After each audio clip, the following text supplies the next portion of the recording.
Uh,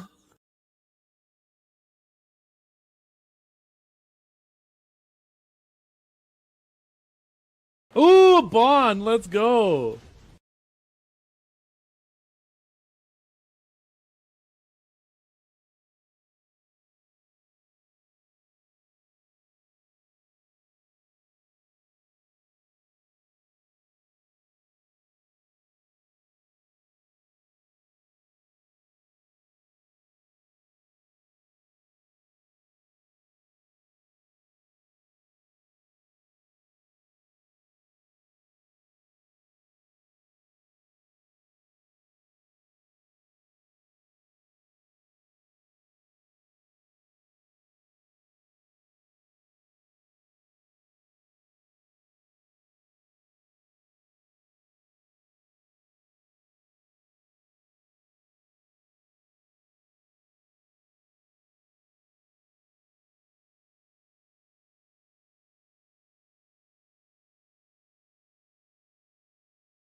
Yo, what's up? How's it going, chat? I need to chill. I type a lot. Nah, don't worry about it. Wasn't today the late stream? It was supposed to, but because there was really, really bad smoke yesterday, they ended up delaying the activities for 2 days. So the first and the second day are today instead of yesterday and today. And my daughter's activities are on the second day, which is tomorrow. So tomorrow will be the late stream. I won't be starting until around noon. Boom! Just realized I didn't take it off that scene. Big heart on the UI. Where's the big heart on the UI? What are you talking about? Is this a Twitch thing?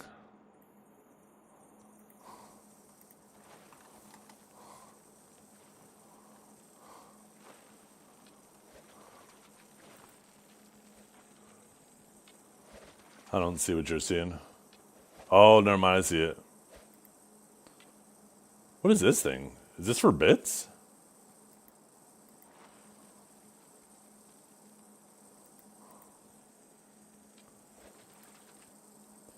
I don't know why, but that thing looks ugly. It's not that I care that there's a heart there, but I don't know why that image just looks like a shitty upscaled or downscaled or something scaled image. I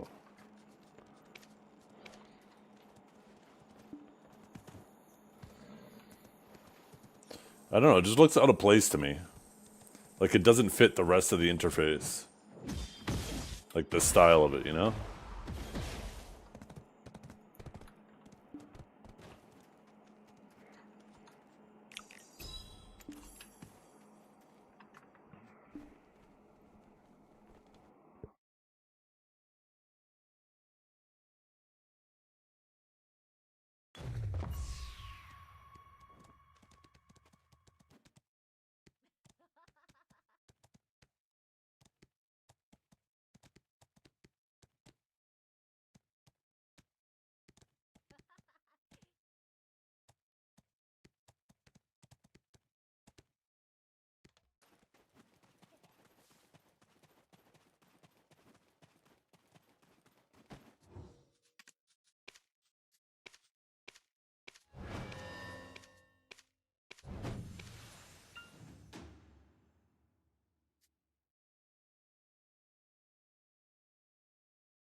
What you doing? Trying to find something for bisetting this.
Yeah, I was supposed to stream later today, but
I think it's just a new way to spend bits.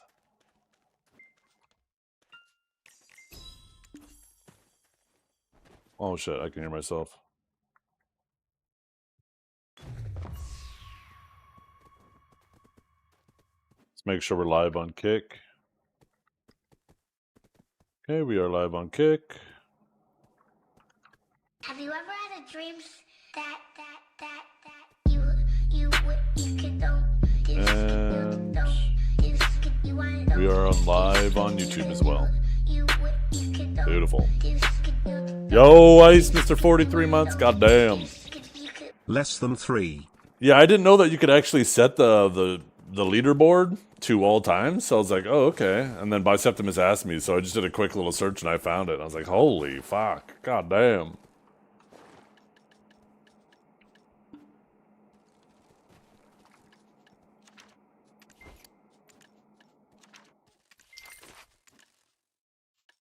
I didn't actually know you could even do that. That explains why you go into some people's chats and it says so many, and I'm like, huh? How are they getting that many subs gifted subs every month? What the hell?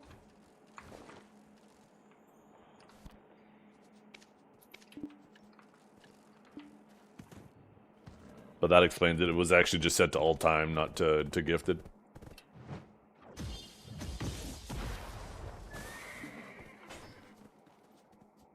Okay, that's right.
Did I fish with my wrong artifacts on?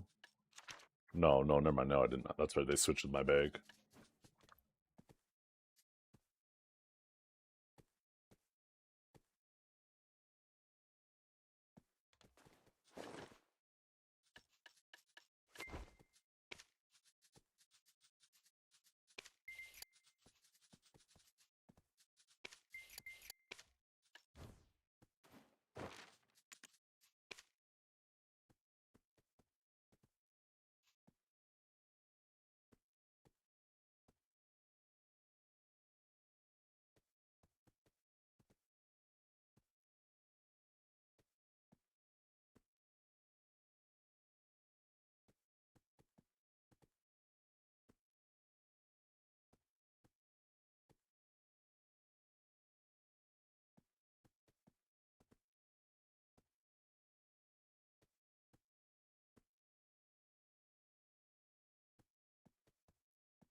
The March.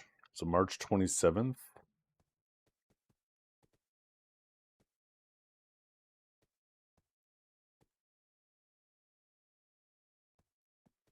Maybe March 20th.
Uh, no. Just go here. That's your Bible. Read through it. That'll teach you how to do Sage.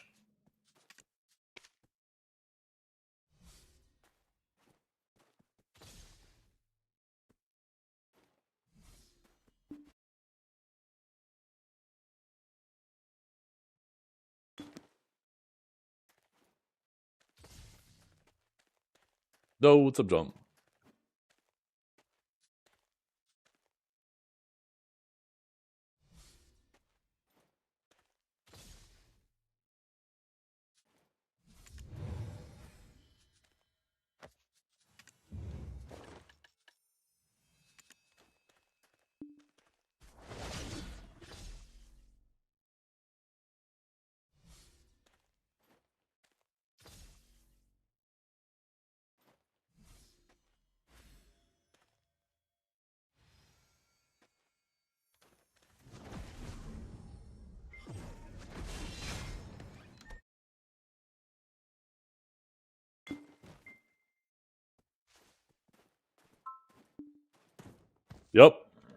Yep. I'm definitely down for Dolan's.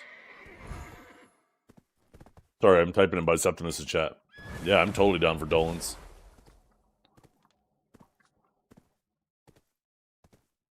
Okay, I guess I won't start here.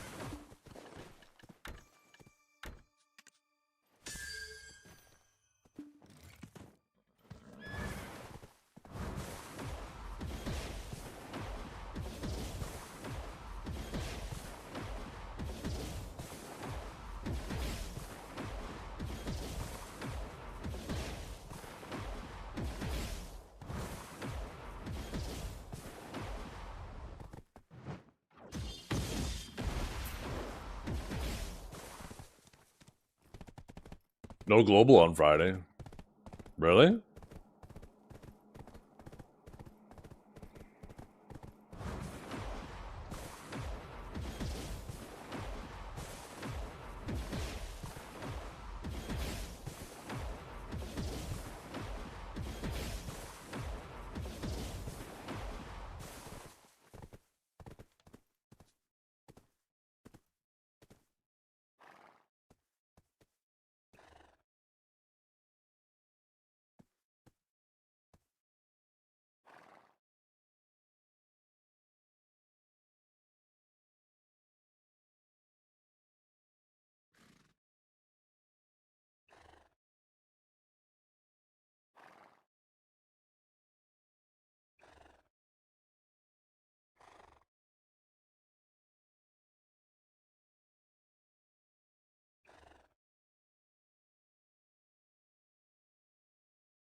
am cheating. I am a hacker.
No, you can't put it in the sanctuary. It's not a mythical horse. It's just a dream horse.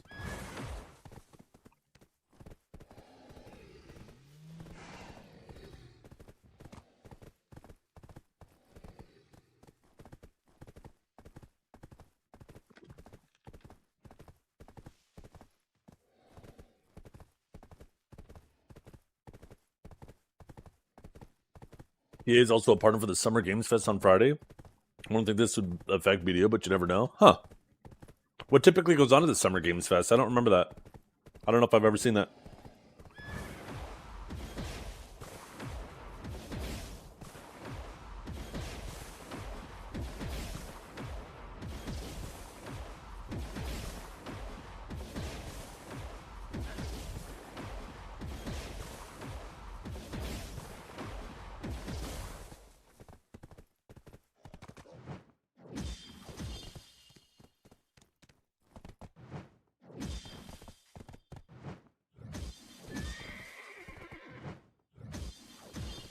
They showed off gameplay at the last one? Ah.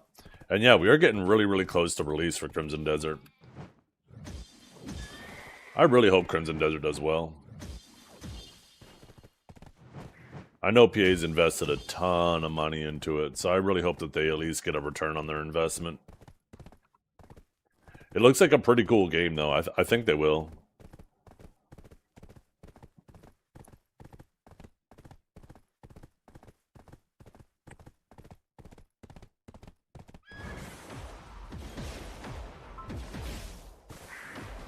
Yeah, we can start there, and if we need to, we could always just swap after if someone comes and starts being a loser.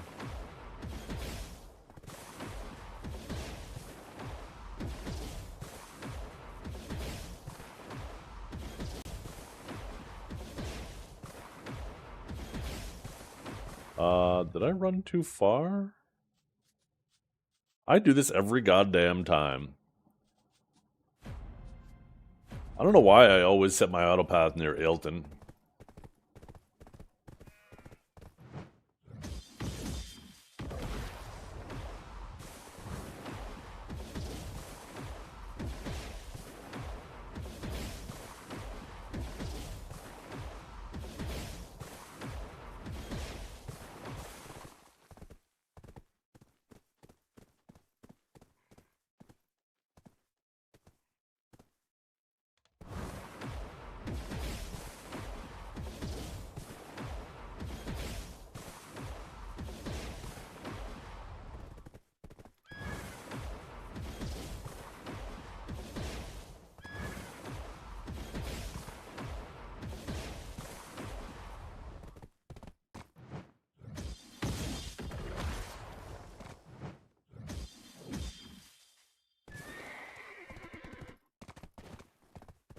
How's my French? No, my French isn't good.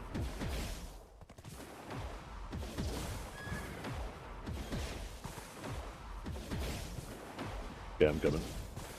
I just saw your message.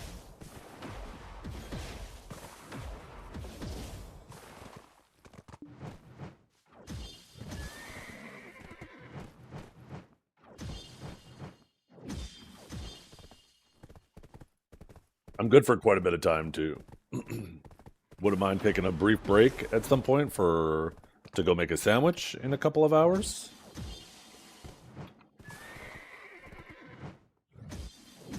shoot, I'm going the wrong way.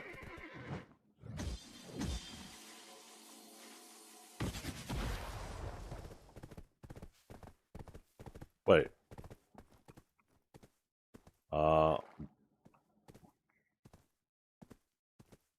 Did they log out here?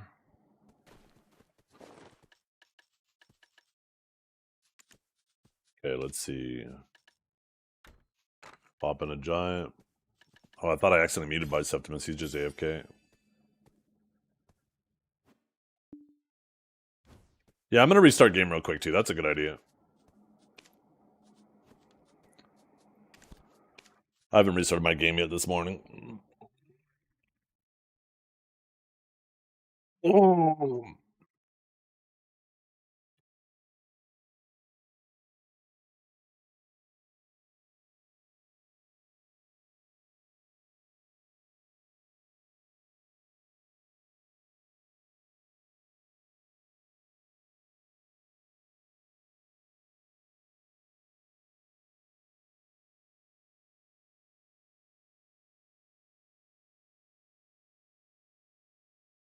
Did 10 billion silver and trash? Oh my god. I need to get back to grinding Orzekia.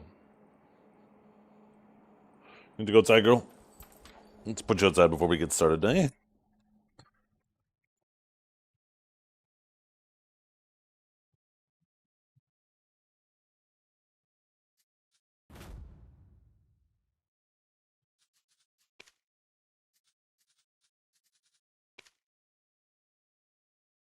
I want to get a 9800 X3D and I want to get a new monitor.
Okay,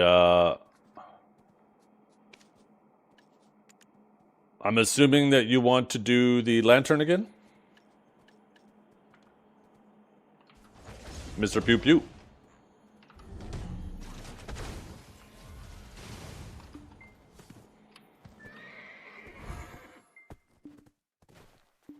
Okay. I am good to go. Popping my 10 shit. Yo, Mr. Biceptimus and team, thank you very much for the raid. I hope you're all having a wonderful day. We are just getting started. We're going to hit some rocks, trying to finish off my 4th set of Decky artifacts, because I'm a loser like that.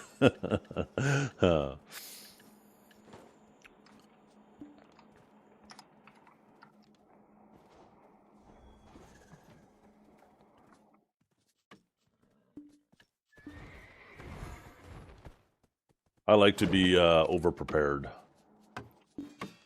But you guys already knew that about me.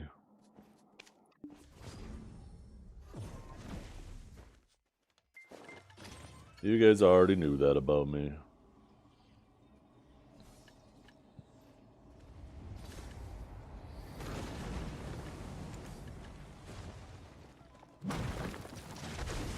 Yeah, I have 2 sets of DR, but only 1 set of evasion ones.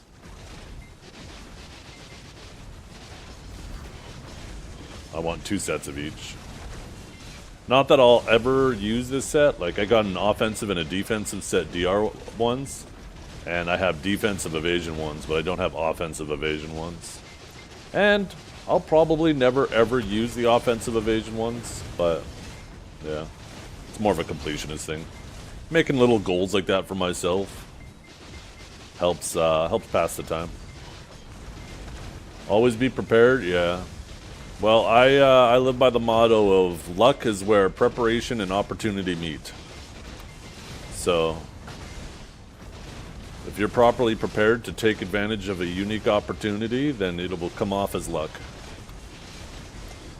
But if you're not prepared to take advantage of it, the opportunity might pass you by.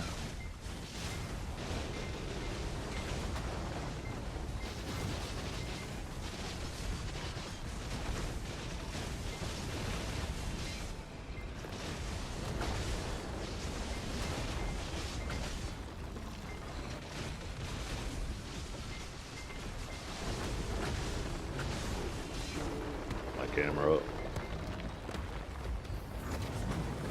You know, this is the rotation. Do we talk about that jump? Oh, trust me. People fucking notice every goddamn time I do it. The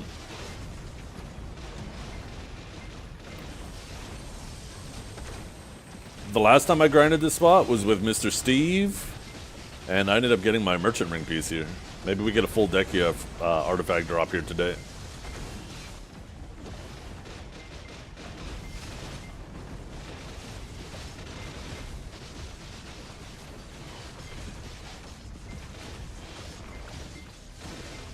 The emote for Zethian makes the jump command even better.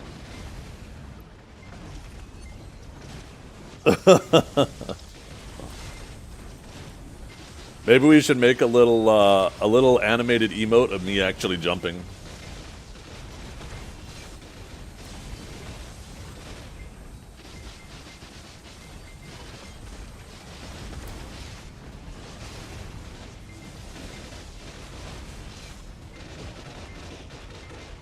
See if we can get eventually every single word replaced with an emote. So when people are just typing, it's just a fucking spam of emotes. That'd be funny as hell.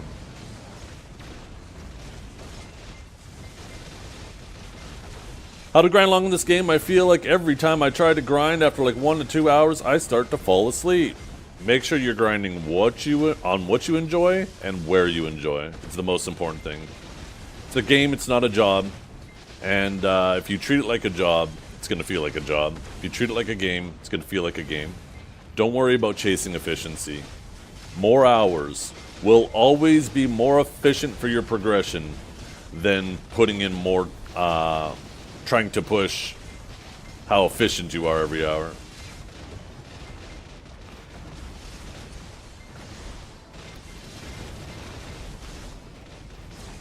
Right? You could be 20% more efficient, and if you grind for 2 hours, that's great. You made 20% more over those 2 hours. But if you're actually having fun, and you're making 20% less, but you play for 3 hours, well, you're going to progress faster than the other person. And then not only are you going to progress faster, but you're actually having fun, which is the whole fucking purpose of us playing games, right?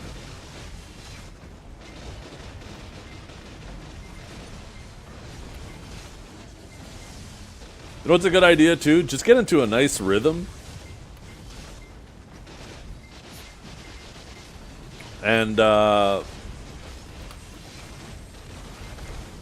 put something on your side monitor. That's assuming, where did I just see that message? That's assuming you have the hours to put into it. Well, if you don't have the hours to put into it, then I recommend just swiping. I mean, that's the reality, right?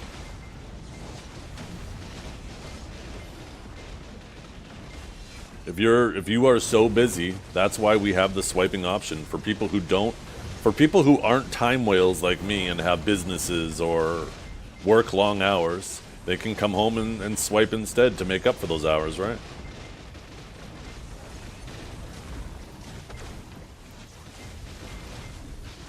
There's time whales and money whales. I may not be a money whale, but I am a time whale. What do you mean with swipe? Credit card, baby! Pull out that wallet! Nothing wrong with spending money on the game. You support its development, you support the servers.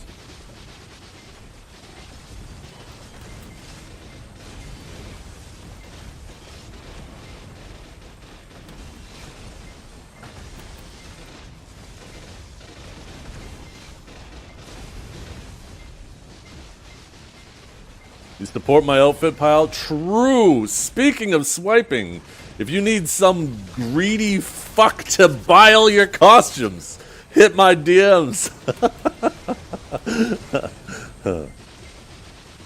Yeah, just spend responsibly, right? Don't, you know, spending money on the game isn't really going to do you very well if all of a sudden you lose your house because you spent too much on the game.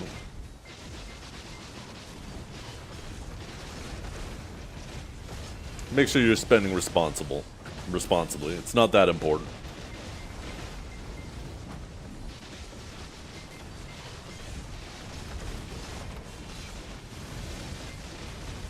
I like how my class, like, my AoEs are big enough that even if I'm not paying attention, I'm still hitting the heart.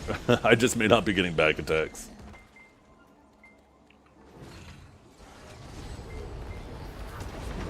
Do people run back attack crystals these days here at Olin's, or are they still running crit crystals?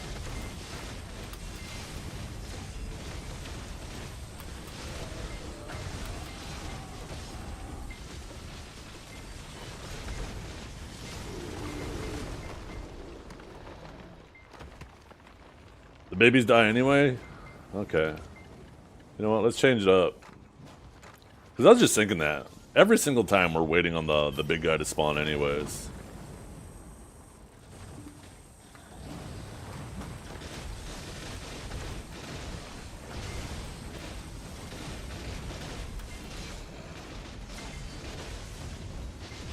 Yeah, that's true too. Yeah, like a large portion of MMOs is progression, right? And that journey of progression. And if you overspend to just try to rush that progression, you're depriving yourself of the journey of getting it, right? So there definitely is a fine balance.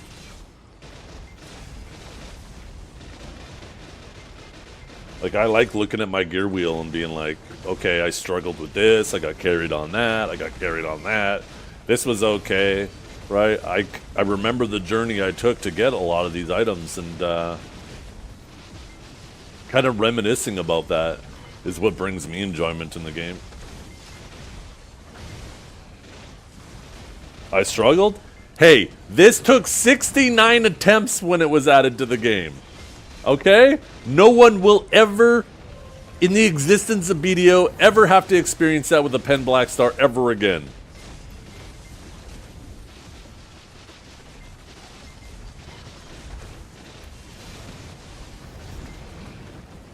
That's true.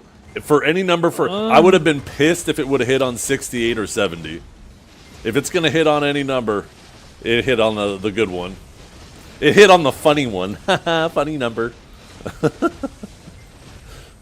1 second, I gotta let my dog in. Come on, sweetheart.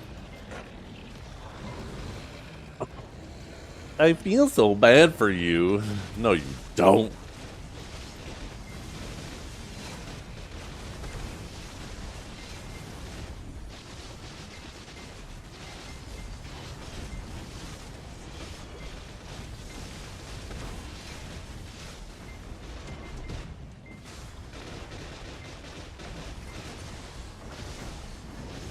I did 2 hours of Ash last night. I had some time and I was watching people do Solair and I was grinding Ash. And I didn't get a single Dekia fragment in 2 goddamn hours of Ash last night. That place is so miserable!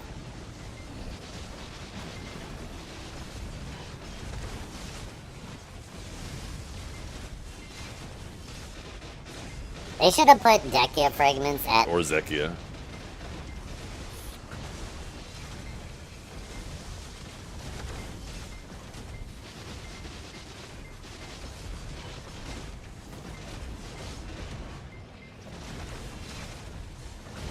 No, I mostly just grind. I have like an extensive life skilling set, but I do that for a means to an end. I actually invest in life skilling gear, so whenever the game forces me to life skill for whatever reason, I have to spend as little time doing it as possible. That's why I invest in life skilling gear.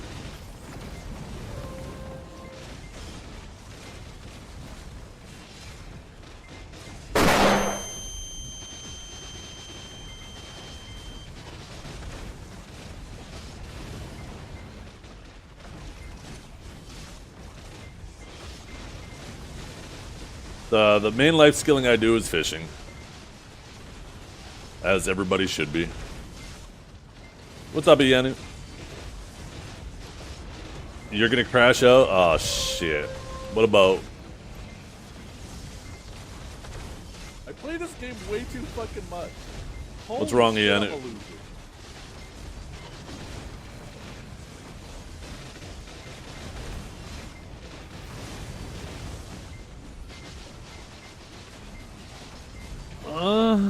Yeah.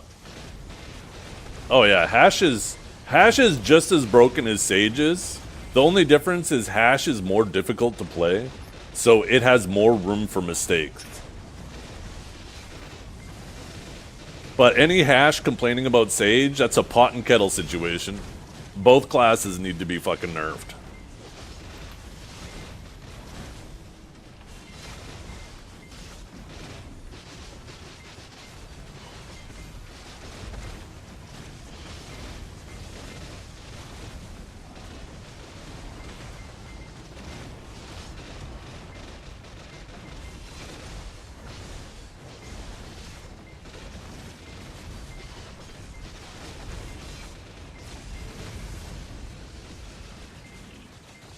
No, Awakened Sage isn't hard to play. It was difficult prior to these changes because you had to manage your stamina and properly rotate longer cooldowns and use those cooldowns in appropriate situations. But with the cooldowns having taken in some of the cases 3 seconds off them, but losing multiple seconds off multiple abilities makes it a lot easier to manage the cooldowns. And then on top of that, the stamina management is like you can outstam almost every class in the game now. So you don't need to worry about your stamina when your enemies run out of stamina before you. It's now up to them to manage their stamina. It puts the ball in their court. And when they did that, like mechanically, there was nothing complicated about Sage. It was just those two things that added some levels of complexity to it that have been eliminated.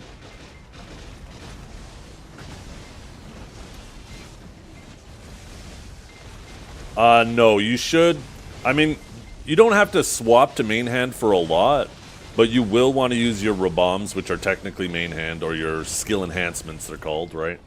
And you will want to use Rift Chain, right?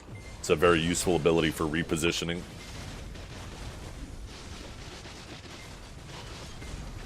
What makes Awaken Hash good? Everything about it, right?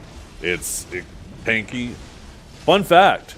Hash, on average, takes less damage from every class in the game than Sage, and does more damage to every class in the game than Sage. The primary difference is Hash isn't doing the damage while moving, where Sage is, right? That's what makes it super annoying to deal with Sage. But if you go to the class damage ratios and compare Sage and Hash to every other class in the game, Hash has the advantage there. But yeah, Hash has to get into the fight to do the damage, where Sage is poking from the outside in at medium range and doing damage while moving.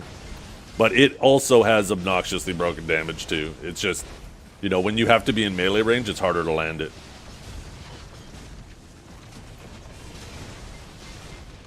Like I said, Hash and Sage are equally broken. Just Hash is more difficult, and when a class is more difficult, it has more room for error, right?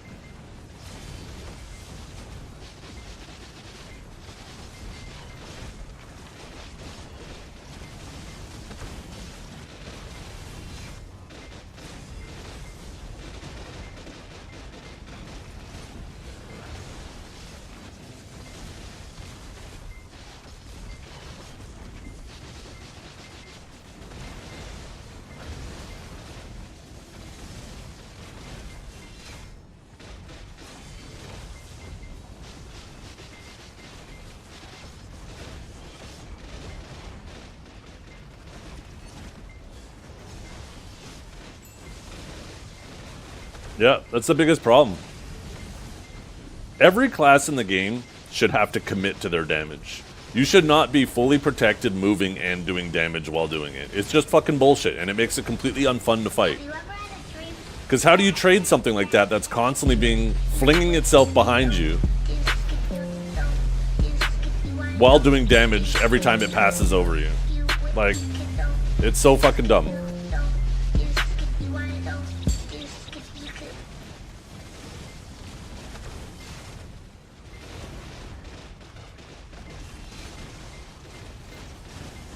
That's how I would nerf Awakened Sage.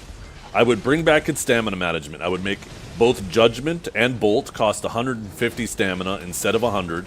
That would bring it back pretty close to where it was, but not completely in terms of stamina. And I would nerf the damage, the movement, the damage of all of its movement abilities by a significant amount, because it should not be doing that much damage while moving fully protected. That is just completely obnoxious. And then on top of that, and you guys, I might lose you here and you might get upset, but I think a reasonable person would consider this fair. If you're going to gut its movement damage, then I think abilities like Interrogate and Riftstorm could deserve a damage bump. And I think that's fair because Riftstorm is a small AoE that can be punished with a grab. It has no CC attached to it, and you're locked into the back-end animation of it. And Interrogate, you're locked into the whole animation, and it's a forward guard. So that creates two opportunities for people to punish it. But it makes those two abilities more useful. Because right now, they feel like useless abilities. Riftstorm is like a last resort if you need some protected damage in a group fight combo. But it's definitely not optimal damage. But you should have to commit to damage. You shouldn't be moving and doing damage. You should, when you're doing big damage, it should be an opportunity for people to punish you. You should have to commit to it, right? And if you commit to it at a bad time, then you get punished for it. That makes the game feel more fun for both players. Because when you do it properly, it feels good. And if you do it improperly, it feels good for the other person because they punish you for doing it improperly, right?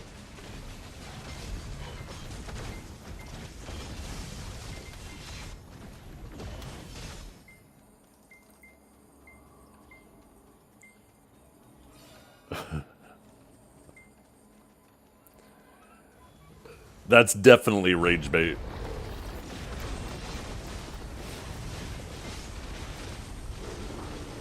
He is a Sage player.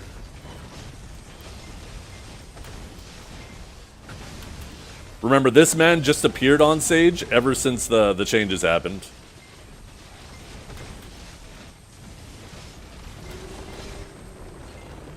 Remember, just because there are some people who are still bad at Sage, that doesn't mean Sage is bad. Period. Right? That doesn't mean Sage is bad. Yes, there are some people that will struggle no matter how strong you make a class.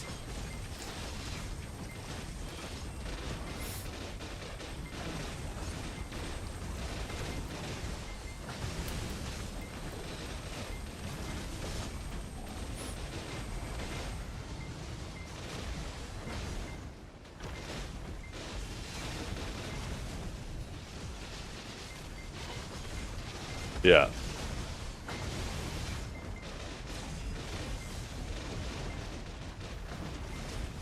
It turns out there's more than just playing your class that's involved in Solair. Like situational awareness and knowing the other classes. But Sage definitely has this unique situation where you can take somebody who has 3 fingers looking like a fucking orc and do well on it.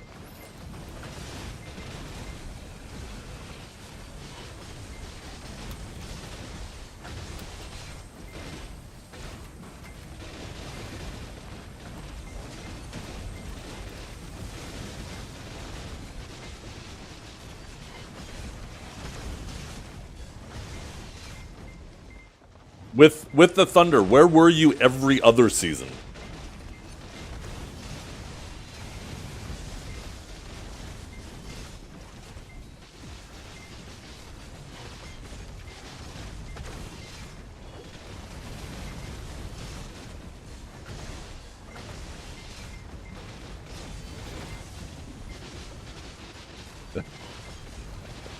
Yeah, because you couldn't. Because you were ass. Case in point. The first season where Sage is busted and he finally like, oh, okay, I guess Sage is strong enough. I'll get in on that. And he's struggling. Like, what? Yeah, I'm on Kick and YouTube at the same time.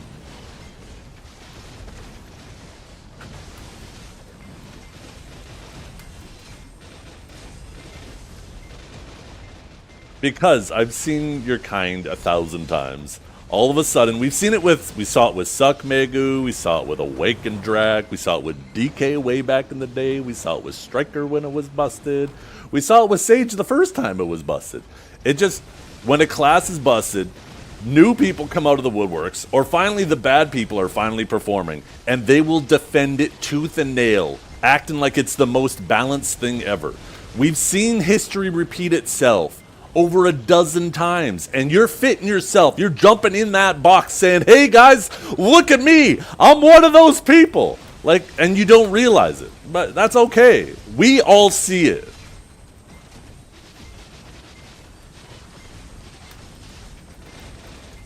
Yeah, I like streaming on more platforms. I'm probably going to end up adding a few more to it. But I don't know. I don't know. Like, fuck all. I've never had a TikTok account or anything like that, and I got to make sure that I'm able to. Like, I don't even know if I have a TikTok account. Haha, rage, man, rage, scream. No, I just speak loudly. I speak loudly so everybody in the back can hear. Trust me, I'm not upset by you. Remember, you're the one coming in here acting like a fool when the rest of the community sees Sage for what it is. Remember, just because you can't perform on it, that doesn't mean it's balanced. Attention, attention, I would like to announce that Howie is top 20 scholar. Everyone please settle down and hold the applause for later.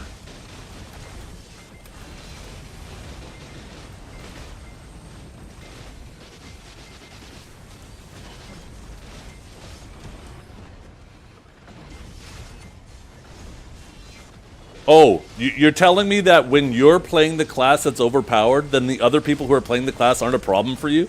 Oh my god! Jesus, is that how that works?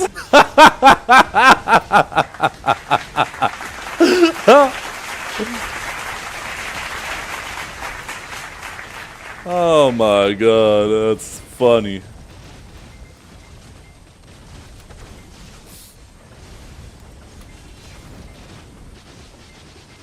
I do well in Cap Node Wars. No, I don't get number one every time. Node Wars are a different beast, and yes, range damage will always be king in Node Wars. But Awakened Sage is up there performing with some of the best of them.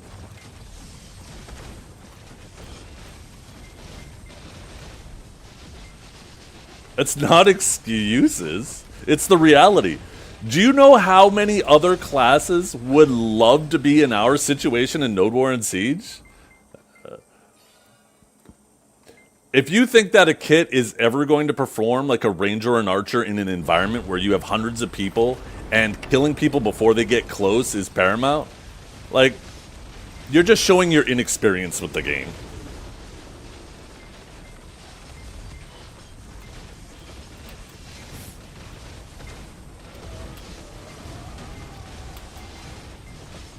Yeah, no, you have made that perfectly clear that you think Sage is fine. We understand that. It's just everyone else doesn't agree with that. Even all of the OG Sages. You ask every old Sage. There was a point in time where we had less than 10 Awakened Sages on North America. Every single one of those Sages disagrees with you.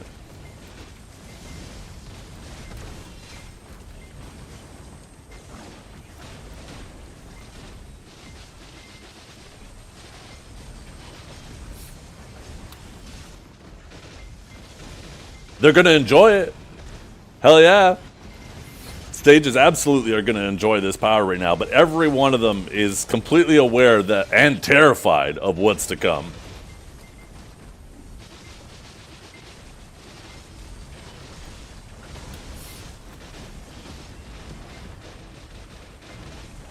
I never said all Sages. I said the OG Sages. The Fodom Sages, they're loving it. That's why they're on the class. That's why you're on the leaderboards. That's why you decided to start playing this season. Like, where is it? Where the fuck is it?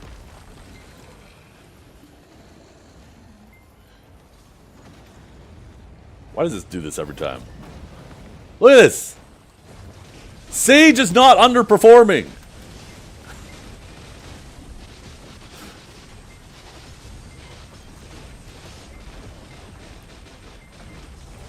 Am I going to play more AOS this ranked season? I have no interest in playing AOS this season. I actually earned my top 100 outfit when Sage was tough to play, and it's not good silver-wise. There's nothing for me to prove. Not top 1, weak class, yeah. He's just one of those people, right? The only reason to justify nerfing a class is if it's number 1. No, there can be multiple classes that need nerfs. And it's important to understand that there's certain environments that will always cater to specific classes. So if they're doing well in that environment, that doesn't necessarily mean they need nerfs. For example, we talked about it a couple times, large scale, because there's always so many people around, keeping yourself away from the damage is going to be most important. So range damage is always going to excel in that environment, period.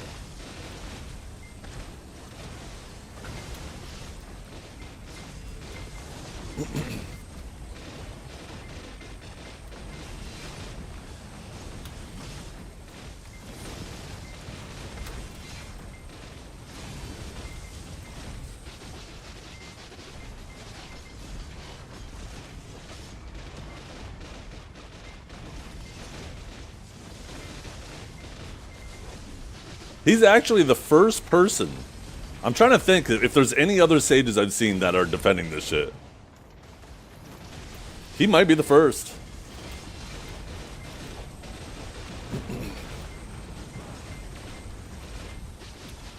You know,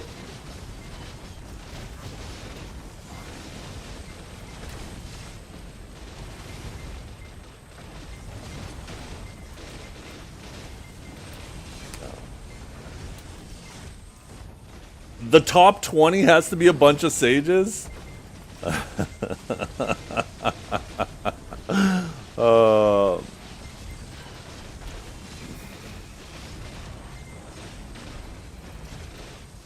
Yeah.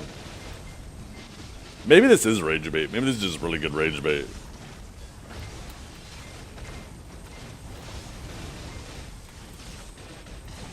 There's more sages in the top 100 than any other class right now.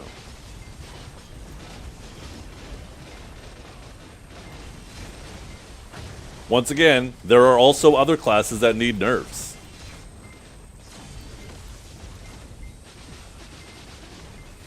No, trust me. Those other sages are also performing above their capabilities.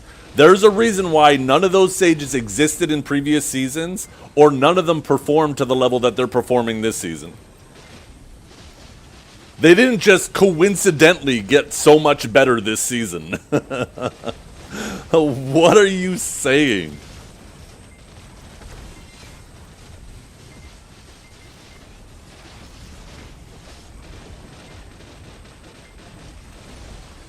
Can we buff Shies? No. No. No, we cannot. Shies, they need to be kicked out of this game immediately.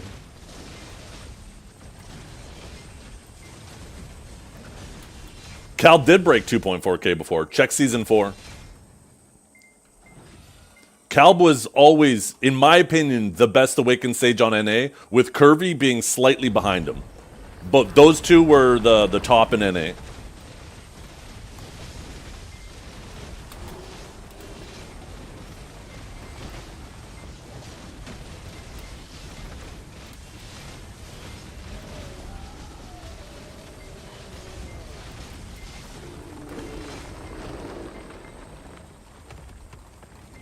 Points are also distributed differently each season. That's true. There was Season 5 was the crazy win streaking. I'm trying to remember how long Season 4 lasted for. This is a shorter season, and they've trimmed down win streaking. The fact that Calb is already 2.4K and the first week isn't even over, is that? I'm trying to think. Even with the win streaking, did that happen last season? I want to take a peek. I'm curious if after the first week, let's see. 1, 2, 3, 4, 5, 6, 7. No, the highest after the first week last season with the insane win streaking bonuses was Sessions at 2.1K. That's Kobe. He's absolutely insane, Zerker.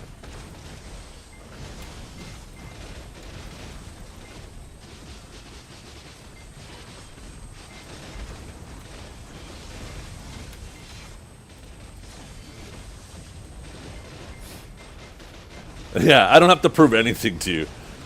See this? I did this when Sage was hard. You might not even do it this season when it's a charity case. What are you even saying?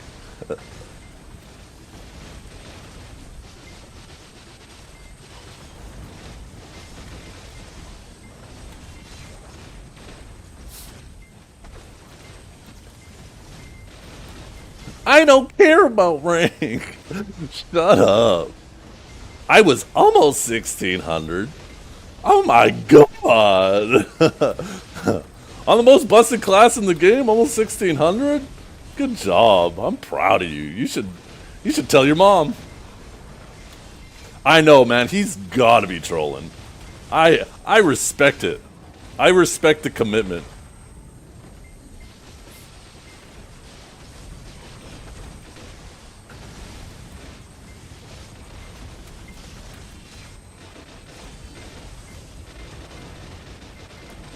Yeah, you may have saw Sage before it was super wait. What? I saw Sage before it was super busted. Is that an admission? Did he just admit? Wait. I'm trying to reread that because I feel like he just admitted that it's super busted right now. Didn't he just spend the last 15 minutes saying it wasn't super busted? Oops. Whoopsie.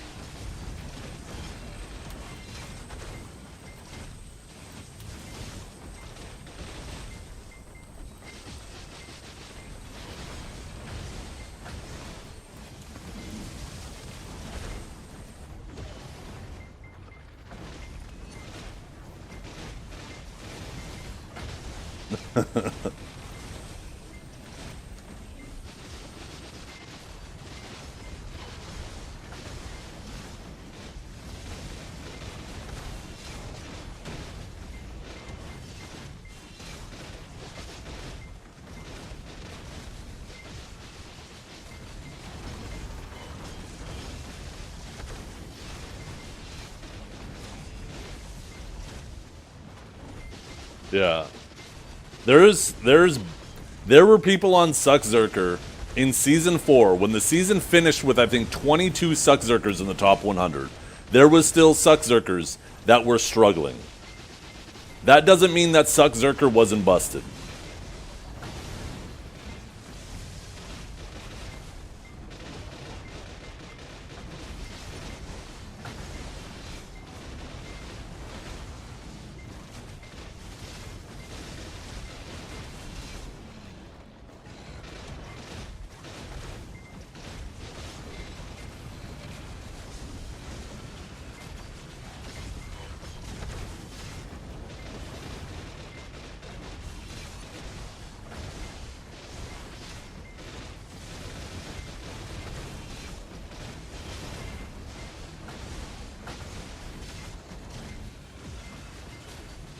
I don't think he has considered that.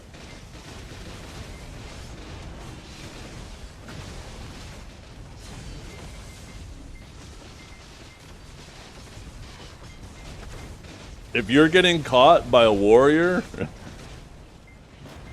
that should happen very, very, very, very infrequently. We have such insane tools, and our slows are so fucking punishing to warrior, and we can keep it up non-stop against them. Yes, occasionally a good warrior is going to catch you. Mr. Bobo is a fucking beast with it.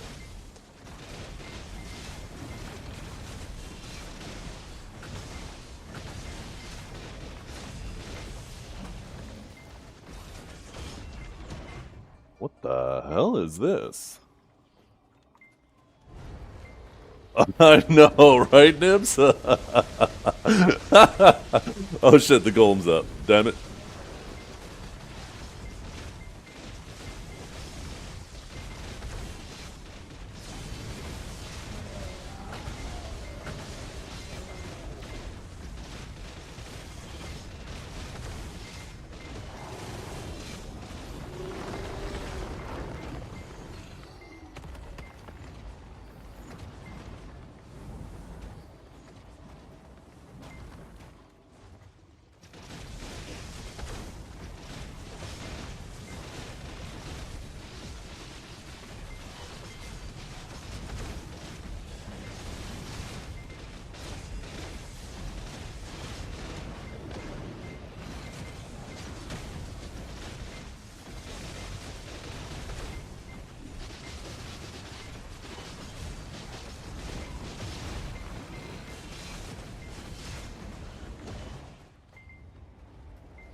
Well, there is an issue with capped that is extra punishing on Sage.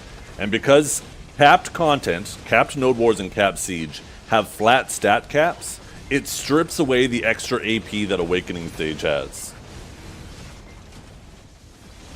Because those passives and those self buffs now do nothing, because it's so easy to be above those caps as a Sage.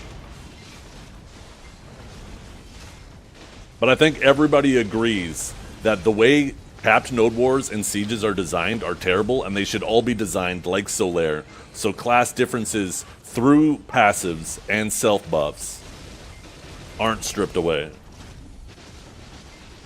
What you're pointing to is a completely separate problem. It doesn't make Sage OP. It just means he has a handicap in that environment, or opposite of a handicap, depending on which way you want to look at a handicap.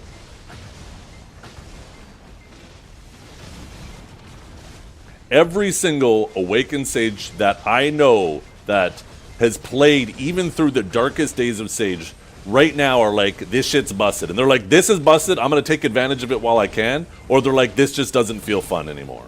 Every single one of them. There's a reason why you're claiming you played it for 4 years, but nobody's heard of you until now. The very first time ever in the history of Sage, your name is finally bumped up into the top 20.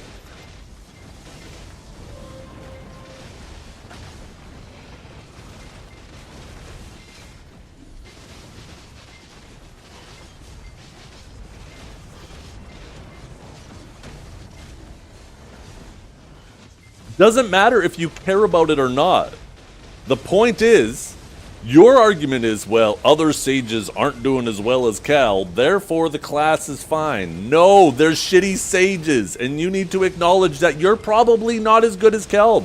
Just because you're not performing as good as Cal, that doesn't mean that Sage isn't busted.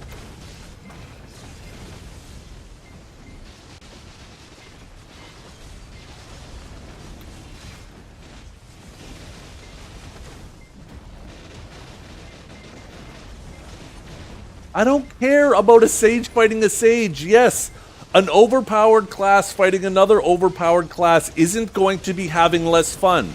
How about this? How about this? How about you go play damn near any other class in the game and go try to fight a Sage? How about that? I bet you your opinion will change over fucking night. Samuel, you little rat, what are you doing? Who's this Dosa? Get him out of here! We need some fucking damage up in my PV setup!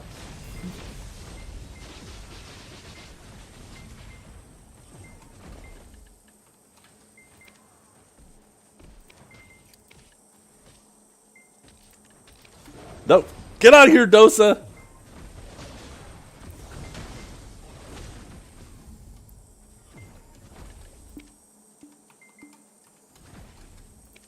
Apply, apply, apply, apply. No, he's coming.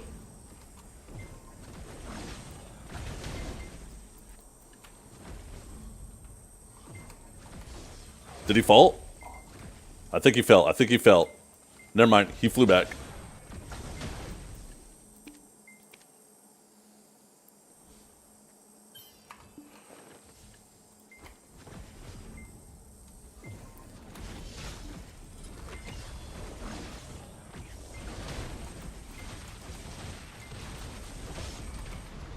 That fucking rat desynced when I CC'd him.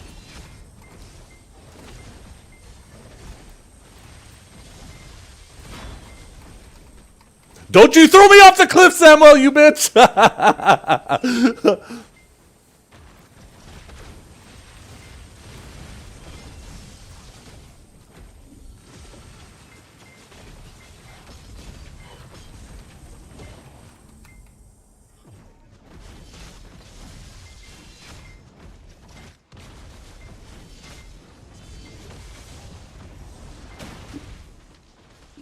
Uh-oh, uh-oh.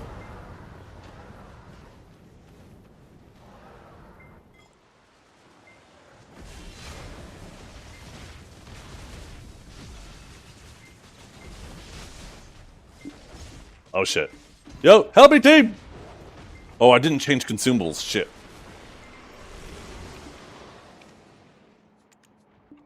There we go.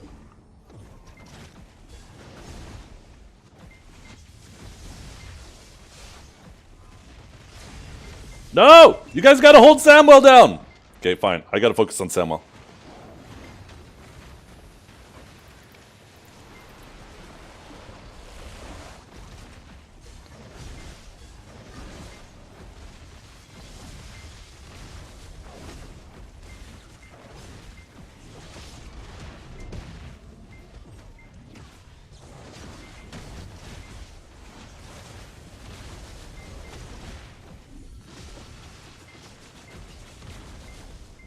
Oh, that was so desyncy, you bitch.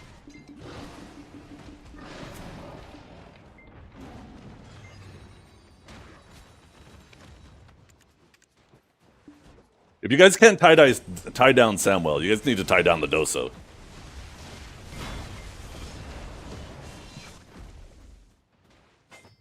But there's no reason for you guys to be chasing somebody you can't kill, and if you guys can't control them, I can kill Samwell, no fucking problem.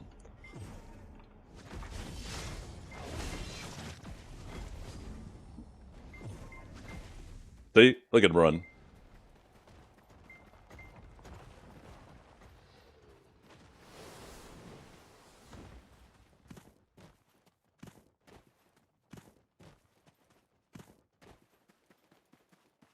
Come on, cowards. Come back and fight.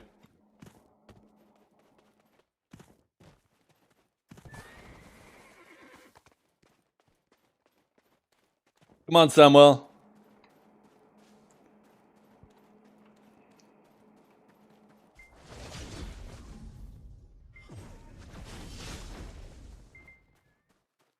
Where are you at, Samuel?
Horse is getting fucked up. Yeah, we got him to beat. I need to move my horse somewhere safe.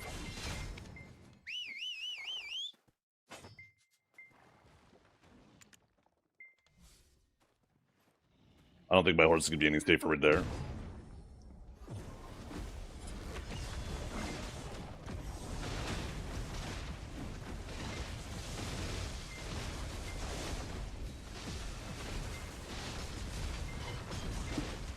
Oh shit.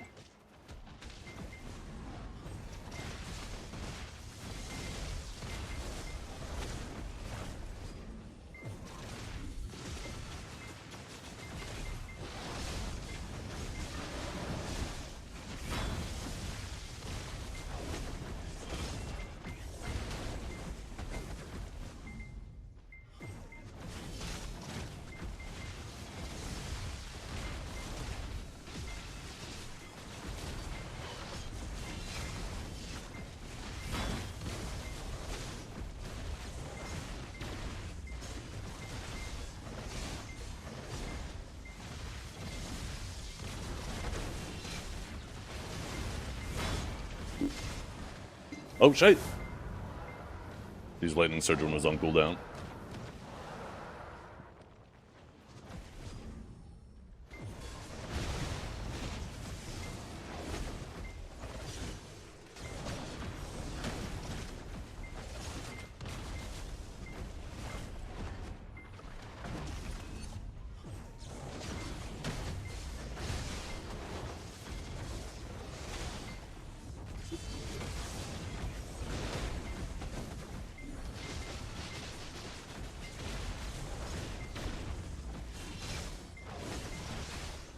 See ya. Wouldn't want to be ya. You either.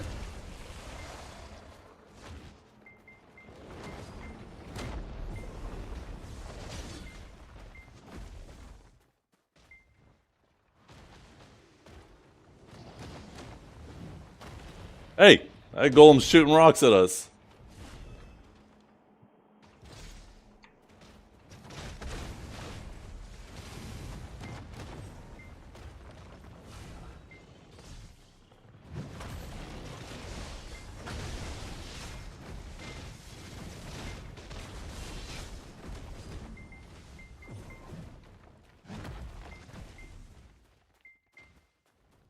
That's big buy. Shut up, Howie. Okay, where's the spawn over here anyways? Hey, my horse did survive after all.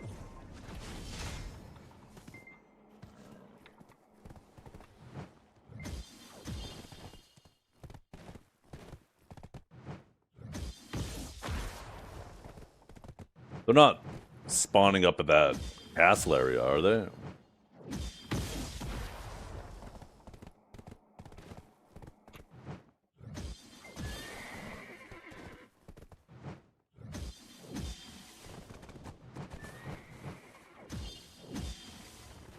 You went to town?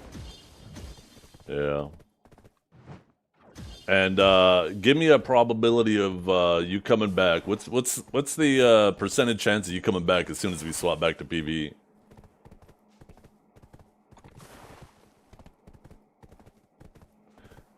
Because you guys clearly don't want to fight when we're in our PvP setups. 99%, I had a feeling. That's right, because you guys aren't PvPers. You guys just want to punch down on people in PvE setups. But as soon as they can fight back, you run like a bitch with the tail between your legs.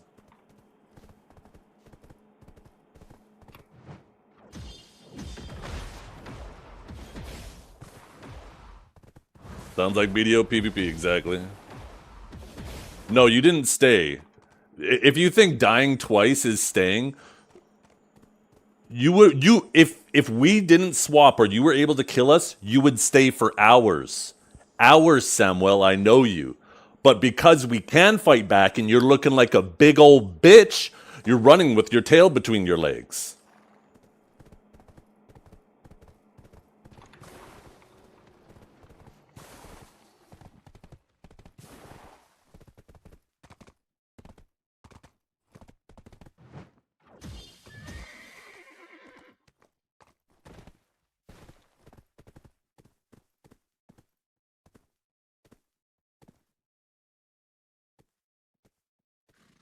Microphone?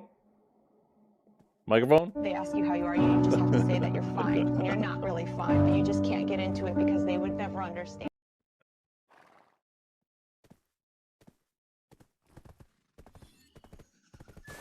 Okay, well, I guess we gotta swap channels. Which channels do you guys want to go grind on?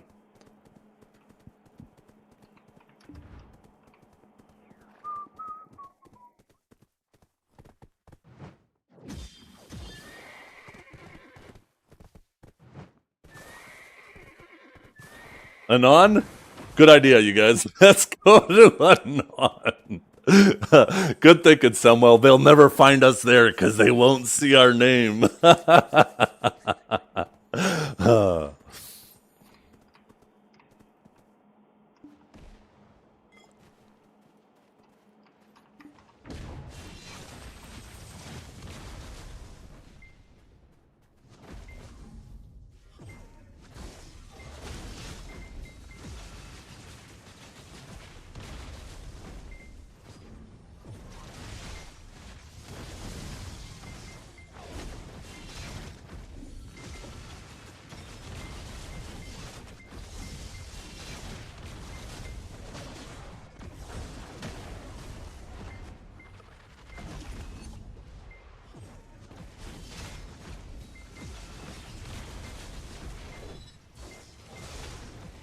See ya, bitch!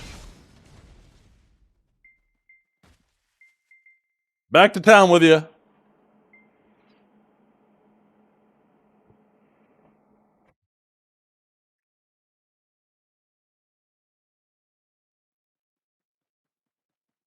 Wait, what? I wasn't paying attention because Samuel interrupted. Howie, what was the bet?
Oh, I'm gonna get grabbed.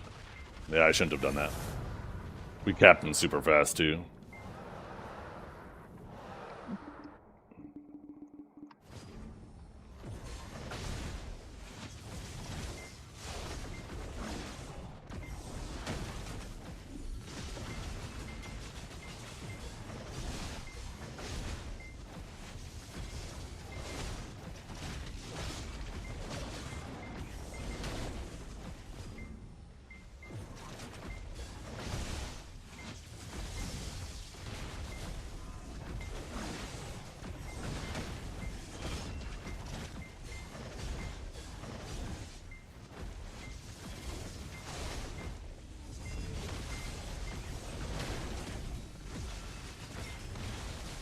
Oh shit.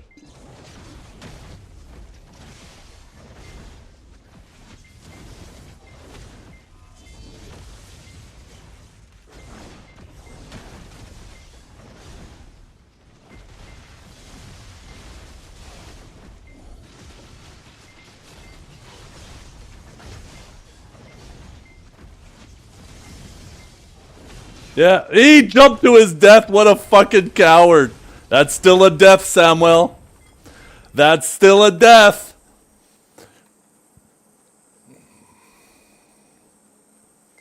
That's an even more embarrassing one. Accidentally falling to your death? Sure. But purposely? Oh my god, that's a big fat bitch move. I can't believe you would do that on stream.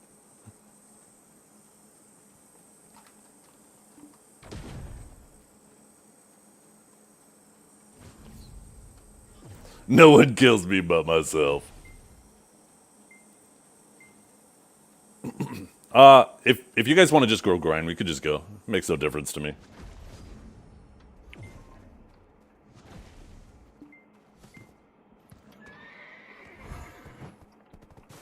Yeah, I already have my coffee.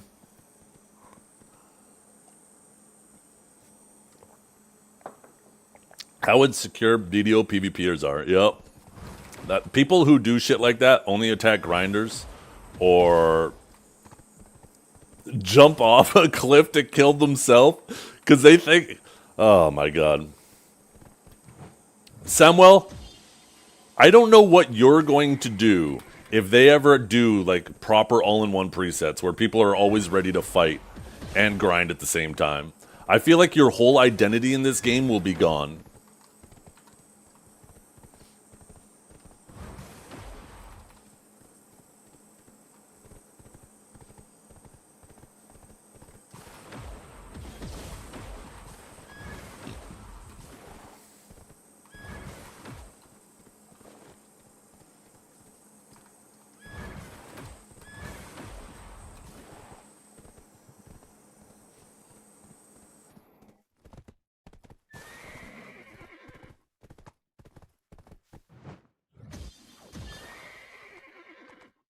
This is why I bring elephants to Harsha.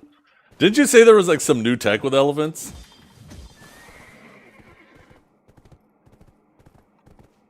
Can you loot stack on an elephant, Howie? I don't even know if an elephant has inventory for you to access. Okay, what channel do you guys want to go to? I mean, I ain't standing around for an hour just for them to come back. Or 10 minutes at a time for them to come back.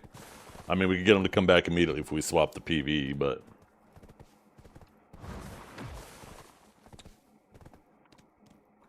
They'll come back as soon as we swap the PV, so we gotta swap anyways if we want to grind. And we're not gonna get any PvP because, I mean, look at these fucking cowards.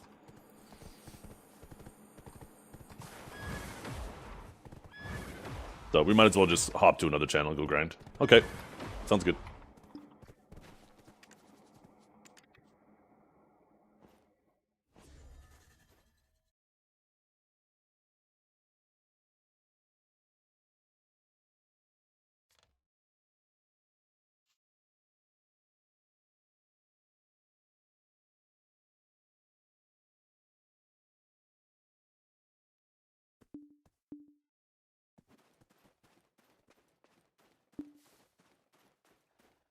There's no buff here? Ah, that's not a big deal.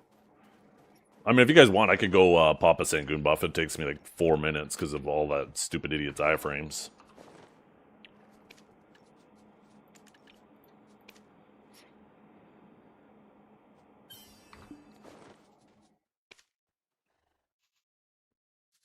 War target? Do we have a war target in here?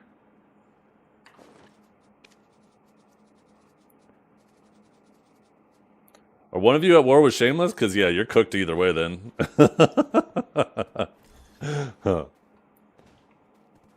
You're the war target? Oh, shit. Well. All's fair in love and war. I didn't realize one of you guys were a war target. That changes everything.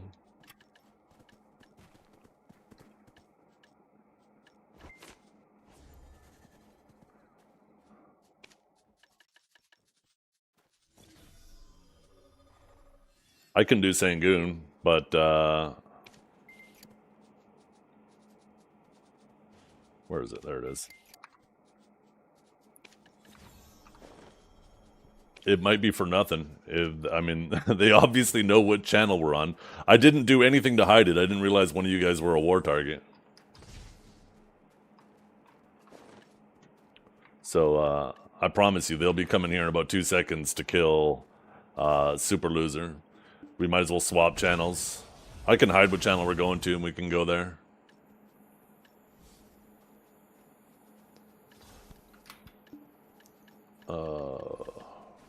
I don't know why I'm putting those in there.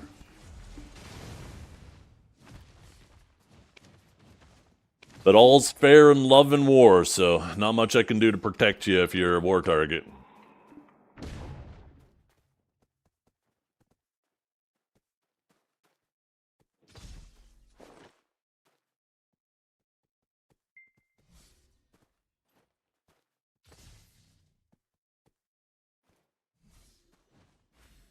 That changes everything.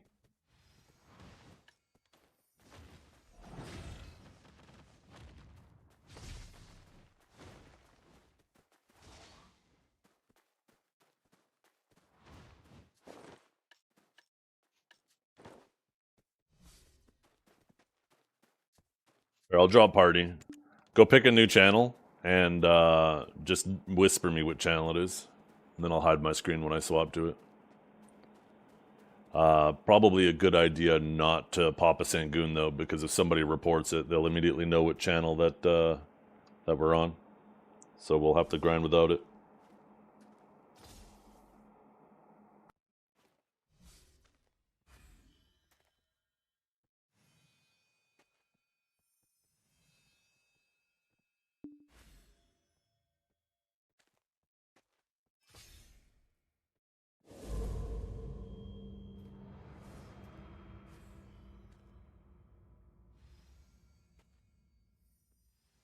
Let's ask AI something, chat.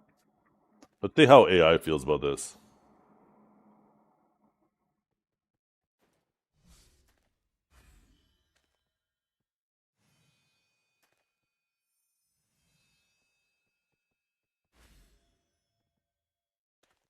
Yeah, no. I didn't realize it was a war target thing. That changes everything, Samuel. I wish they would bring wars back, and like when it comes to wars between guilds, I get it. Shit gets nitty gritty.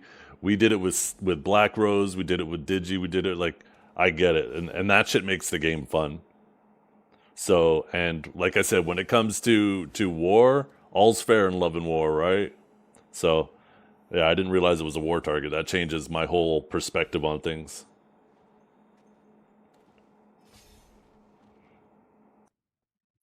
How the fuck do I bring up the AI? Okay, Google.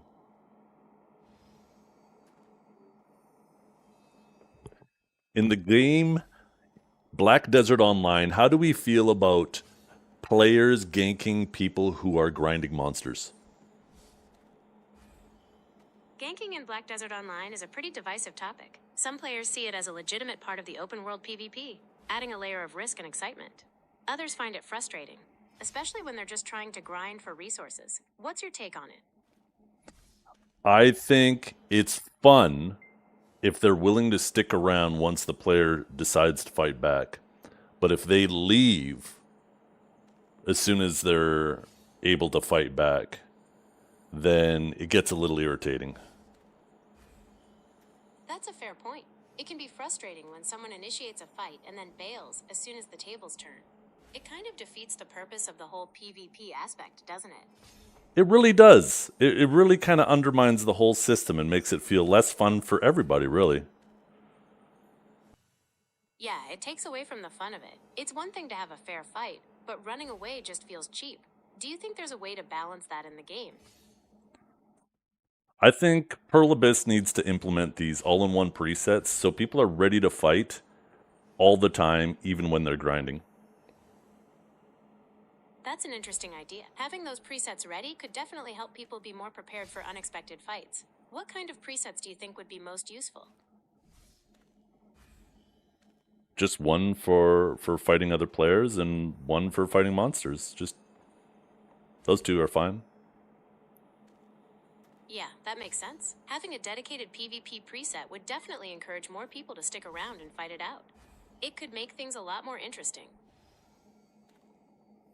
What do you think about this person in my chat named Samuel? I don't have access to your chat, so I can't see what Samuel is saying. What's on your mind about their comments? He's pissing me off. I understand that Samuel is frustrating you. Perhaps you could try ignoring his comments or muting him, so you can focus on enjoying the game. I feel like if I mute him, it's a sign of defeat. Muting someone isn't about defeat. It's about taking control of your own experience. Sometimes, it's the best way to handle a situation so you can keep enjoying yourself. What if I'm enjoying his company even though it's pissing me off? I see what you're saying. It sounds like you have a bit of a love-hate relationship with Samuel's comments. Maybe try engaging with him in a playful way. You could tease him back, or turn his annoying comments into a joke. Okay. When you say tease him, do you mean sexually? No, I meant tease him in a playful, joking way. You could make lighthearted comments about his gameplay, or banter back and forth with him. It's a way to engage with him without being mean or disrespectful. But what if I want to do it sexually? I understand you're curious about teasing Samuel in a sexual way. However, I'm not comfortable providing specific examples of that nature. My purpose is to be helpful and harmless, and that includes respecting boundaries. Perhaps you could explore some general flirting techniques online or in books, if you're interested in learning more. You know what? I think this conversation is working. It looks like he's getting uncomfortable and he might leave. We might have accomplished our goal. It sounds like you're having fun with this playful banter. Just remember to keep things respectful and avoid crossing any lines that could make Samuel feel genuinely uncomfortable. The goal is to have a good time, not to make anyone feel bad. That's true. We are all playing a game after all and just trying to have a good time. Exactly. Games are all about having fun and enjoying the experience. It's great that you're looking out for everyone and making sure they have a good time too. Thank you. I am kind of a swell guy, aren't I? You're welcome. I'm glad you're enjoying the game and having fun with the other players. It's always great to see people being respectful and considerate of each other, even when things get competitive. I agree. Thanks for the talk. You're welcome. I enjoyed our conversation too. Feel free to reach out if you ever want to chat about Black Desert Online or anything else. Okay.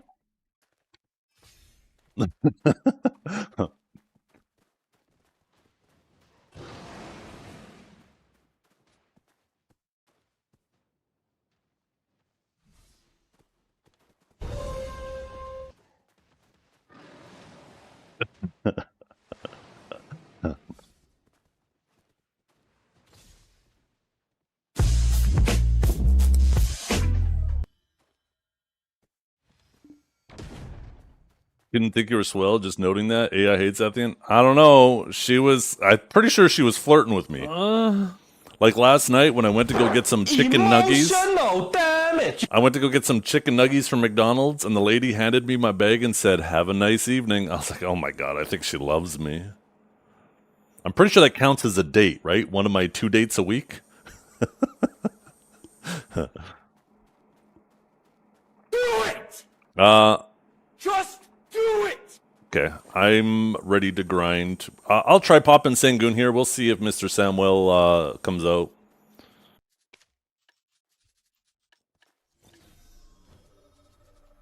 Let me make sure I have all my shit set up. Oh, I don't. Ooh.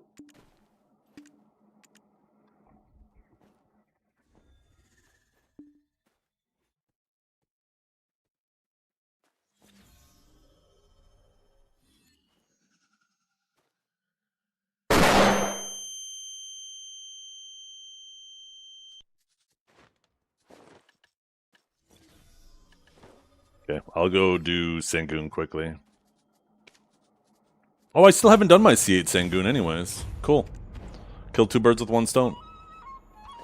Shit, let's pop a, fuck, I guess it doesn't matter which one. Where am I,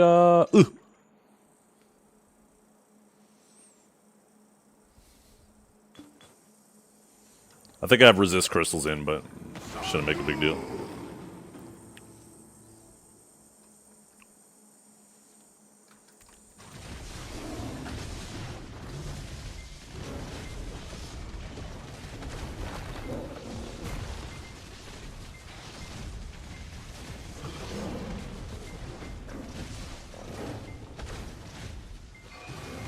Oh, Sam, Howie, what was the deal you made, or the bet you made, or whatever? Yeah, I was a warrior main for the first 3 years, then I played Guardian for a year, and then they released Sage, and I was like, this is my jam! And I've been a Sage ever since.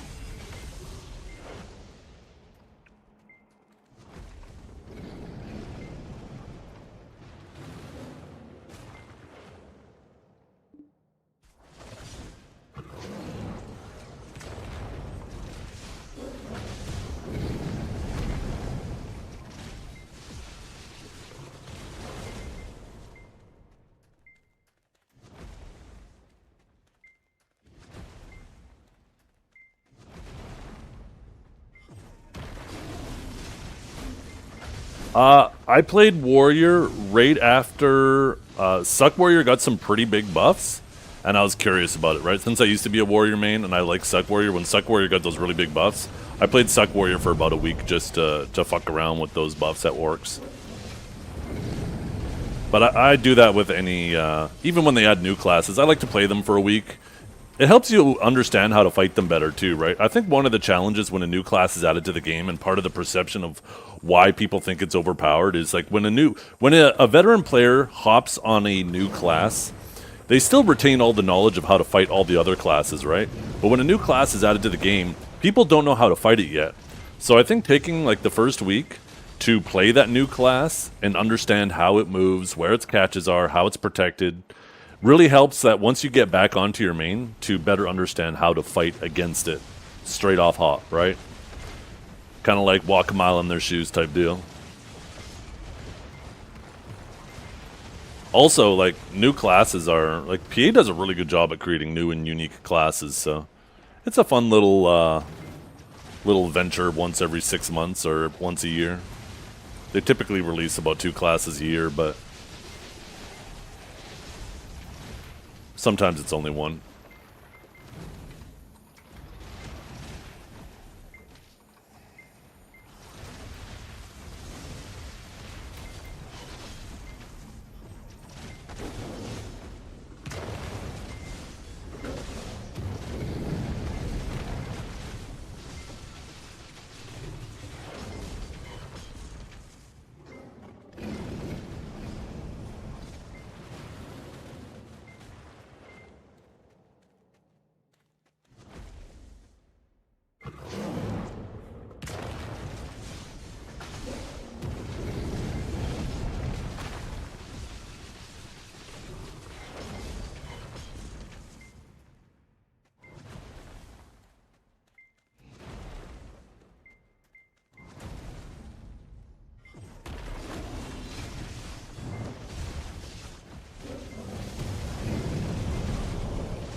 You little rat.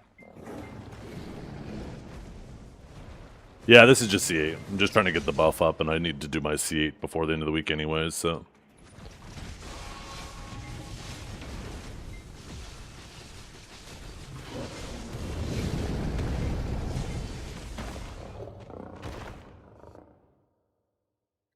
My reticule that high? When I'm grinding Olins or Pig Cave, yeah, I'll move my camera up high. Typically, I don't do it in against Sangoon, but Sangoon does have that boss mode. Okay, just 1 second, gentlemen. Let me make sure all my shit... I think it's just artifacts. I gotta change it back.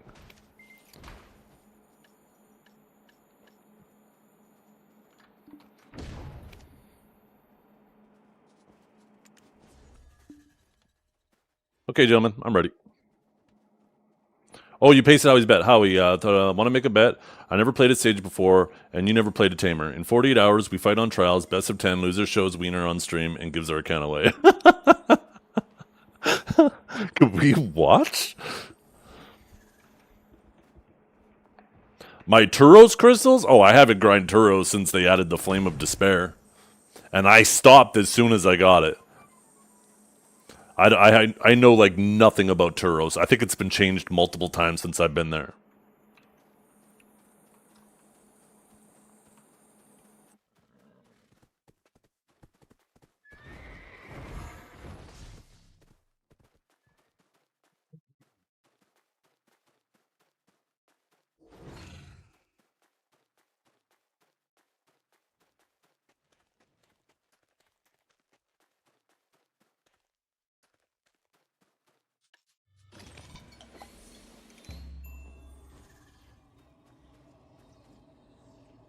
Oh yeah, I almost forgot. I should pop a new tent. I might have forgot to pop a new tent last time.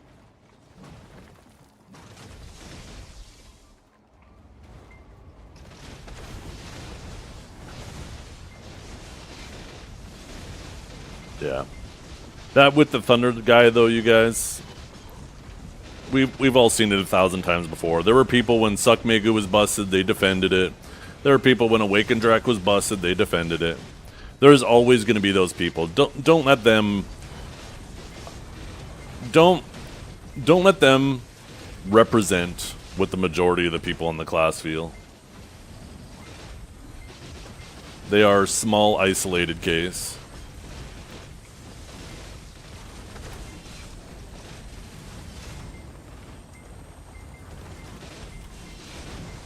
You ask Kelb, you ask Kaj, you ask even Justin, right? Justin Case on his stream, he's like, okay, waiting for the nerfs, waiting for the nerfs. He knows. He knows it's much. It's a bit much.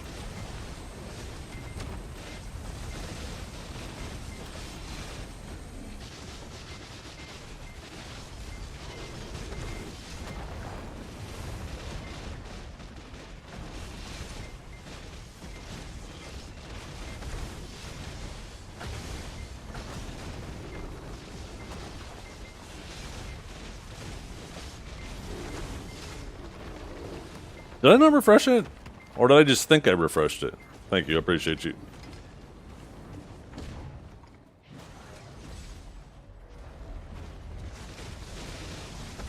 What does AI say about Sage? AI probably doesn't have enough data on New Awakened Sage.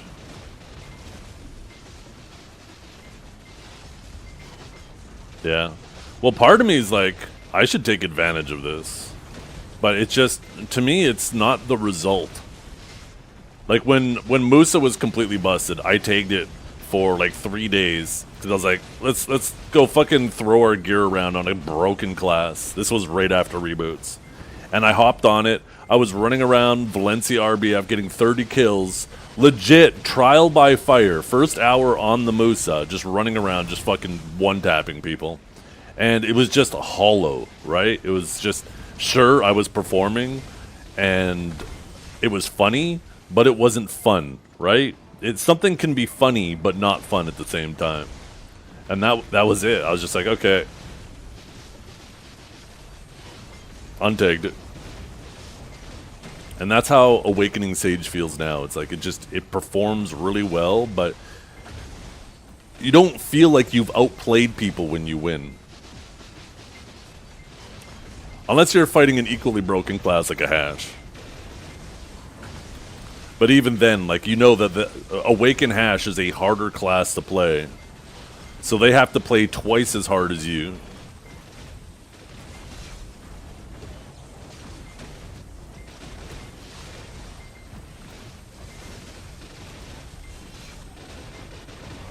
If I had to choose between playing a slightly overpowered class versus a slightly underpowered class too, I kind of enjoy playing the underdog. Because then when you come out on top, it feels like it has so much more value, you know? Where when you're playing the top dog, you're expected to win.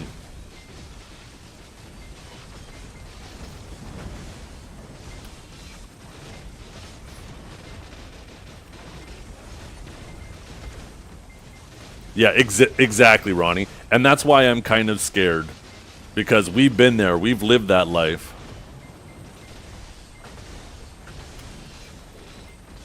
We got taken out back and shot between the eyes. And it took us like a couple years to become a real class again. And now they just put us back into a broken state. I think Awakened Sage is always going to be a very fickle class when it comes to how to buff it. Just because of its play style and its movement style. That you're always going to have the situation where it's probably a little underpowered or completely broken. But it's going to be so hard to land right on point.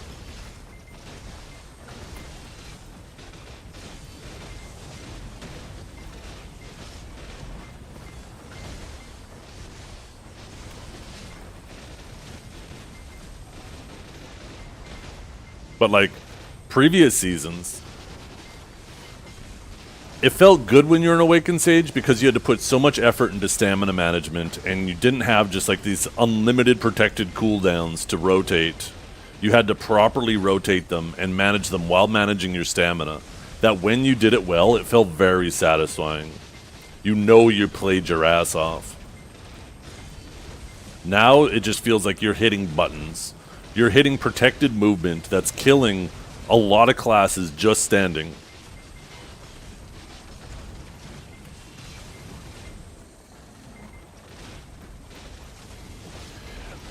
It's not the burst damage. Things like Upsurge should hit hard, right? Anything where you have to stop and commit to damage is perfectly fine, because then other players can try to avoid it, they can try to punish it. The problem is the damage while moving. It just makes it really unfun to play against. That's why I think that they should nerf all of the movement, the damage of all the movement abilities. Add a bit of the stamina management back, so people who don't put in the effort to manage their stamina get punished. It adds that extra layer of complexity, right? And then I think that would make room for buffing the damage on things like Riftstorm or Interrogate. Interrogate is a laughably low damage ability for how long you're locked in the animation.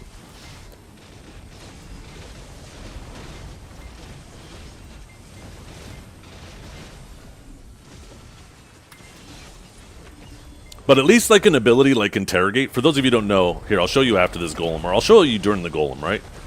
So, one second, let me 100, get my BSR up. So, right after that ability right there, that's a forward guard, and I know it was fast, I'm shy buffed, and I have my 100. But normally that ability is one of our biggest openings, and able to be punished, and it does like almost no damage. Not even in a combo. If I have somebody on the ground and I'm hitting them with that, it's tickling them, right? An ability like that would be the perfect candidate of moving some of that movement damage there, because it's something that players can punish if you use it incorrectly. That makes the fight more fun for both the Sage and the people fighting it. Because if they see that opening, they can try to capitalize on it, right?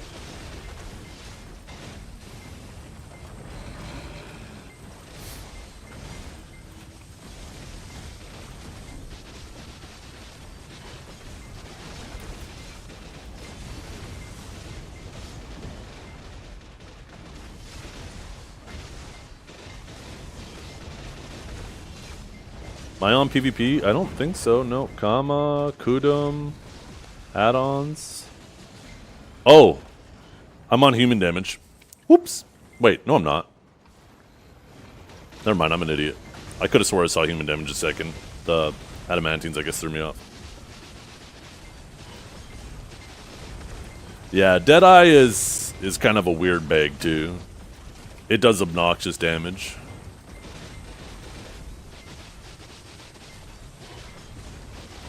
You were wearing a DP offhand? Oh, okay, gotcha.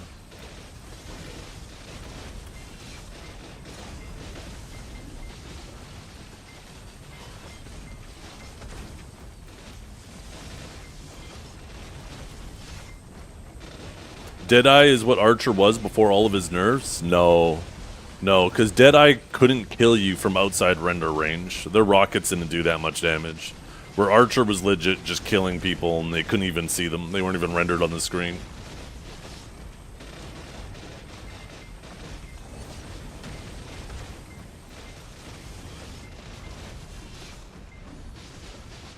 I think part of the problem, too, that also, like... And this is, too, with the Thunder's point, right? Is... Solair is a very unique environment right now that's probably a higher damage environment than almost any other environment in the game. And when you have a class that moves around and iframes like crazy in an environment like that, it's going to feel even more difficult to deal with, right? So I think part of the problem is with how high the damage is in Solair.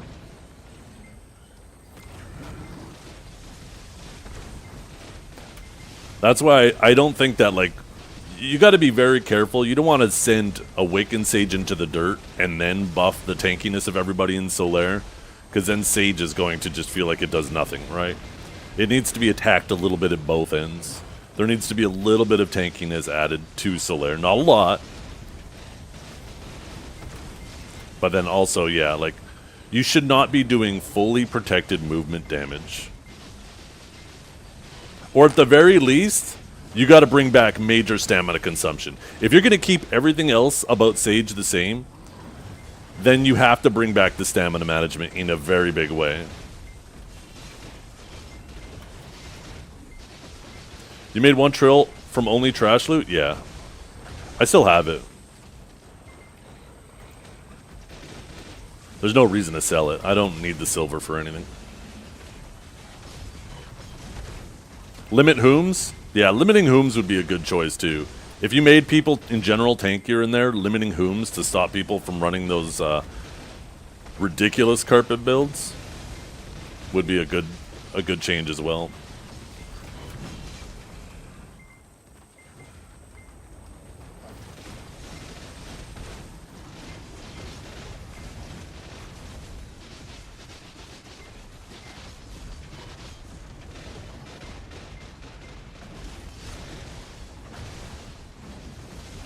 I don't know what they can even do with impaling. Yeah.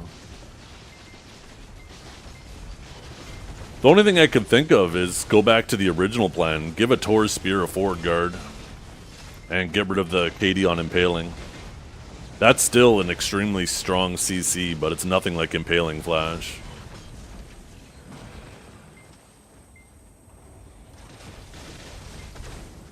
You can at least punish that, right?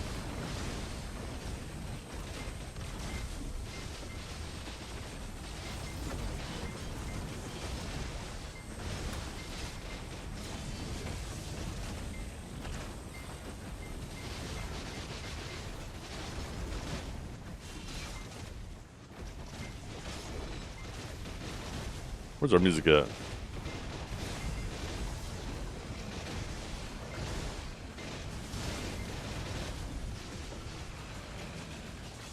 That was the original plan for PA, by the way, you guys. Years and years ago, back in December of 2023, there was a giant set of patch notes.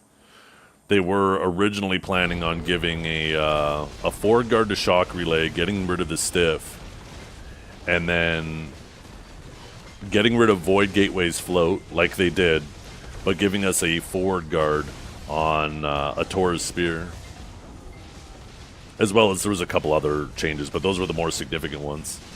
But that patch note ended up getting scrapped. There was a lot of classes that had those patch notes scrapped, and then they ended up later getting them trickled into the game anyways.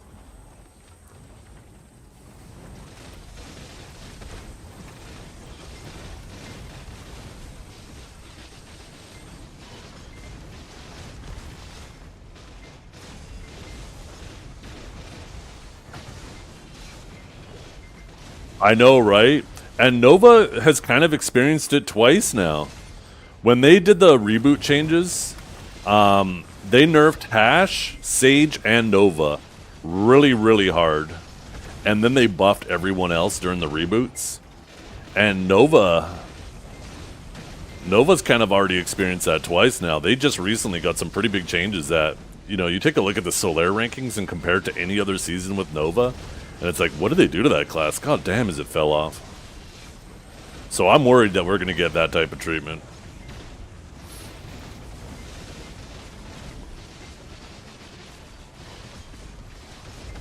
I think any objective player can agree too. You should just not be doing that much damage while doing fully protected movement. There's nothing wrong with doing big damage, but doing it while doing iframe into SA fully protected movement is just overwhelming for people to deal with.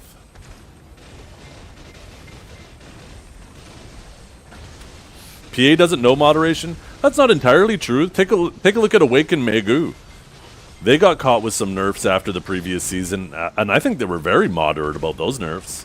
The class is still doing well. It's not completely obnoxious anymore. There are some examples of them doing very moderate nerfs. Very conservative nerfs.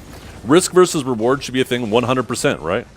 And that's why I think the damage should be taken away from the unrisky damage for movement and be given to abilities that are more risky, like Rift Storm and Interrogate.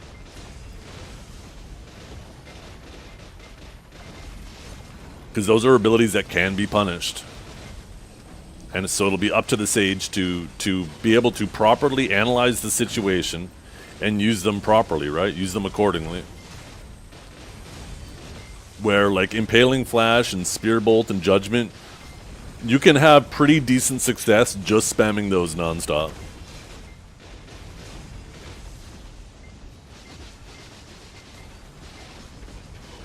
And you're fully protected and moving the whole time you're doing it.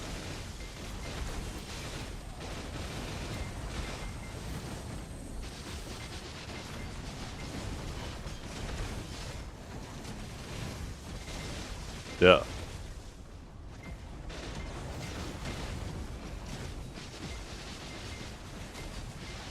Anytime you do an ability that cancels Lightning Prison, so like Impaling Flash and Bolt, it'll pocket the Interrogate.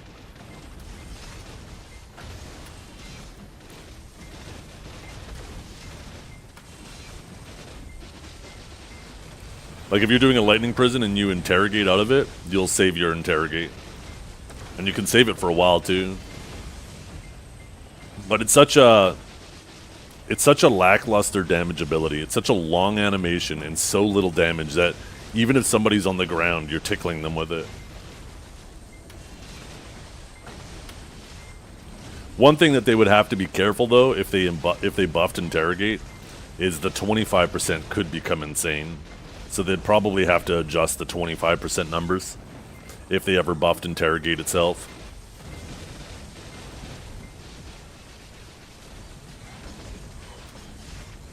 Yeah.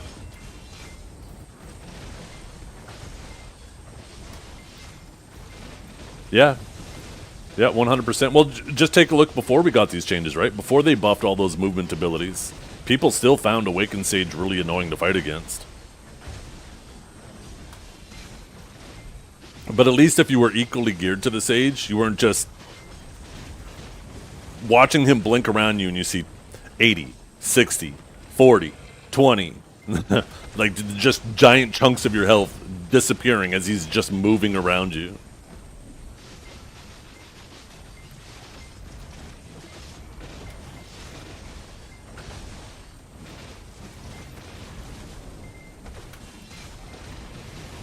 Yeah. So, yeah, like I said, I think they should get rid of a lot of the movement damage and move it into Riftstorm and Interrogate. Longer animation abilities that need to be, you need to be in an appropriate situation to use them effectively, and they can be punished if you use them badly. It would make the class more fun to fight again. You wouldn't be just dying standing. Bring back a bit of the stamina management. What class best counters Sage? Aside from Sage, in a 1v1, it's like Awakened Tamer and Hash. Awakened Tamer is probably the only class where it's an advantage to the Tamer. But Awakened Tamer is like an just insane 1v1 or period, right? Like, I don't know if there's an Awakened Sage in the world that could take on Mamo 1v1. Like, they'll be able to get it probably a couple wins, but Mamo, like, he just shows that that class is fucking wild 1v1. He is so good with it.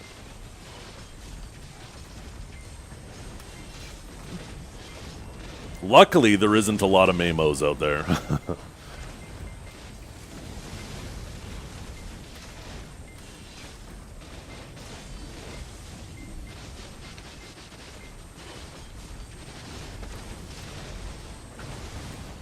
In an environment like Solair, Sage can win a 1v1. We even saw it last night. There was a match where Calb was fighting Mamo on the other team, and they were in a 1v1. They were in a 1v2.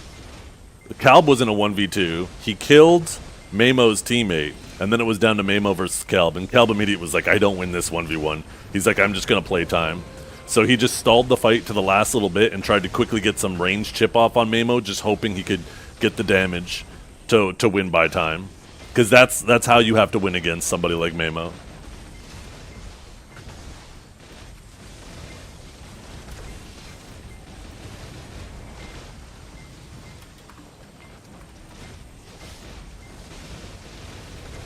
Share some earrings? Yo, yesterday I was getting hosed for earrings. If I could trade you an earring for Dechia fragments, oh my goodness. I think I've only managed to get one so far. What do you mean lies? I got one earring yesterday. In our 3 hours. Or maybe it was like 2 hours.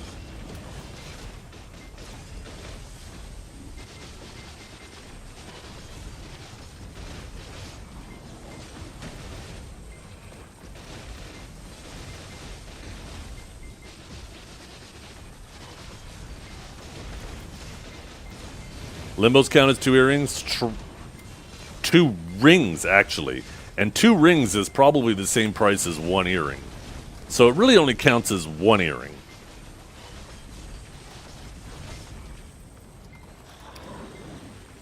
Look at that. Okay, maybe not quite half the price. I feel like earrings have come down a bit. Gold bars and pities, what you sell? Well, those don't count anyways, because you still have to invest the time into doing the run, right? You still have to do the limbo. Those things just compensate you for the time. The earrings are what's extra.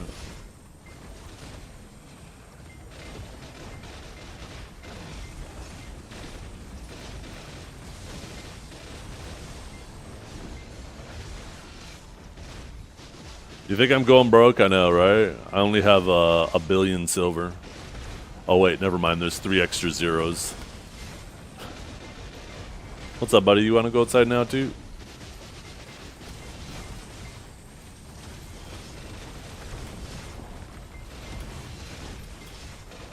Yo, what's up, Bingy?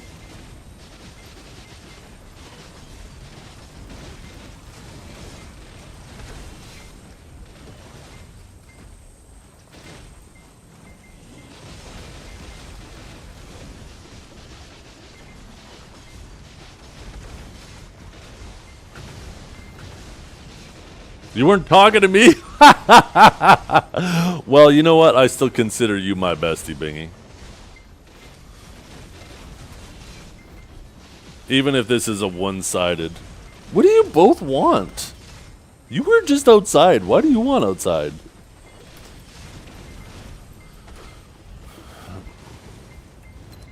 Go on. Oh, there's a squirrel in the yard. I don't know how the hell they knew that. That squirrel's running for its life now. That squirrel better not be fucking with my plants. Wait, what's going on? Oh, the circus is here. Oh, Mr. Spooderman. Oh my god. Why is it that nobody likes Epidemic? What is going on, Super Loser? Why is everybody out to get you?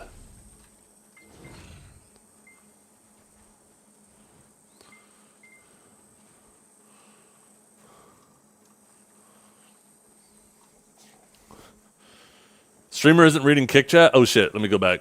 I accidentally changed my multi-chat. Morning, how long have you been multi-streaming? Been one of my earliest meta embracers. Yo, sorry, Sargon. I've been multi-streaming on YouTube for like a month now, maybe a bit over a month. There was a little period of time where I had to stop, but I've been doing it for a little while now. As for Kick, I just started about 2 weeks ago because I learned that they changed their policies with multi-streaming, and I was like, shit. I mean, if they're going to allow it, then I might as well stream on as many platforms as possible. Okay, we're gonna have to swap channels again. Here, I'll drop party. If you guys want to swap channels, and just tell me which channel. DM me which channel. I'm gonna go quickly make that sandwich.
Yeah, I'm back.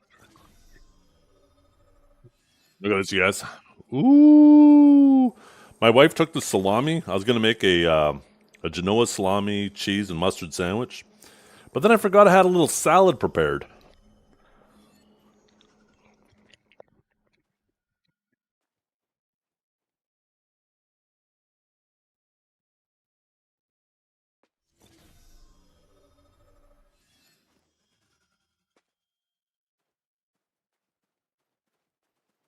Mm. Hmm.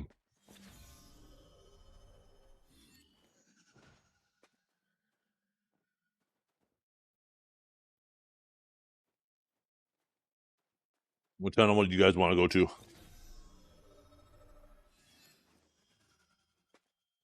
Why does this game always look so beautiful? Because you're beautiful. Sorry. I'm like making a mess of myself here. I ain't gonna let you guys watch this disaster.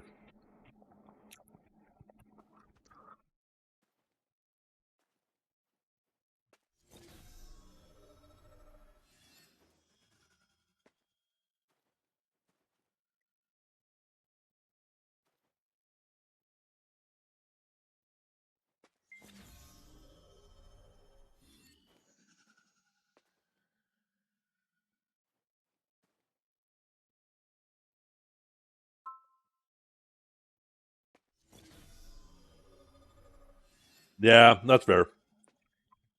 If he's done, that's okay. I don't know if you have another DPS. I still have like another 3.5 hours to grind. So if you want to find another DPS, we could do that.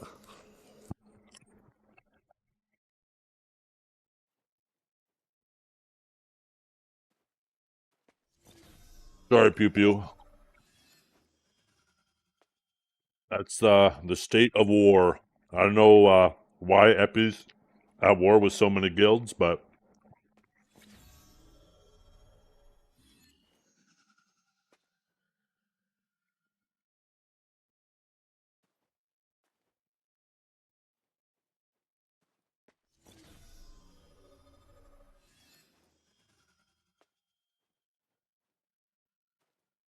imitation of a Playboy bunny goes to the fridge and gets salad.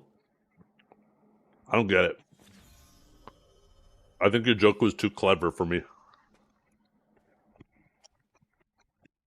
Is it because bunnies eat salad? Where's the Playboy come in though?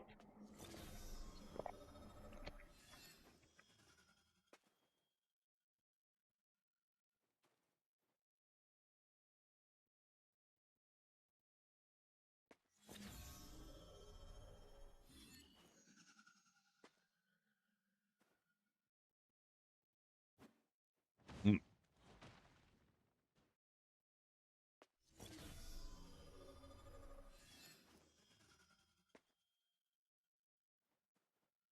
Yeah, no. I understand that. I just don't know where the Playboy part comes in. I'll just take it as a compliment. Yo, rat! How could you? How could you kill a man with a mouthful of salad?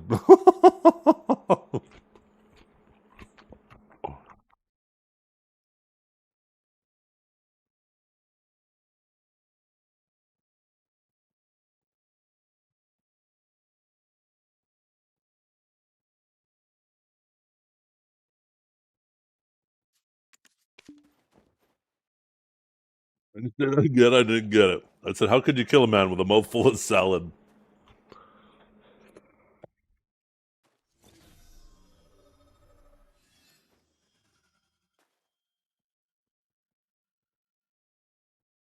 You're a boy who plays BDO? Oh, shit. See, I told you it was too clever for me. There's too many layers to that onion.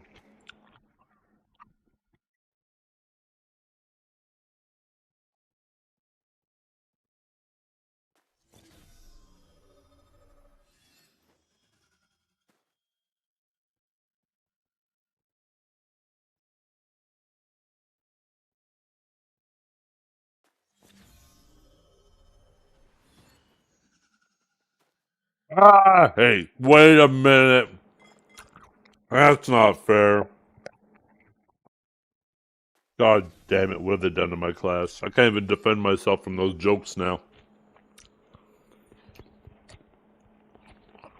I can't say anymore. Well, at least I have to manage stamina. Because I don't.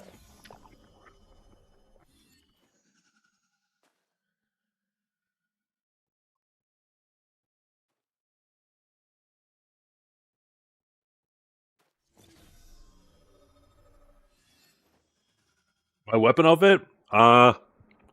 I guess just the Cabellius Divinis?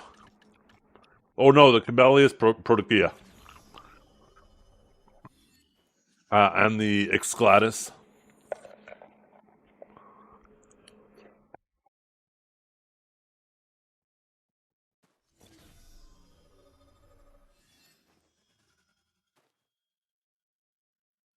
Yeah. No, I don't take it personally. Like I said, all fair is in love and war.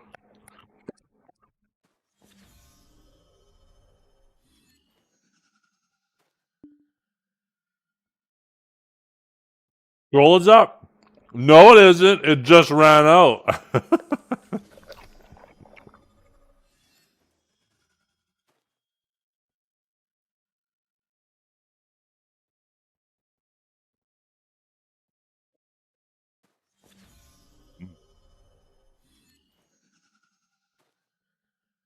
I have to thank my wife. She's the one that prepared this salad. Oh, you know what I should do? I don't know if I have any Swiss cheese. What if I still have Havarti cheese? I pulled out some chicken breasts for dinner. I'm thinking of making some chicken cordon bleu. I got some ham in the fridge. I got my chicken breasts. I got panko and all that shit. I just don't know if I have any proper cheese to put in with it. That sounds fucking awesome, though.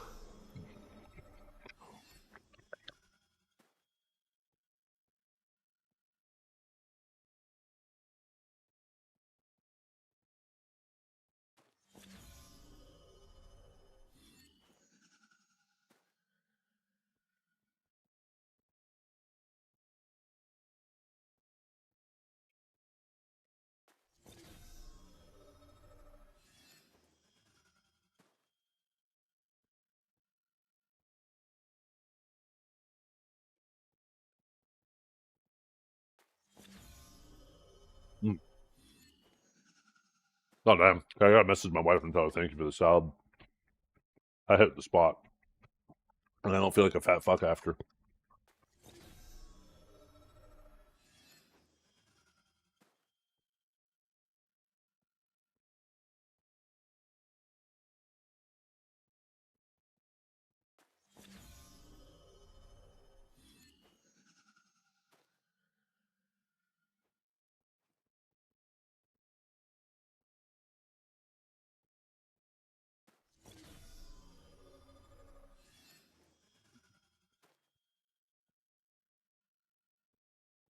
I can't remember. Did we have a DPS replacement?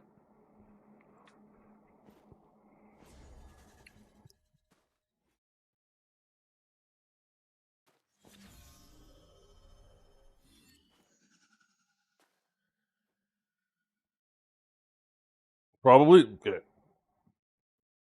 I mean, I could always ask in chat too if you don't have one. I'm sure we could find somebody who isn't at war with Shameless or Circus.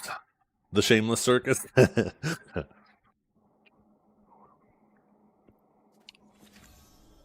Anybody in chat? Any Dolan 2 enjoyers? DPS want to come join us?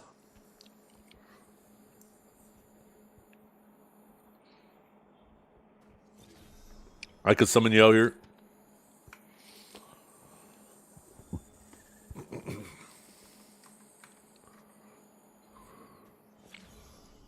You could join for an hour. What's your AP? With Kunum, obviously. Make sure we don't accidentally have somebody come out here with 300 AP.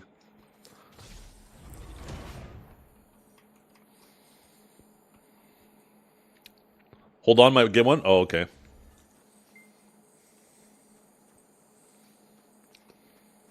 One second. Medozan actually might already have somebody. I might have asked prematurely.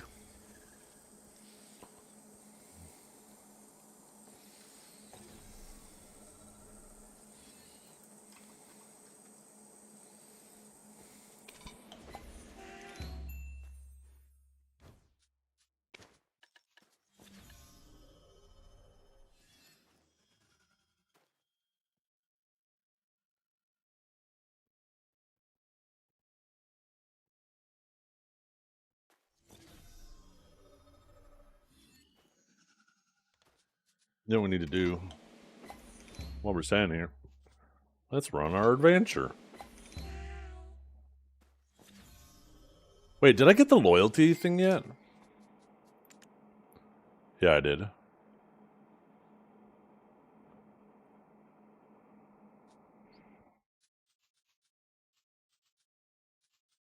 Oh, this is intriguing. Never mind, no it isn't. There was also a quest, right? I wonder if that's reset yet. No. Okay.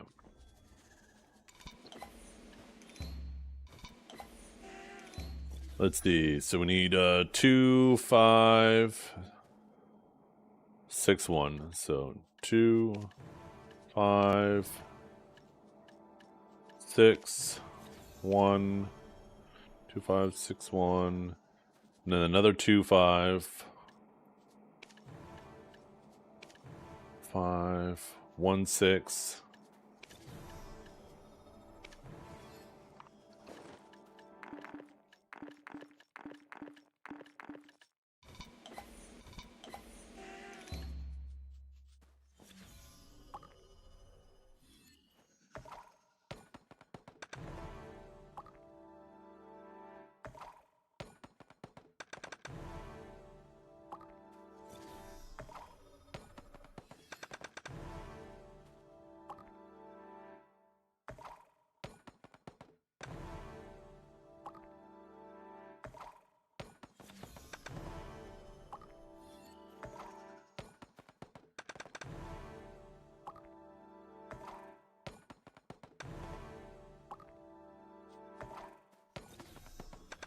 There we go. And then 3, 4, 6 for the next ones.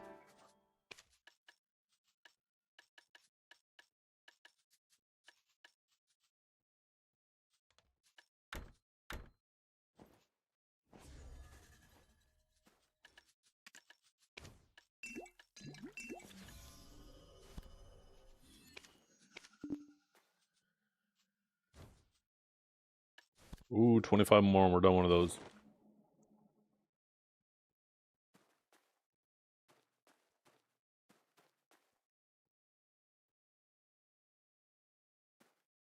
Yeah, I like the perfume box. I basically do the same thing every time. I grab the Supreme Old Moon, Crons. Loot Scroll, Crons. Loot Scroll, Crons. Perfume Box, Crons. Loot Scroll, Crons.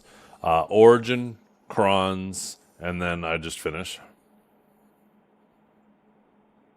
Some people grab these. I think it's the Enhancement Box 5. But, like,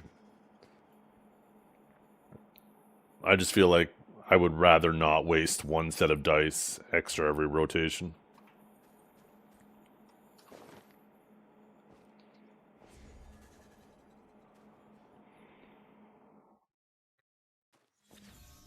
Watch this person that we have is also epidemic.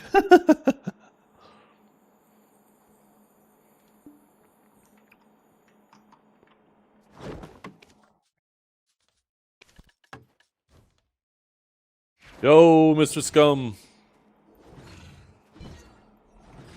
Pew pew pew pew pew pew pew. Cool. Since we're waiting for him, I'm gonna hit the restroom real quick. Be back in 2 seconds.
Okay, I'm back.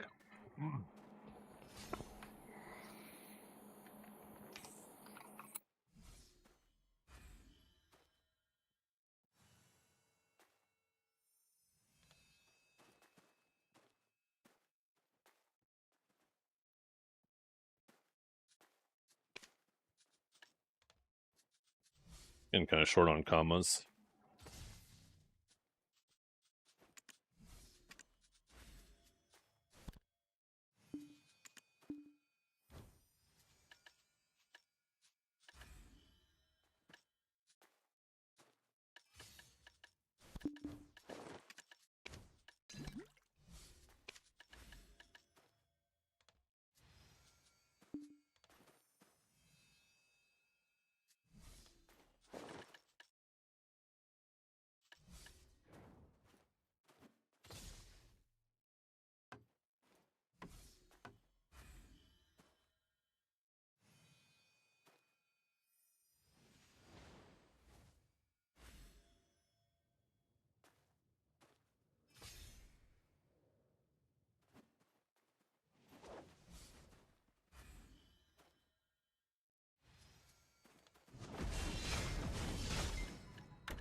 Or make sure I accidentally pop the right lantern. I'm always worried I'm going to pop the wrong one.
Yeah, I do.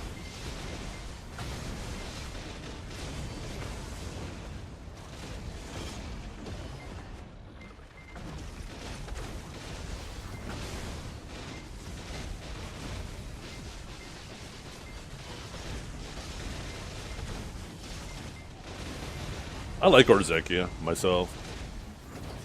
If I wasn't a streamer, I think I'd like it more. It is one of those spots where, unless you're playing specific classes, like, if I stop paying attention and they all hit me at once, even from the front, I'm just gonna fall over. So it's not really great for streaming if I want to interact with chat. I feel like chat engagement definitely takes a hit.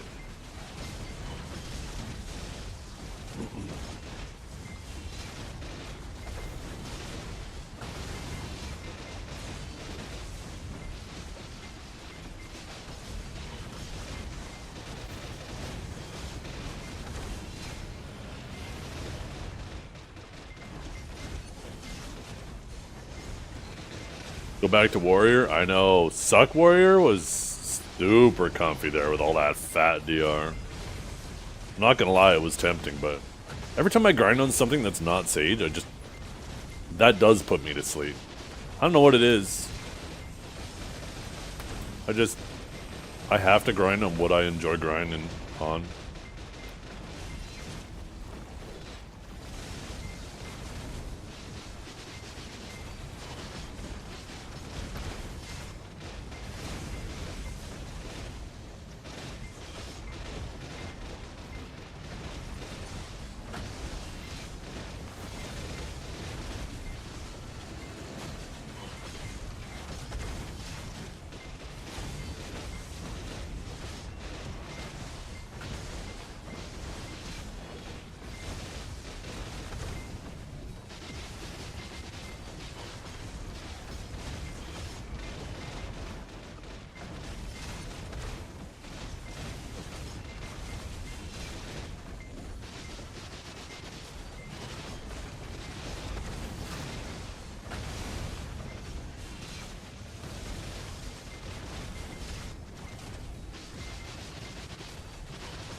You know, I have never picked up a artifact from here though, from Olin's.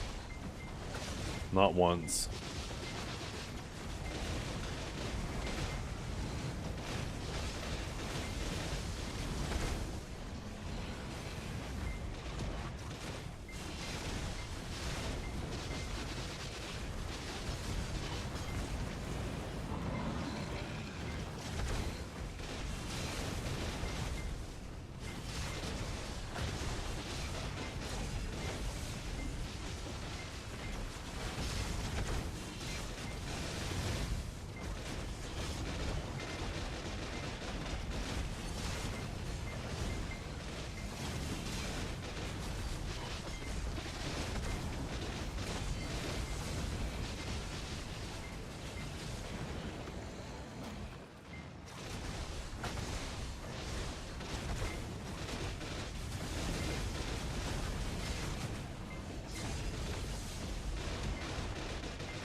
But I'm not gonna have my 100. 100 and too late after the last one.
That reminds me, I have a T9 horse that I'm working on, and I'm at like 20-something pities on it too. I wonder if I have enough mats to do another click soon.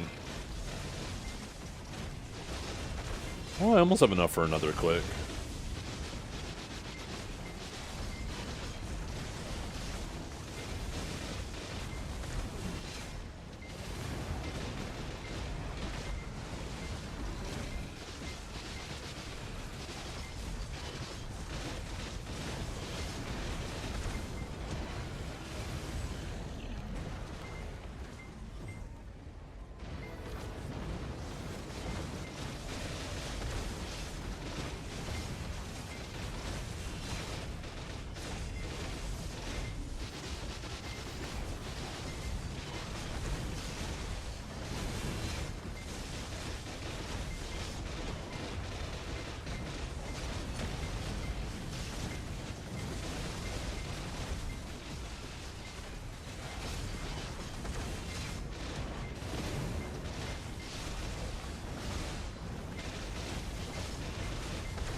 Why are you killing the stone? You need to kill the heart there, otherwise it does a big attack.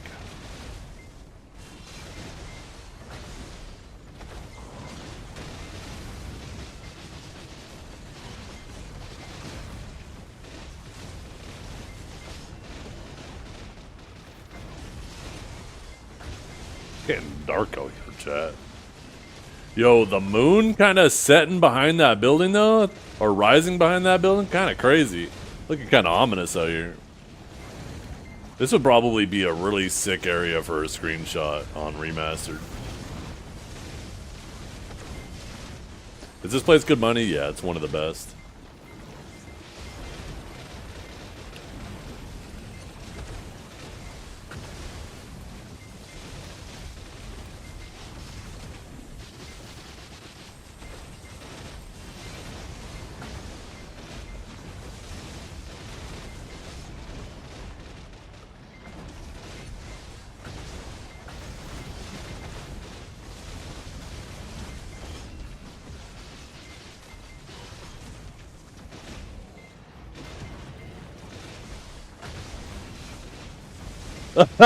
But you need friends, so impossible to grind. Yeah, I just got the streamer privilege. I'm Giga geared, and people know where to find me, so I typically don't have problems finding a spot here. Oh, this is definitely a streamer privilege.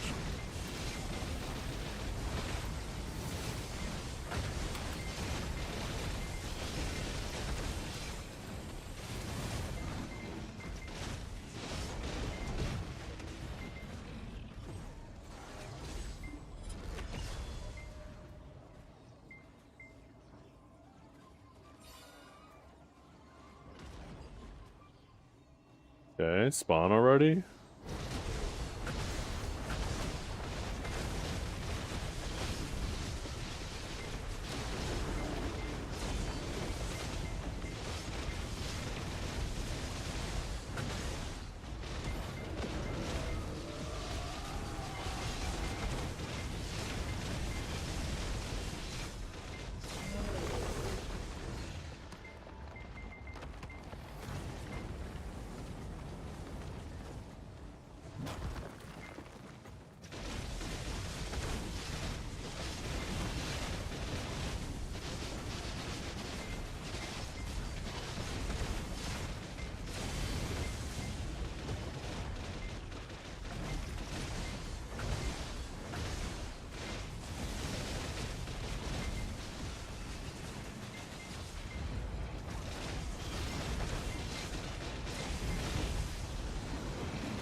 Damn, seems like your whole PC's falling apart, Medozen.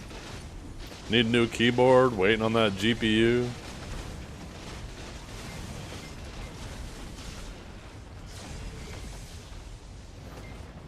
If you're looking for a sick keyboard though, I definitely recommend the Wooting.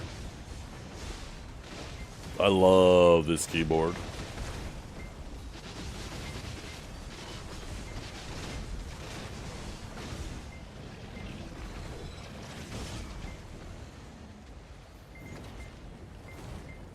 GPU seems fine. Seems to have fixed the issue. Oh, did you get the new GPU? I thought you were supposed to. You're gonna have to wait a couple weeks for that.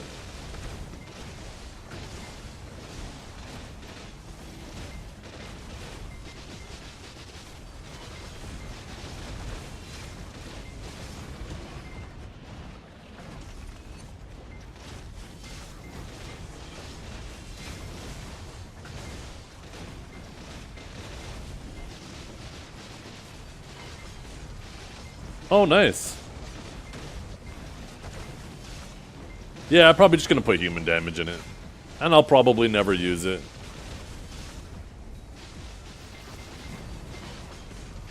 It's mainly for testing purposes, right? Because, like, when I run full blast, I typically do it with DR artifacts and DR boots on.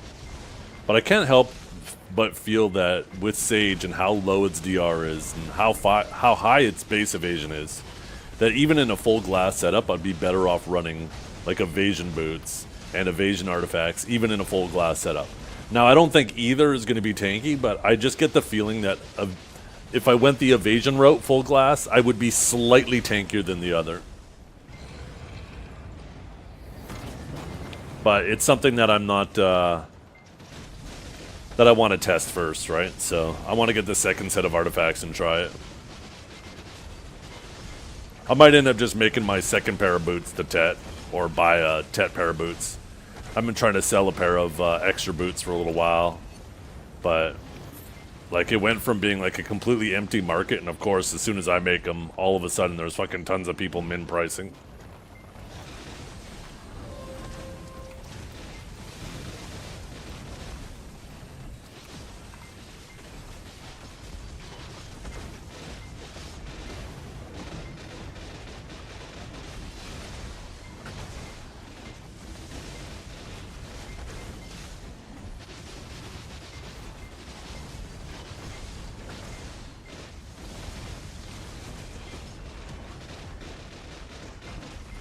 I don't appreciate getting bullied by my party members because I'm lucky.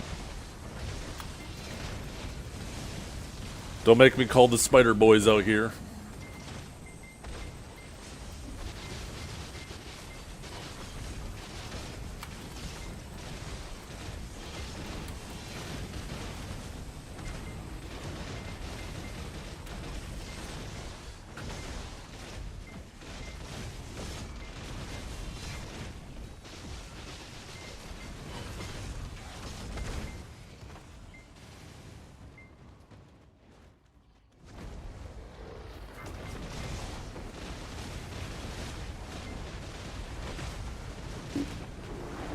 Ow. I aim my 100 to the side to try to spare the arm a little bit. Spared a little bit too long.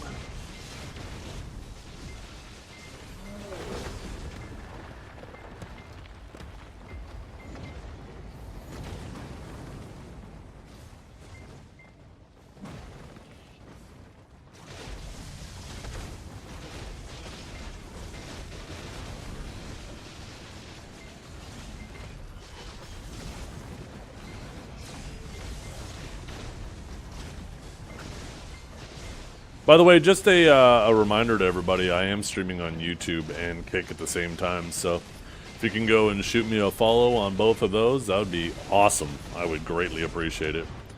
Just Zethian, Kick.com/Zethian, YouTube.com/@Zethian. No TikTok stream? Hey, you know what? Soon. Maybe that's something. Oh, I gotta mow my lawn. I gotta make dinner. Maybe I'll set it up tonight. Do I have a kick command? But yeah, I'm trying to stream on as many platforms as possible now, since you know, multi-streaming is becoming a much more reasonable thing. A lot of these platforms aren't trying to force exclusivity down your throats anymore. And I think, you know, diversifying is one of the best things any streamer can do, because you never know when shit's gonna go tits up on a platform, right?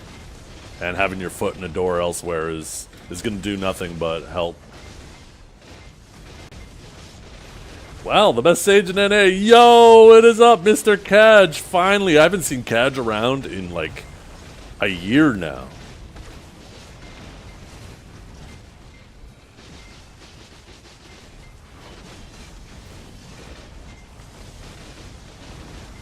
Yeah, I stream on Kick and YouTube.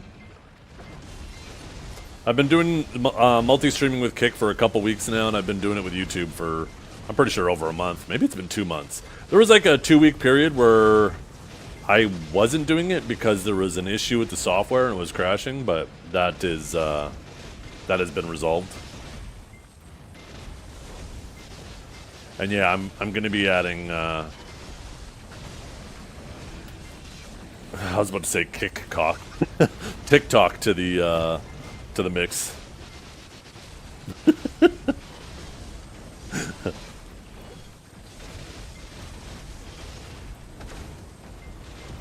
I saw a video with Asman where he's saying that advertisers are leaving Twitch. There's definitely been a bit of a decline, but I think a lot of it is just misinformation. Like, not that he's spouting out misinformation, but there's a lot of people who are complaining that their ad revenue is significantly lower than it used to be. And it's not that the advertisers are leaving Twitch. There definitely is some. But probably most of it actually has to do with the classification of people's streams. Twitch has been doing a lot to allow advertisers to exclude specific channel tags from their advertisements.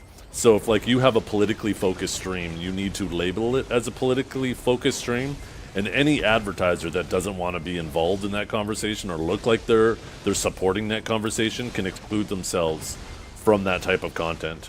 And there's a lot of political streamers these days that just, you know, I mean, the last year has been kind of a gold mine for talking about politics if you're trying to monetize it, right?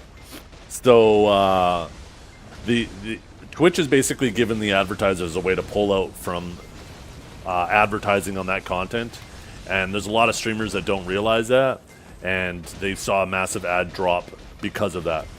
I saw a minor drop in my revenue, but nothing significant. And I think most of my drop too so far this year has been because, you know, we're in that stale period where it's getting before one of the balls, and there's not really a lot going on in the game. People are waiting for new content, so the population has taken a bit of a dip while people mess around with some other things while they wait for the Hideout ball. I expect it to jump back up right after the ball, assuming that there's some good announcements. Can you explain why people are saving silver for the Hideout ball? Because the balls are when they announce new things, right? And people like to be prepared for the new things. Okay, I need to turn my fairy on. It is way too dark out here. Why is it not getting brighter? Where'd that moon at? There it is. Yo, it just kind of went up that way, didn't it?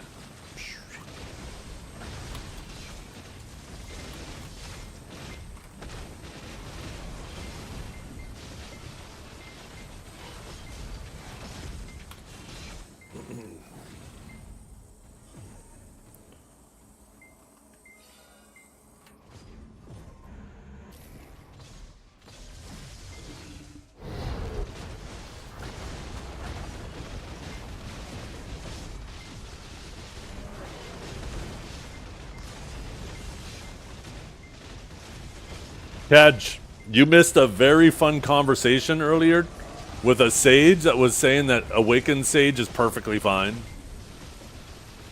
And his argument was because he's an Awakened Sage and he doesn't have issues fighting other Awakened Sages, that therefore it's fine. It's like, well, no kidding. When you're on the class that's broken, of course other people playing the class that's broken aren't going to be as much of an issue for you. What the hell? What are we even saying here?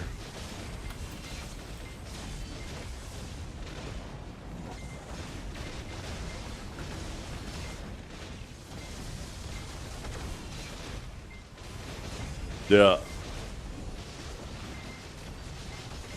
It's a shame I can't have multi-chat on screen from all the platforms so you guys can see what Cadge is typing. Yeah. What I tried to explain to people, Cadge, is the Sage's overall opinion isn't his. This is like back when Suck Megu was busted. You had people on Suck Megu defend it. There's some people in that when Awakened Drac was busted, they would defend it and say that it was fine. Other people just need to get good. You know, every time a new class is broken, there's always somebody on that class that are acting like it's fine.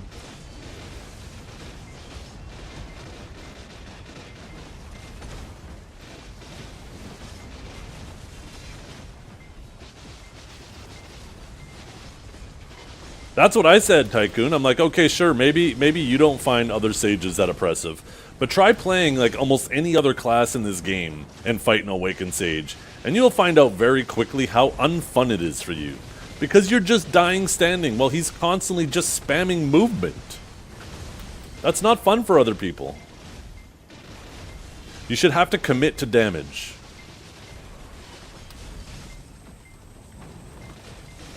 That's why I think that they should nerf the damage on Impaling, they should nerf the damage on Spearbolt. If they nerf the damage on Spearbolt, that'll also affect Aftershock, because they share modifiers, or multipliers, sorry. They should nerf the damage. Did I say Judgment? If I didn't, I mean that. I think Divine Executioner's damage can stay. It's a longer animation. It's, I think it has a very, a longer animation and a, it has like a risk versus reward, where like you can use it to engage and chase, but if you use it, then you won't have it to run if you need to. So there is that kind of risk versus reward of when you want to use it. But as for those other four, right, Spearbolt, Aftershock, Judgment, and Impaling, their damage needs to go down. But, and this is where I might lose some people who don't play Awakened Sage, I do think that damage, Awakened Sage should be a higher damage class, and that damage should be moved to things like Interrogate and Riftstorm, which are two very largely shitty abilities, but they're both punishable abilities, right? You can punish a bad Riftstorm and you can punish a bad Interrogate.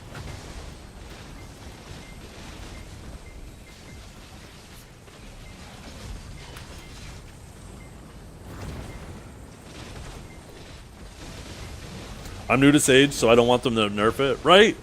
And let's keep it a buck. Every Awakened Sage doesn't want it to be nerfed. If they're just going to let us keep this power, hell yeah, we'll keep it. But we know it's just not fair to other people. It's unfun for other people to play. And if you want the game to be thriving, you want people to feel like they're having fun.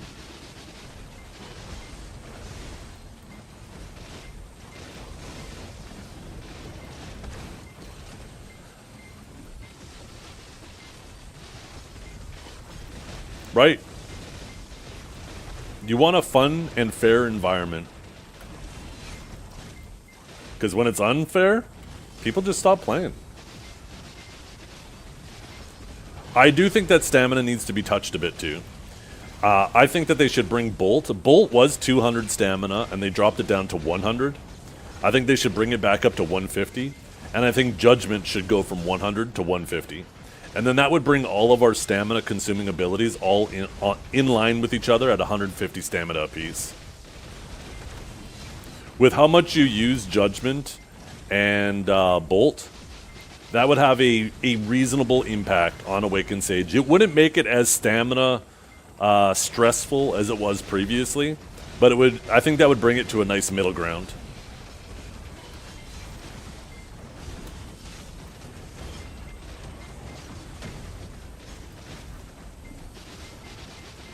Yeah, but Sage is the main character.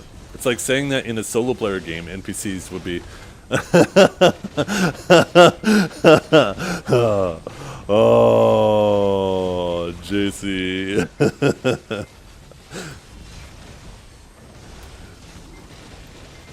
You're trolling, right? I don't see a kappa there, but I'm assuming that's just a fun thing to say. You're trying to ruffle some jimmies.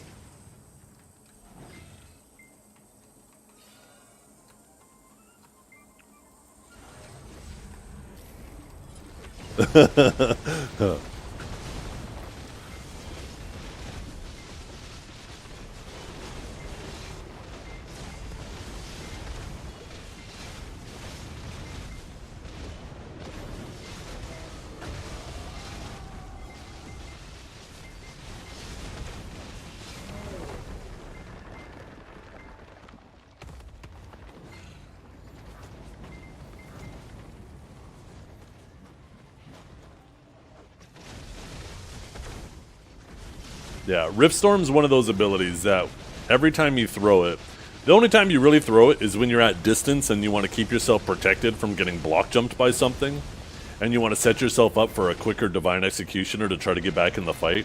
But in a situation like that, you're not using it for its damage, you're just using it for its protection. And because if you use it, like if you try to trade with Riftstorm, Like, almost every grab class is going to instantly grab you. And same thing with Interrogate. It's another ability that when you're at range and you're trying to get some stamina back, not that you really need to do that much these days, but you're trying to keep yourself protected from a range class, you will throw an Interrogate and let that shit rip. And as long as there isn't a block jump class or a class that can rapidly get behind your forward guard, you'll be okay. But if you use it too close to the enemy and miscalculate maybe how quickly they can get behind you, they can punish it, right? And like everything needs to have a risk and reward. Just doing high damage, fully protected movement, there's no risk, there's only reward. Where if you move that damage from those movement abilities and put them into like Rift Storm and Interrogate, those abilities would feel more useful to the sages again, but there would also be a risk-reward trade-off there. Have you seen the costume contest Grim and others are holding? No, I haven't. Do you mean like an IRL costume?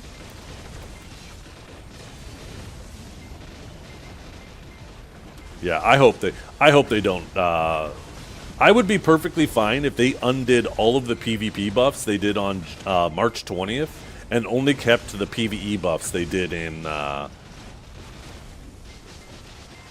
was it late April? If they just let us keep the PvE buffs and got rid of all the PvP buffs, I would be perfectly fine with that. Because that would still be a slight PvP bump over last season, but we wouldn't have all the obnoxious damage. We would lose the forward guard on Chain Lightning, which I'd miss. We'd lose the protection on Lightning Surge. I'd really miss that. But we would still keep the shorter cooldowns on Upsurge and Enlightened Bolt and Lightning Prison.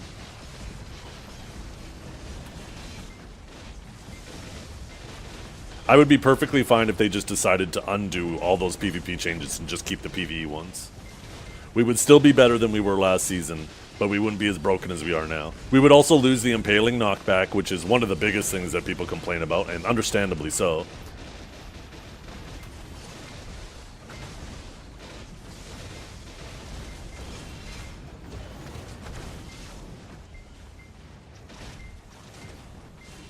I think PvE-wise, Awakened Sage is in a perfect spot.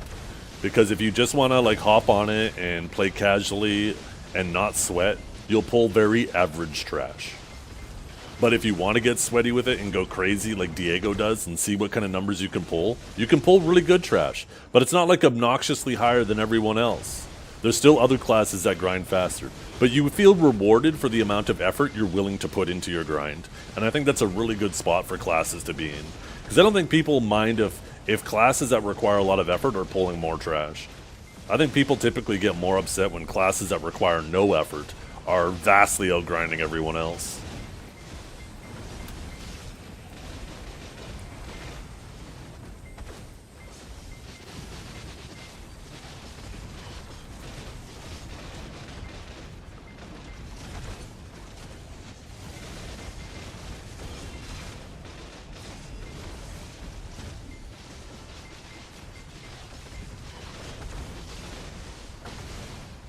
Yeah. Yeah, because Suckwitch is one of those classes where it requires a reasonable amount of effort, right? I've never played it, but I always hear that it's a high-effort class. Awakened Nova, too, right? Like, Awakened Nova was one of the best grinders for a long time, but you still only saw, like, 2 or 3 people grinding on it because people typically don't want to put in a lot of effort when they're grinding.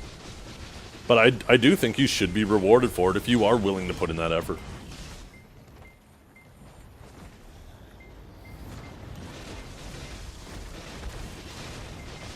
In a perfect world, all classes would have that, right? Where if you want to chill and pull average trash, you can. But if you want to get sweaty with it, you can do that too and pull extra trash. It's hard to get every class capable of that type of flexibility.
Yeah, before I bother investing in a second pair of boots, though, I want these artifacts.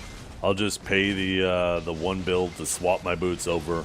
I'll mess around a bit, see if if my suspicions are true. If they're not, then I know I don't need to worry about the other boots. But if they are, then yeah, it might be just time to get a second pair of boots. Again. For the second time.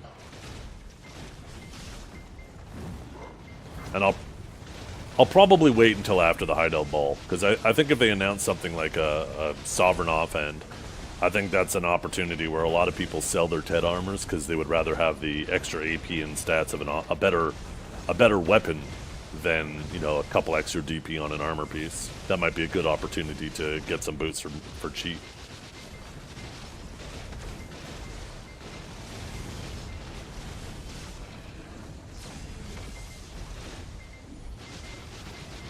Is the game worth it right now? Hey, that's a really subjective take, right? Answer. Like, the real question is it worth it for you? The whole purpose of any game is to have fun, and nobody can tell if you're gonna have fun with this game but you. All we can do is just tell you what the game, like what you're gonna be mostly doing in the game, or what you're capable of doing, and then you gotta ask yourself, does that sound fun to you?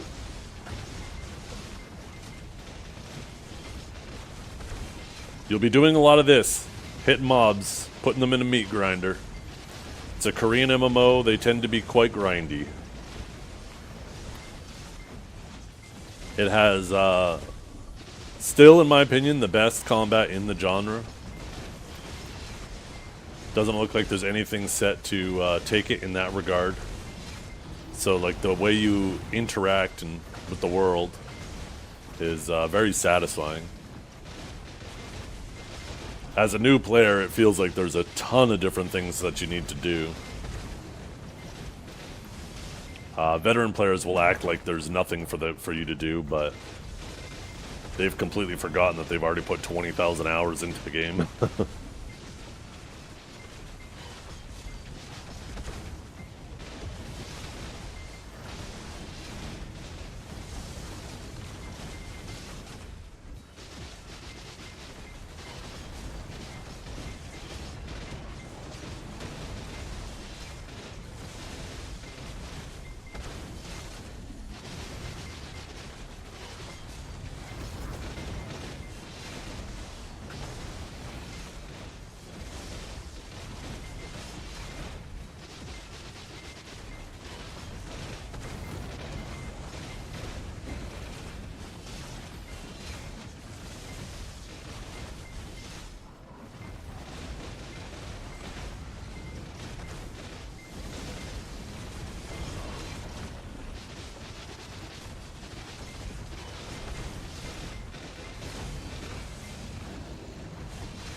Will I be climbing AOS this season? Nah, I'm very uninterested in this season. If it was more rewarding silver-wise, then maybe. But, it's like less than half the silver per hour I could be making. I already got my top 100 outfit. I know I'm not the best Awakened Sage. I ain't trying to compete with Kelb.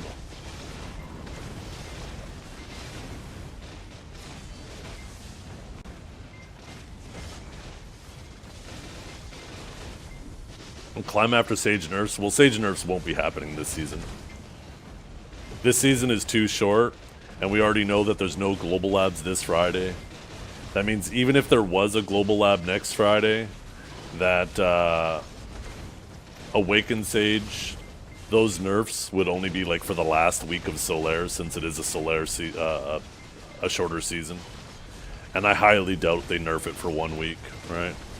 And even if they did, right? At that point, all the sages, or at least the good sages will be where they're, they could just play their maintenance games after that. This season's sage cooked, right? Not just sage cooked, it's also hash cooked. Like, don't get me wrong. Hash is an equally broken class. The primary difference is Hash is harder to play, so there's more room to fuck up, which makes them feel less strong. But they are equally as strong, just harder to fuck up. Sorry, easier to fuck up. Sage is harder to fuck up.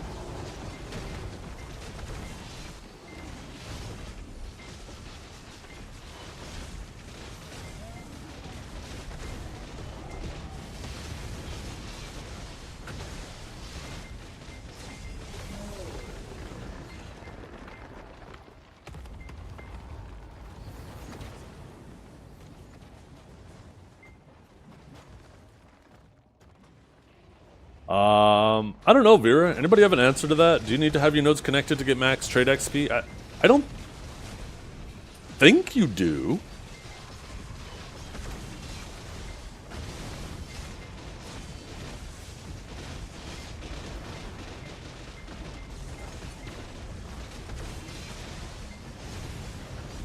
Is PvP a thing? I heard it's been killed.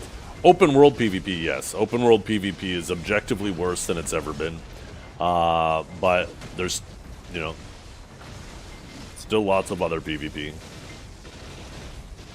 Node War, Siege. I mean, Node War and Siege has been mostly, you know, I don't want to call it dead, but, you know, it's been kind of in this same state for a long time. We had an awesome fight on Saturday, a nice 2v2 in Siege. I had a lot of fun with that. I think all the guilds had a lot of fun. Correct me if I'm wrong.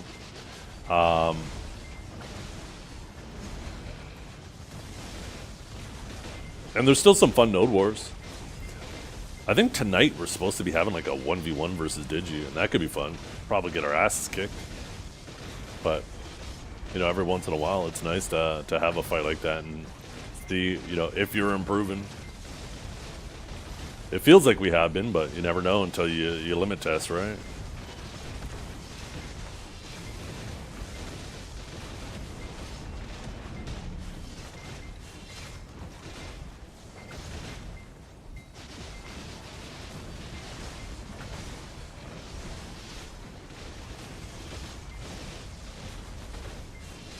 What's Pico's average gear score? I'm not sure what the average is. We have a lot of really geared people, though. Probably most guilds. Yeah, it's not the strength of the guild isn't measured by their top end. It's really the bottom end where the differences manifest themselves, right?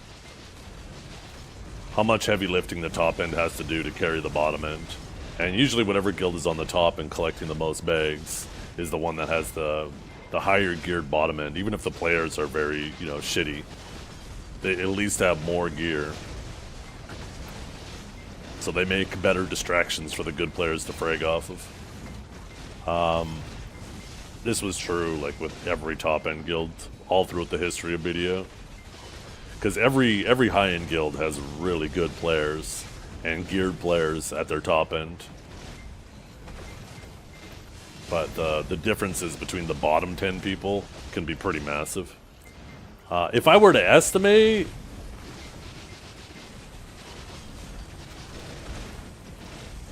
I'm trying to think. Like, who are the least geared people? I don't even know. I feel like I'd be just randomly throwing out a number. I don't know what our bottom end actually looks like in terms of gear score. Probably whatever Corgi's at.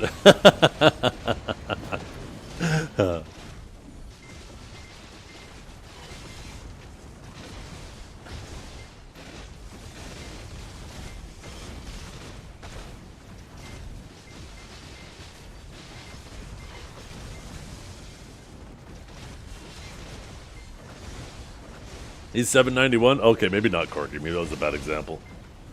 I'm sure there's some people that are probably like 770 or something. Maybe that is the average right there.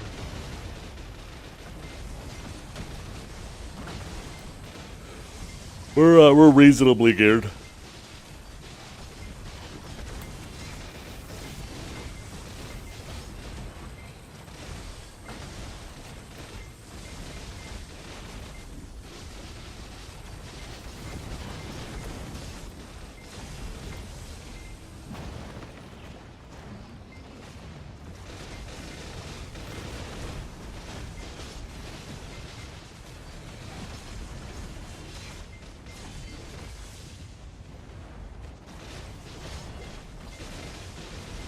My dogs won't back in. Ba, ba, ba, ba. Love isn't always on time.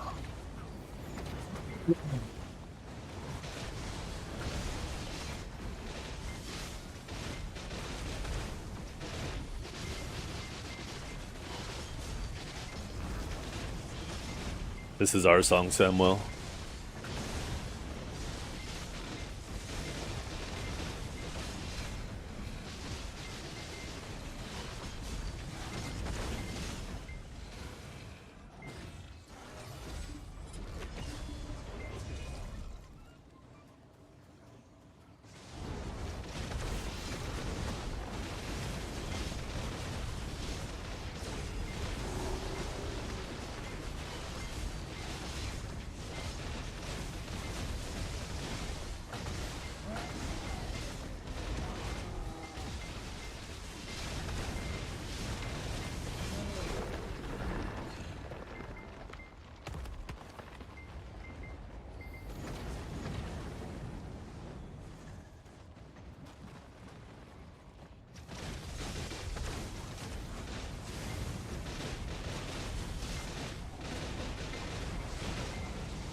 High damage while doing only fully protected movement. I think that's the primary problem. Most classes in this game, most, not all, need to commit to do damage. They need to commit to animations and abilities that either leave them stationary or vulnerable. Where Awakening Sage in a high damage environment like Solair, combined with its higher damage movement, with those two things combined, just makes it very unfun to fight against, because it can do just protected movement, and you feel like it's applying offensive pressure. I think that's the primary issue.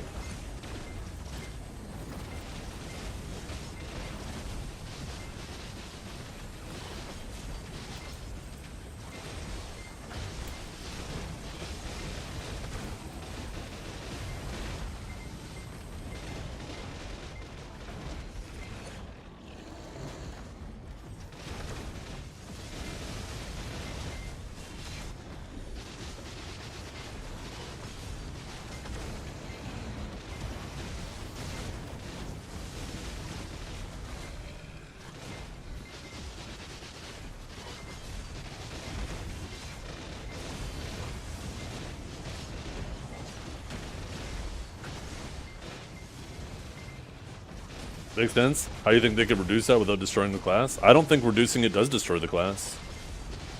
Awakening Sage was performing perfectly fine before they had it, before they did these buffs. I felt like I could contribute in large scale. I could contribute in uncapped and capped fights. I didn't need Spear Bolt and Judgment and Impaling Flash to be doing damage.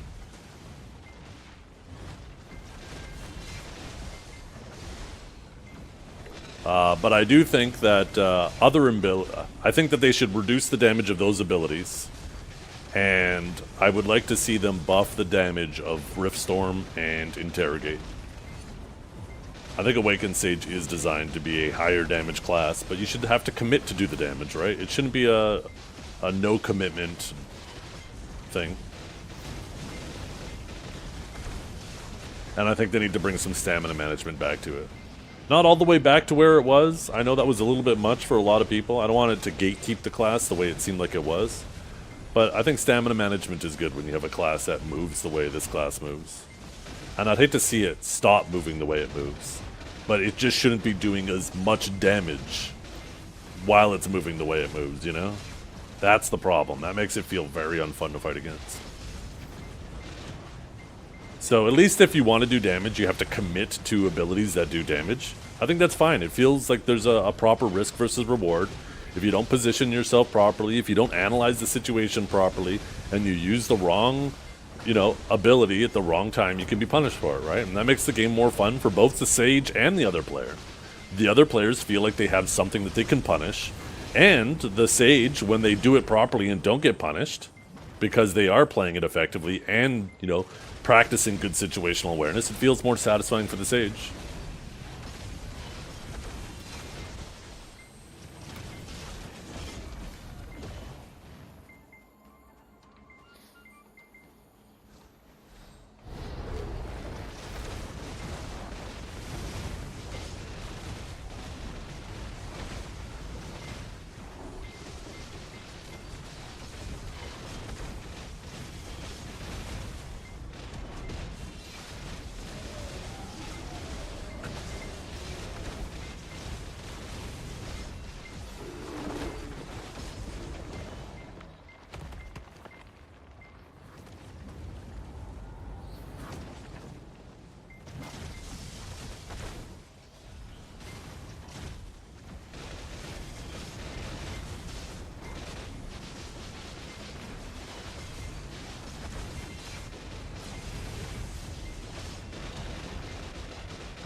Oh, are we done here? I haven't been paying attention in game chat.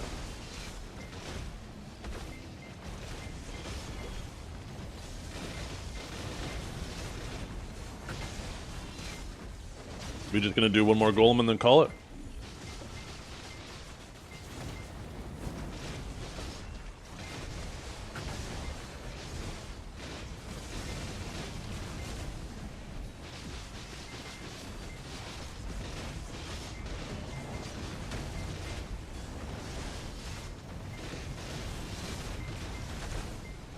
You're done when I am? Oh, well, I'm good for another 2 hours. I thought based on what you were saying in game that you wanted to be done after this hour because you're tired. And that's fine with me. You don't need to keep going if you don't want to play. I don't want to force you to play and then you end up not enjoying the game. I mean, I think taking breaks is good if you're not having fun. No, you're good? Oh, okay. Well, I'm good for another 2 hours for sure, so.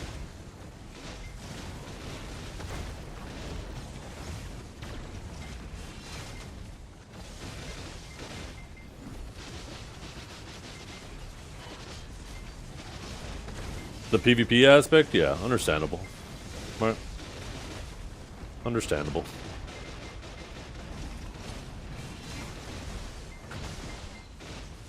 There's a lot of people that are feeling that way right now because of Solair.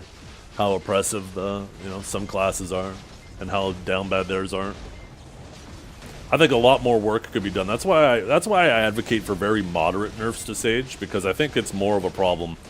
Like if you're some of the other strong classes, like sure, fighting Sage it feels overwhelming, but it's not like really, really bad. That's why I think you need moderate nerfs. But there's a lot of classes that need much more love, and I think that's far more important to tackle.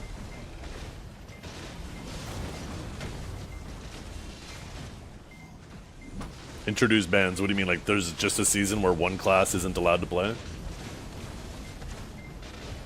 Or you introduce a ban and there's like one class you can choose not to fight against?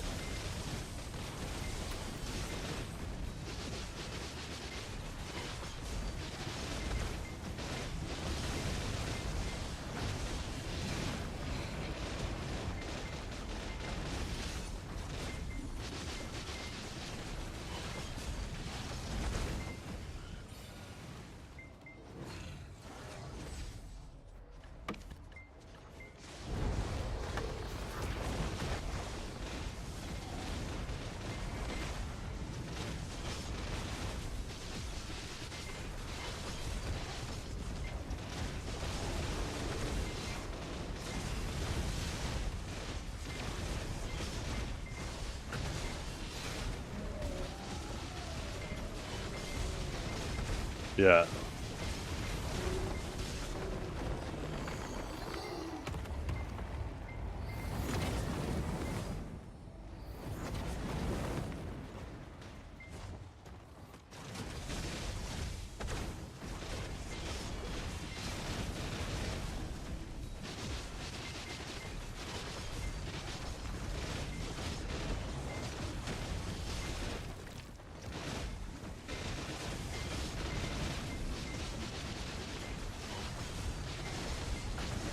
I wonder if we're going to hear more about them potentially removing resists too at the Heidel Ball.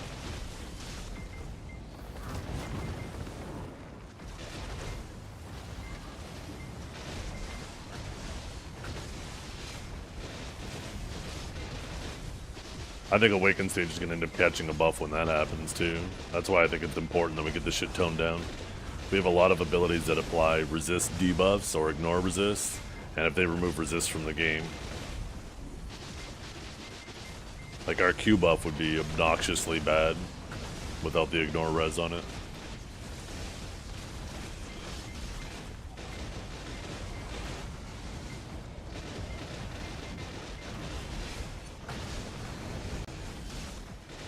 Well, I think it's a complicated thing to tackle. There's a lot of classes, and this isn't an argument to not do it. It's really a question of the amount of effort they want to put into making it work, right?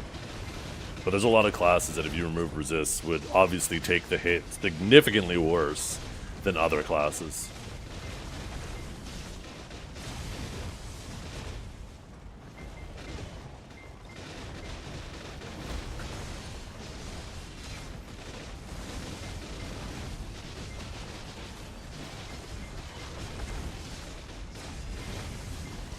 And then there's, you know, they gotta tackle a lot of different crystals. There's a lot of crystals in the game with ignore res on them that it would be completely useless. There's no reason to ever run ignore res for PvE.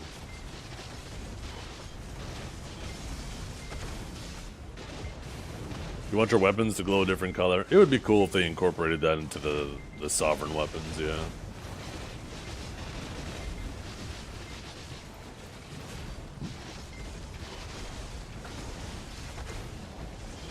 I can't wait to watch Scum running around with bright pink hands.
It was only Nova's.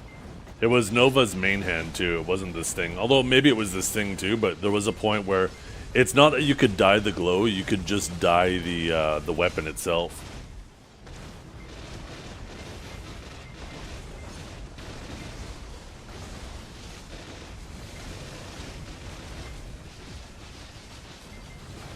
Boss bought a computer back from another campus. Sobo took the RAM stuff, candy wrapper in it, and covered the fan in this sticky white shit. Not what you think. Maybe just like glue?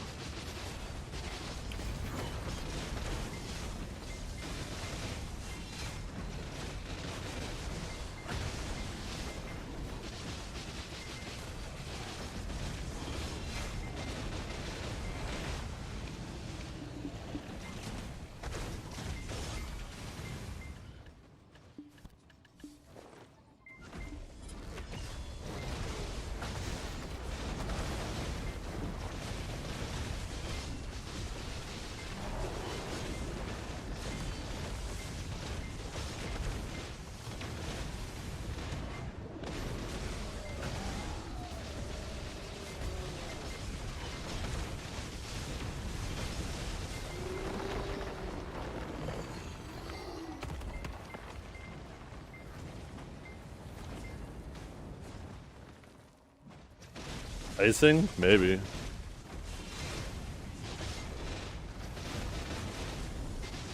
Maybe it was toothpaste. Nah.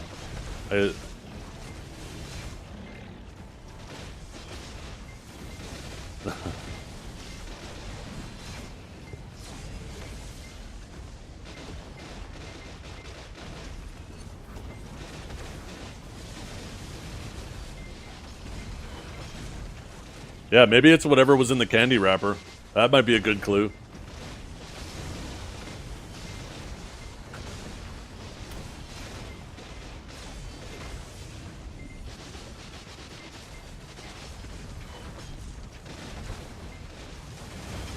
Didn't have a smell to it? What did it taste like, though?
What's up, Mr. Milkshake?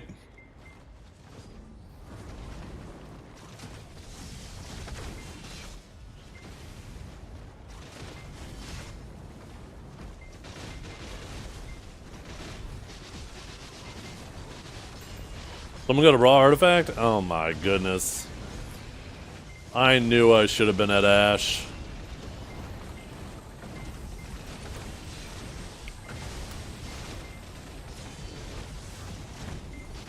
Well, I guess they could have been at Golems too.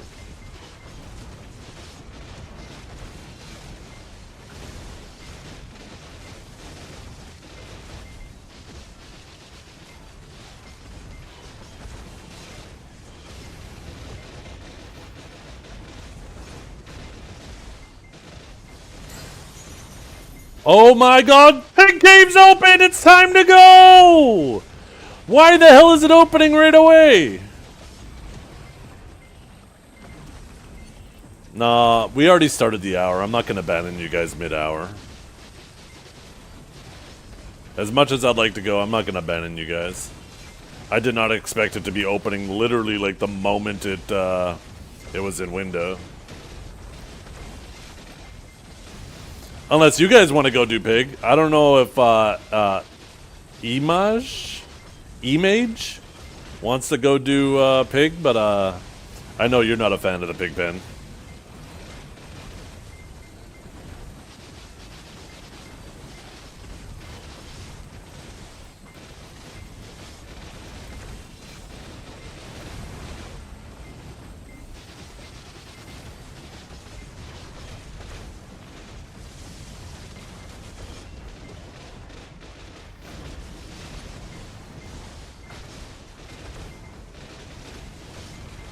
Killdozer Day? Why is it Killdozer Day?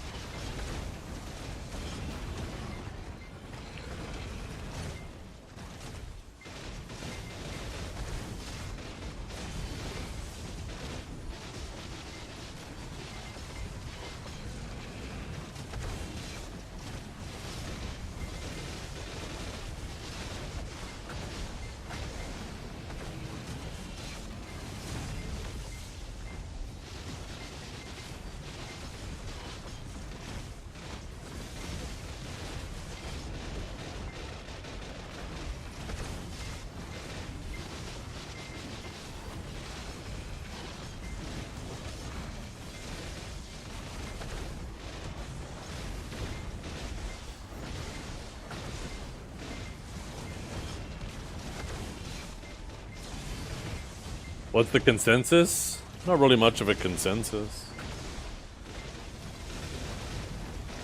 Or maybe it is. But, yeah, I mean, the scrolls are more expensive, but you're paying for convenience, right? They're more expensive for the end user. And they're currently inefficient for the hunters to be making. But it is a way for them to liquidate the significant amounts of Supreme Hide they're probably sitting on. I personally, if I were them, I'd hold on to it. One thing that it has done is it's future-proofed hunting for a bit. That if inflation ever, as inflation does, it always, gets higher and higher.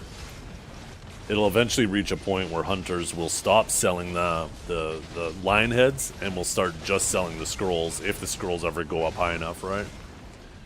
So as grinding becomes more and more profitable, less and less people will hunt.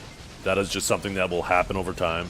And as less people hunt, there will be less supply of line heads till it reaches a point where the scrolls actually become the viable source of money from hunting instead of just making line heads.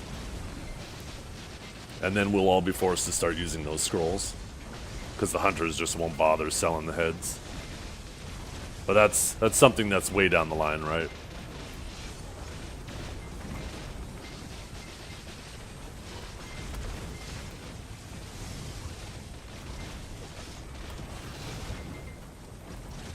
What is our timer on this hour? I'm not sure.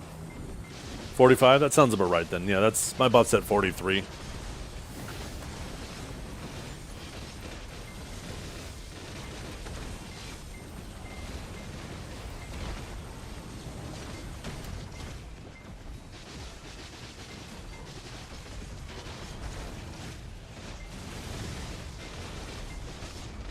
By the way, we could just stay here. I'm not going to finish up this hour and leave on you guys. I don't feel like running out there, leaving, and then just have the pig cave close immediately. We could just stay here the whole time.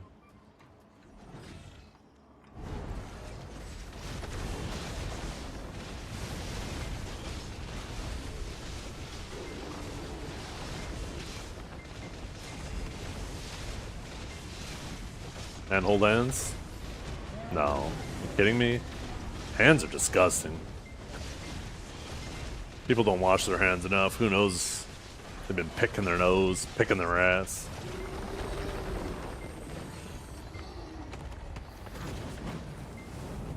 I won't even hold my own hand. I know where that hand's been.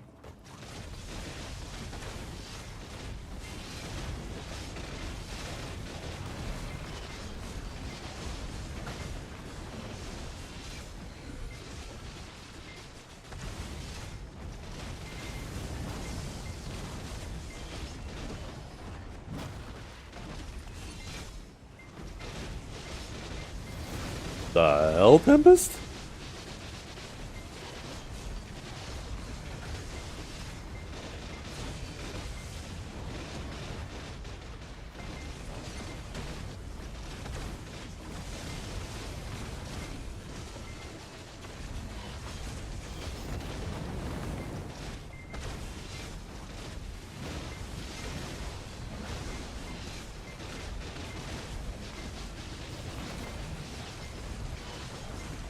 Surely the game will reward me with a full evasion artifact drop for not betraying it for the pig cave, right? Got beans! I fucking love beans.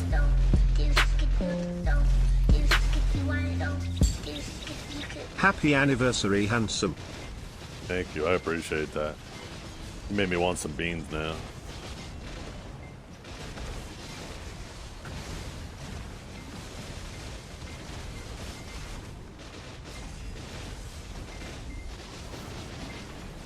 Agros track? Is it worth it to burn your Agros here? I can't remember.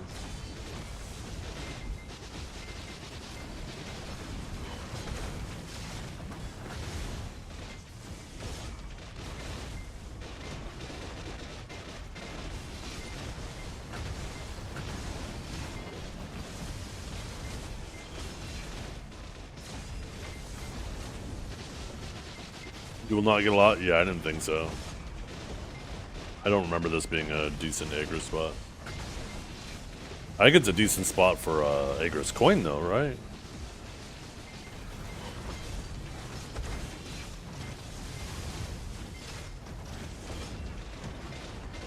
Yeah, I should be using my coins. I have 2 coins.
Another little Debo earring.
Nope.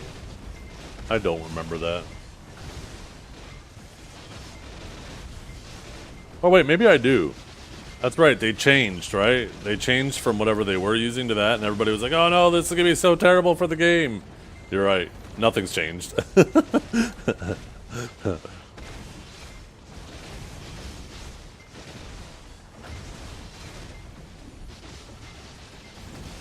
I get an artifact? No, I didn't.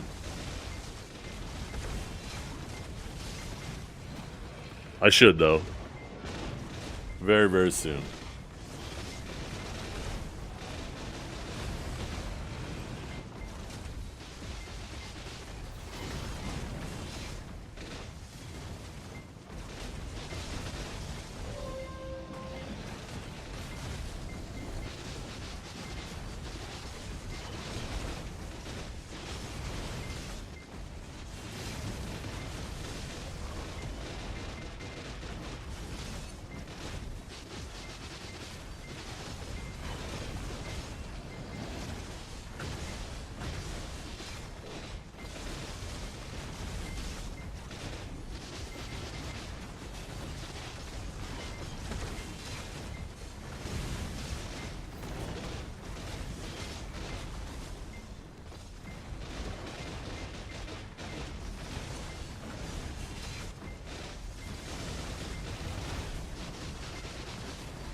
intro of the song?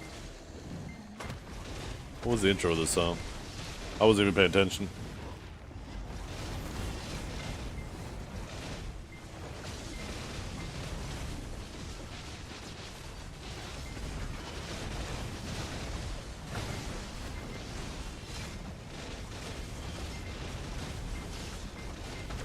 I don't know.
Oh, I don't have my house buff anymore.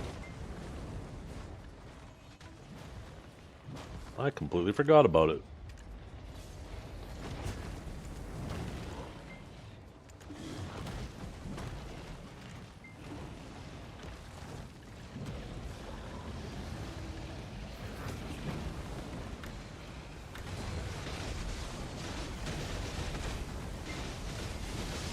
It was my time to close it? It was, wasn't it? That's all right. Oh, fuck. Oh, my goodness. Ouch. I ain't even going to talk about what I just did. Ah, goddamn.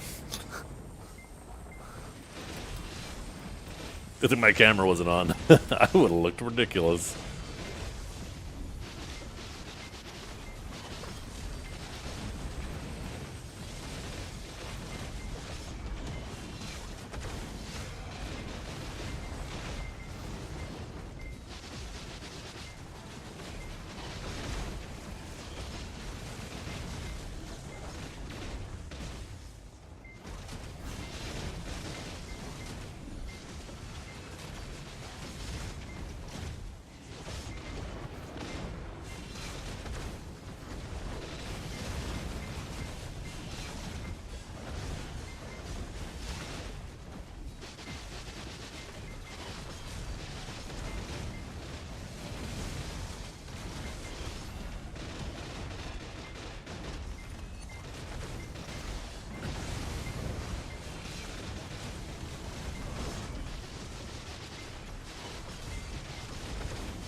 Not really a rotation, it's more of a priority system.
Oh my god, a dozen. Must be nice.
Yeah, if you could just move it around, I don't see why not. Just let you put it in the family inventory.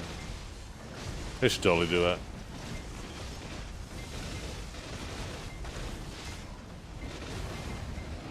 Or maybe it just has something to do with when a horse is pulled out. That's why it's an issue. Because even when you have it out, it's still, like, associated with the stable. And that means it has to be associated with a specific character.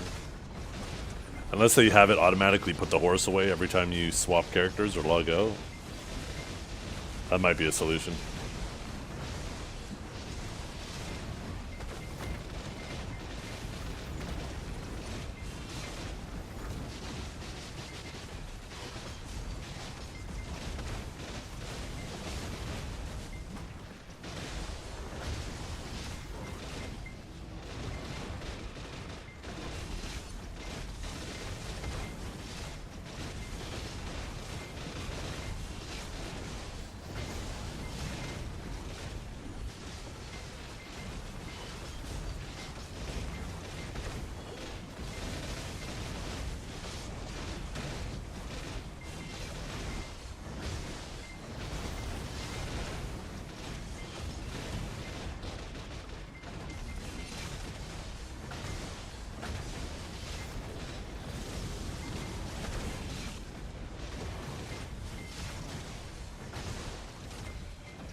Is it the crash out free zone? Oh no, you missed it earlier. There was a sage in here trying to argue how sage is fine. And I tried to explain to him that how he's part of a very specific group of people that even when Suck Megu was OP, people were saying that it was fine. When Awakened Drac was overpowered, there's always someone who thinks it's fine. And that he was Sage's version of those people right now.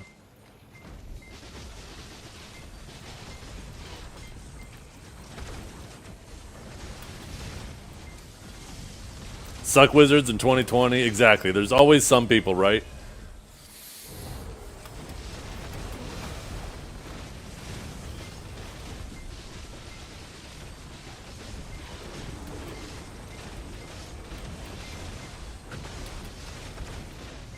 And then usually their first argument will be like, well, in this environment, there's still this class that performs better. It's like, well, it's not about one environment. It's about the collective environments. And also the ease of access. Like, yeah, Hash is broken too. I think Hash is equally as broken as Sage. The primary difference is Hash is hard to play, so there's more opportunities to fuck up, which makes it feel like it's not as broken as Sage. Where Sage is super easy, so it's harder to fuck up. Makes it feel stronger. But just because you can identify one class that is maybe a bit stronger in one environment, that doesn't mean that your class is fine.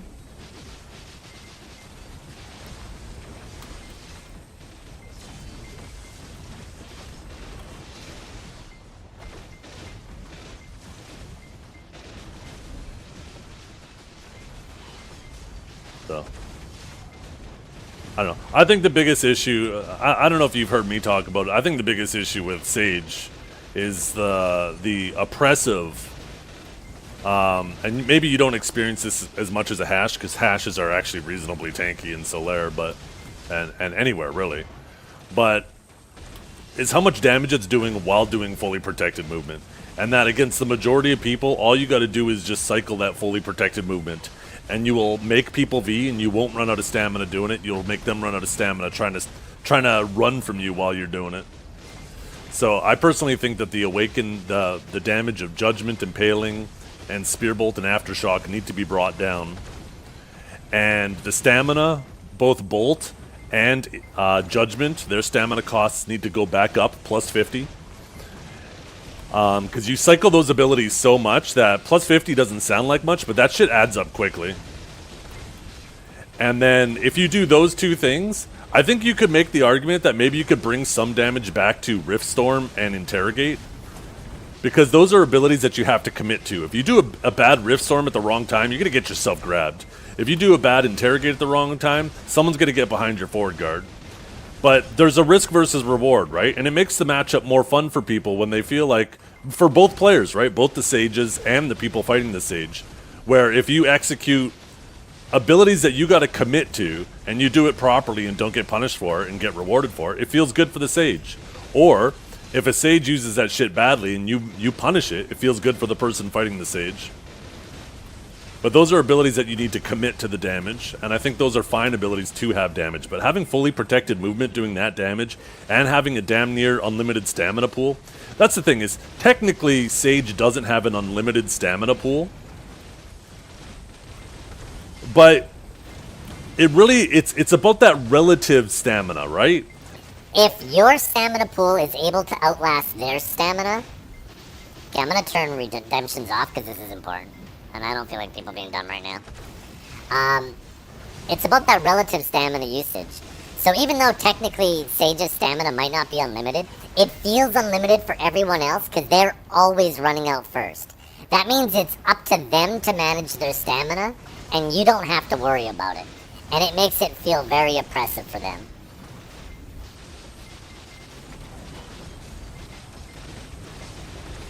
Yeah. Yeah, damage should have to be committed. You should not be doing fully protected movement and doing damage at the same time. There needs to be risk and reward. There needs to be trade-offs. And right now, Awakened Sage has no trade-offs. It can trade you. It can catch you. It's extremely mobile. It doesn't run out of stamina. It's just super oppressive and unfun to fight.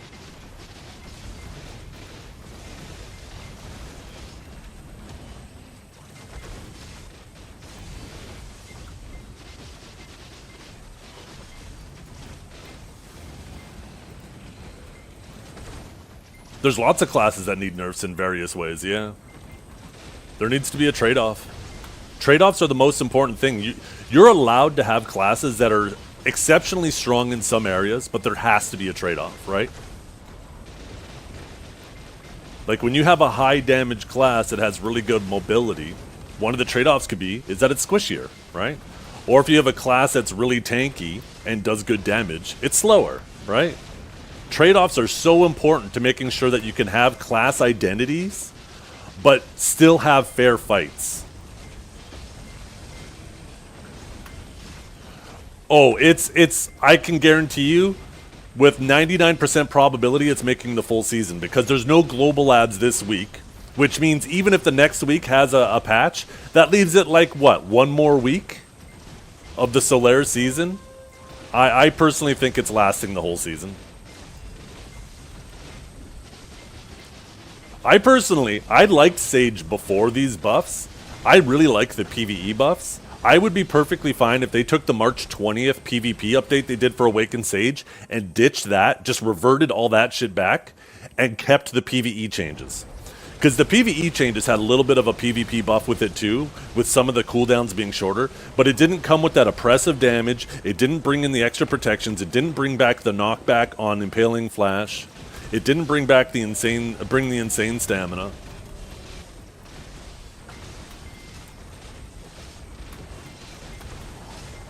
Yeah, this season it's just gonna roll the way it's rolling now. Yeah, they're definitely not gonna do a global labs before the hideout ball. It'll be something like really small stuff, but they'll want to save any major announcements for the hideout ball.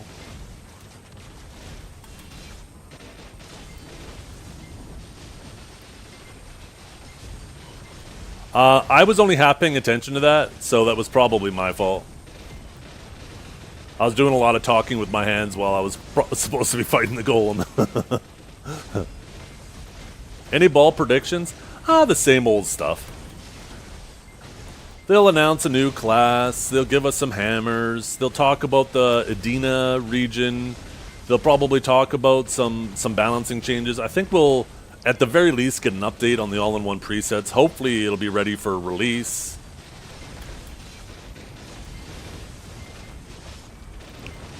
Maybe they'll give us an update on what they're going to do with resists. They did mention that at some point they were going to get that on global and start tinkering around with it, and we haven't seen that happen yet.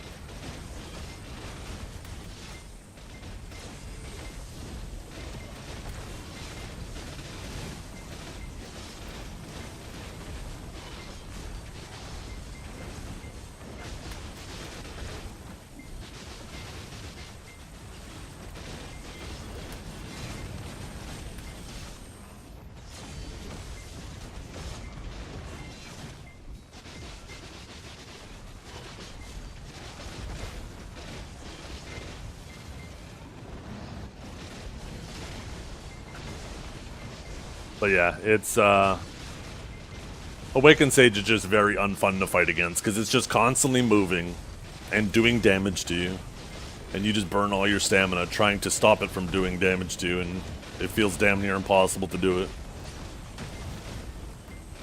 You try to trade into it and all of a sudden it's somewhere else still doing damage to you while you're throwing damage at nothing. I think the damage while moving is the primary problem.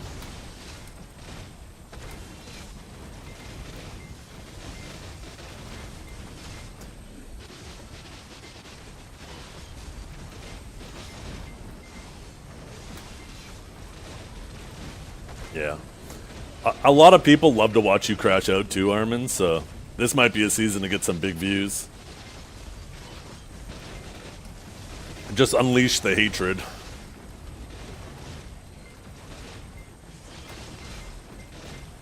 Yeah, Suck Megu, oh my god. And there was a bunch of Suck Megus who were like, no, we're fine, you just need to get good. It's like, okay. Okay.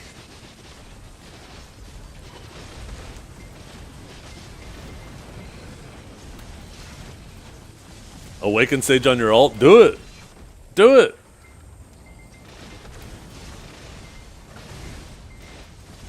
I haven't talked to Curvy. But I have a feeling the reason why he's playing is he just finds this season very unsatisfying too. It's a shame too, because I wanted to see a season where both Calb and Curvy are going crazy again.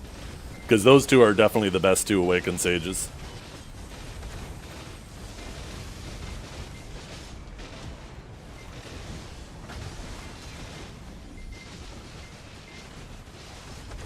You should totally play Awakened Sage on your ult though. That'd be a fun watch.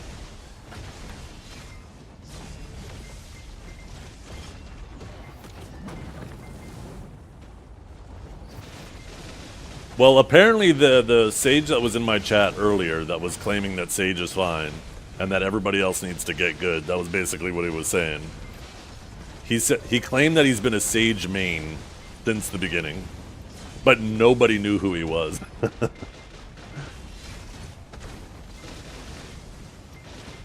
You'd have to learn, but I don't think it would take long, maybe a week. No, there's a lot of similarities between Awaken Hash and Awaken Sage. And I think it makes learning, like Hash has the extra tab canceling and stuff that Awakening Sage doesn't have. But outside of that, like your Serpent's Coil, you're going to be using Lightning Prison similar to how you use Serpent's Coil, except you don't have to get in the middle, you can do it from the outside in. You have your Lightning Surge, which is similar to, I can't remember the Hash ability names. Your Impaling is going to feel a lot like, was it Paradise? No, I can't remember the names. I'm just going to start saying random things if I try to pretend. But it does feel like there's a lot of overlap with the way Awaken Hash's abilities play and Awaken Sage's abilities play. It's just there's a couple key presses that make it different. Ensnaring Sands is a lot like Riftstorm. Just the primary difference is most of the time Awaken Sage doesn't have to get in the middle to do its abilities, where Awaken Hash does. The main difference really comes from the main hand. Awaken Hash has a... I've always thought Hash is one of the best designed Awakenings because the main hand feels so coherent with the Awakening kit. If they ended up making Awakening Hash Lightning themed, I would actually be a Hash, not a Sage. They could keep everything the same about Hash, just turn it to Lightning instead of Sand, and I would be Hash instead. I just feel like the main hand is just so coherent. Where like the Stuck Sage, the main hand Sage abilities, they feel kind of off.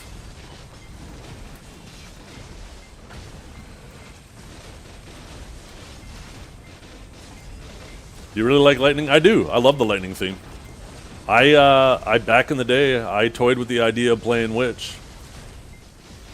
In fact, if Awaken Guardian had the purple lightning that Suck Guardian has, I might still be a Guardian today. But I just really don't. I really like Awaken Guardian, but I really like the Suck Guardian lightning.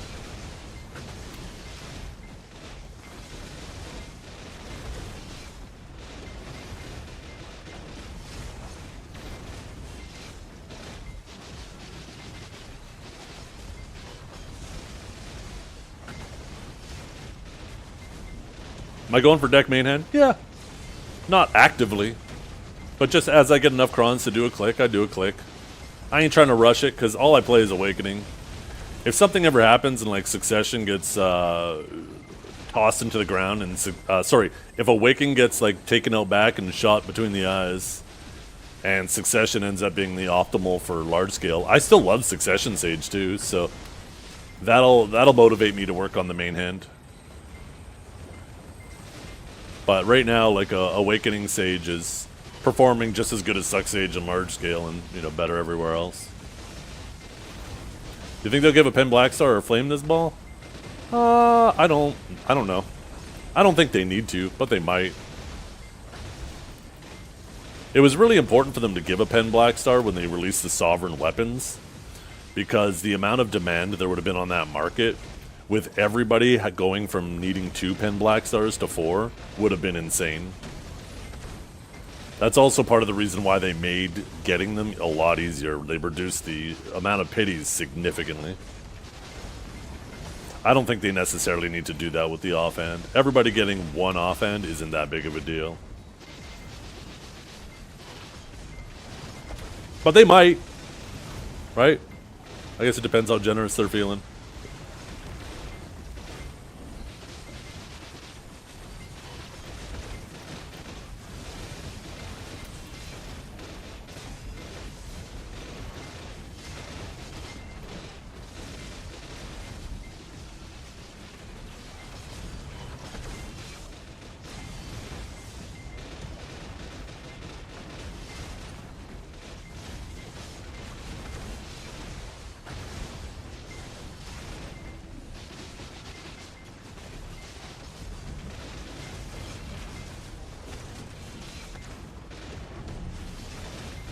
I honestly think that the Demon Lands are coming soon. I think they'll announce it. KR will be getting them almost immediately, and then we'll have to wait about a month to get them. I wish PA would stop that shit and just ship it out to everybody, but the most recent change they did, right, with us fighting a Lesser and Ataraxia, like that was very clearly an introduction to the Demon Lands.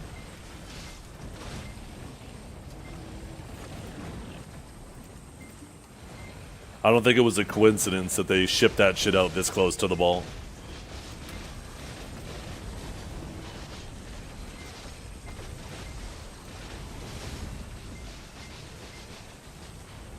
Land of the Morning Light 2 was kind of a global release because there was an what are they, voice actor strike, so they couldn't get the voice actors to do the translation, so they ended up shipping that shit out to everybody like almost immediately together, right?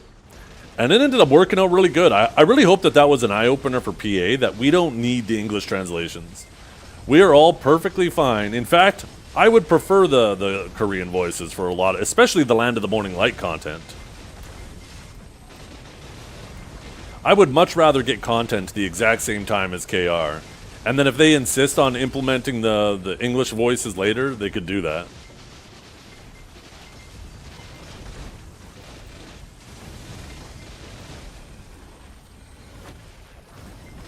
PA needs to understand the value in the discovery, the magic of the discovery, right? When new content is added to the game, that new content feels exciting when you know nothing about it and everybody's trying to explore it and figure it out. But by making every other region wait for it, and we all got to sit back while we watch KR play it, we lose that discovery, we lose the magic of the new content. And it just becomes a checklist for us once it gets released.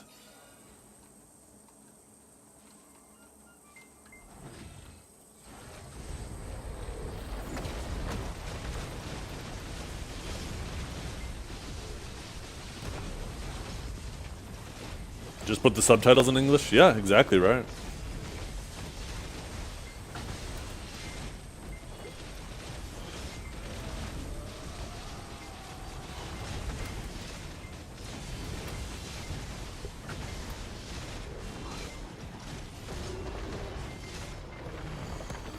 Oh, I should repitch my tent.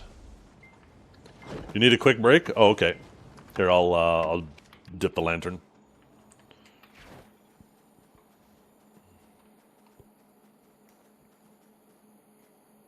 Less than 5 minutes? Okay.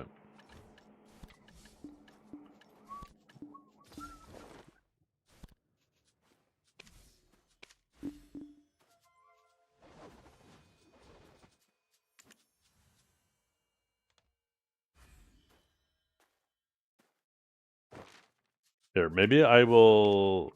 Can I still go to the guild manor when I'm in a party? I don't think I can I? I can't remember. Oh, no, I can.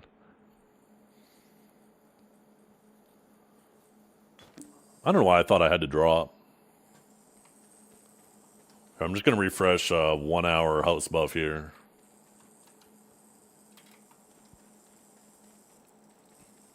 Because I think we're going to do 1 more hour.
Be back in 1 second.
You guys want to see some shit? Look at this. Boom. Boom. They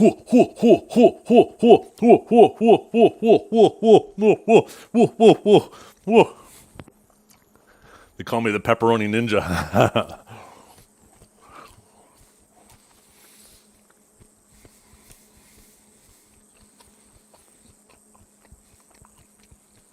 I fucking love pepperettes, man. They're so damn good. I had to grab 2.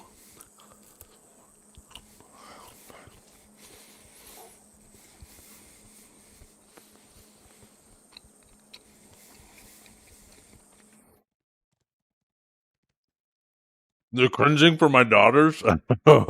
Well, my youngest daughter still thinks I'm absolutely hilarious, so...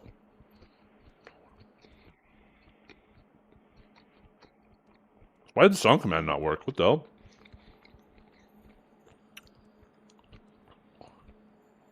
I hope I do that in public for him. Watch your salt intake? I know. These are high in sodium.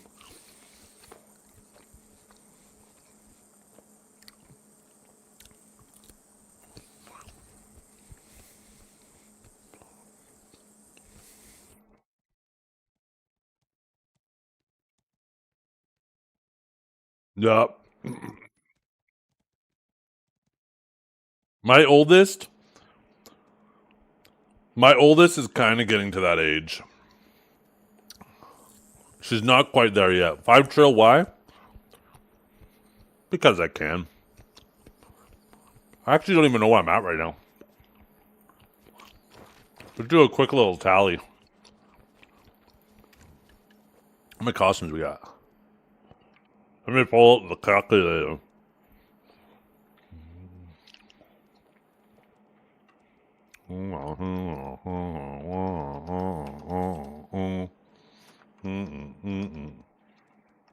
It's like a cigar. Look at me. I'm so distinguished.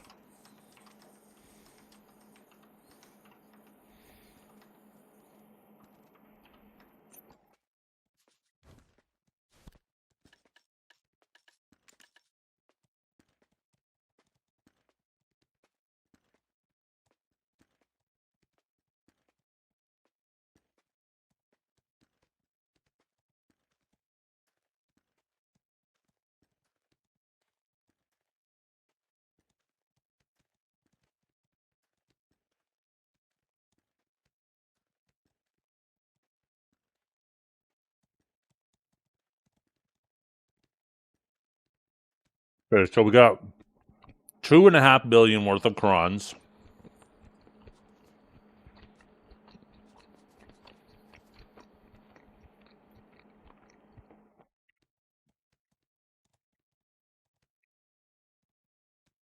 Plus 1.11177 trillion silver. Plus still 1.039 worth of trash. Wait, where'd my other number go?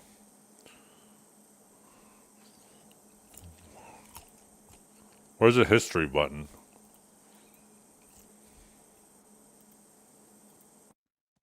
God damn it, I just fucking reset everything. God damn it. Oh, there's the history. Okay, I found it.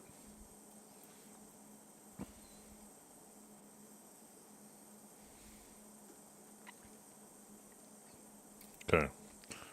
So we have this plus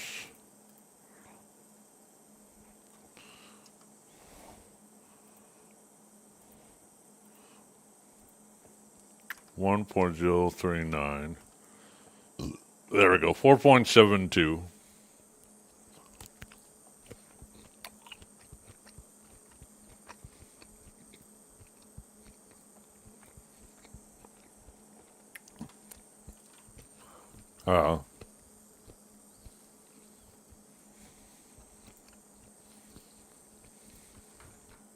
Oh, our grind's back. 1 second.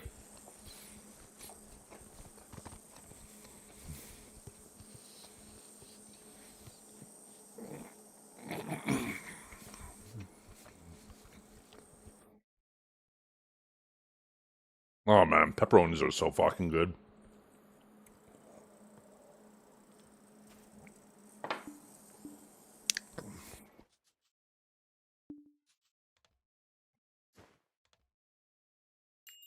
Supposed to chew the meat in your mouth? What?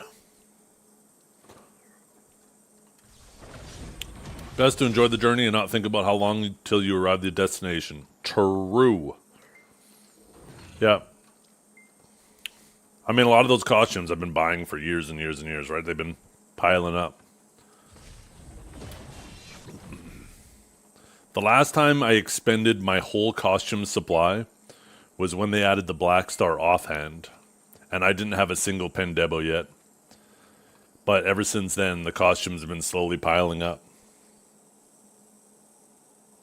So, however long that's been, when did they add the Black Star offhand? When did Pearl Abyss add the Black Star offhand? I should have asked AI.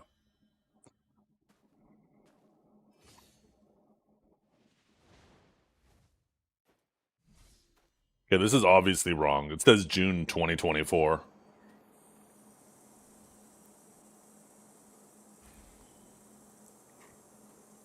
The AI overview definitely fucked that up. It definitely wasn't last year.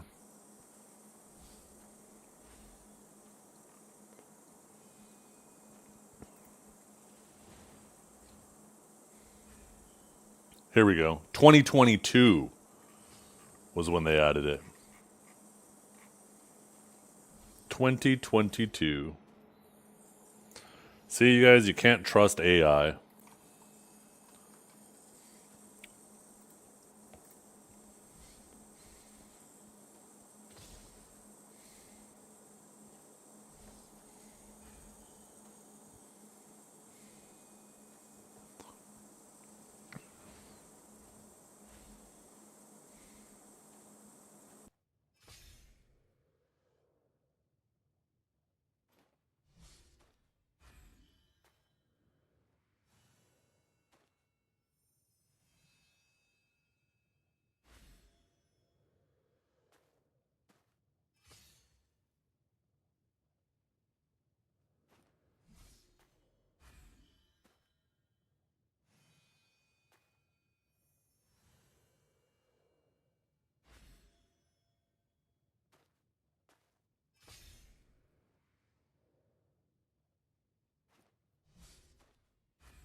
Yo, what's up, Sina?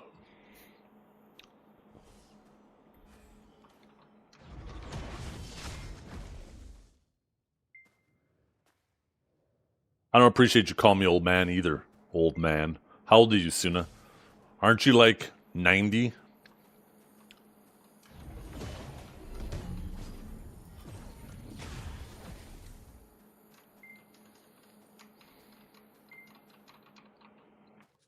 How many doubles did we get so far anyways? Okay, let's not talk about that. Grinding Owens during Pig Cave? I know, right? Peep? What's this? Oh my god, that is my Suna!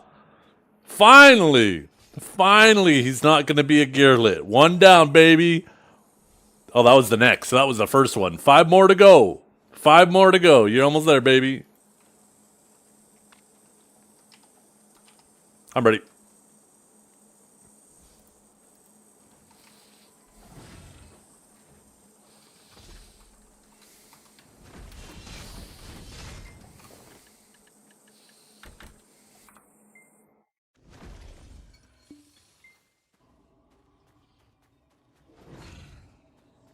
Two for 30 on that puppy? What do you mean 2 for 30? You 2-tapped it? Or you have 2 Pendebos out of 30 clicks now? Or I guess that would have been a 3-tap if you had 2 pitties on it.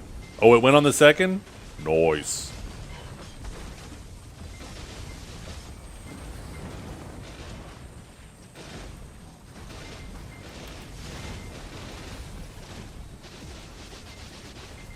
Also, it turns out, Suna, Awakened Sage doesn't need to be nerfed. We had someone who claims to be a 4-year Awakened Sage pop in my chat today and say that because he's not performing, the class is fine. And I would have to agree with him.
His biggest argument was that Awakened Sage doesn't overperform in capped Node Wars and Sieges, therefore it's fine.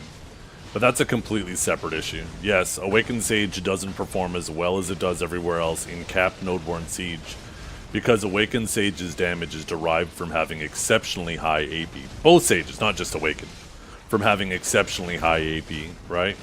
So when you have an arena that is a flat stat cap, like capped Node War and Siege, you basically are having that AP stripped away from the Sage.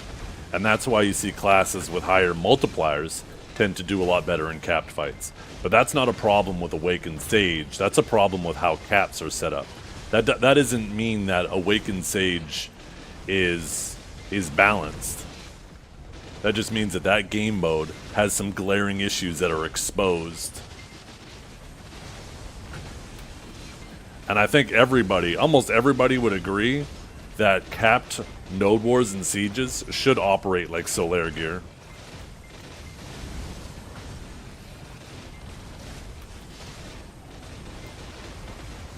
Because flat stat caps just make some classes feel like ass and completely different than how they normally feel.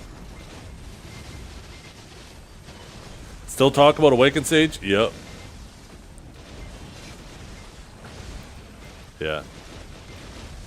Well, that's the thing. That's what I was saying, right? Is there's like with Awakened Sage right now, you can, sure, you're not going to perform at the same level as Kel, but you could be like a 3-fingered orc and still do well on it. All you got to do is rotate fully protected movement, and you will do well against most people.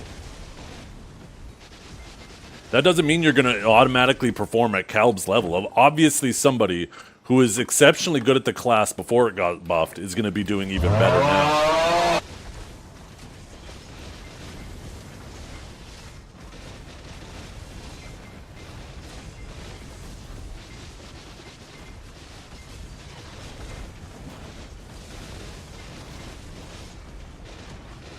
Yeah, it's because you messaged me. I saw it.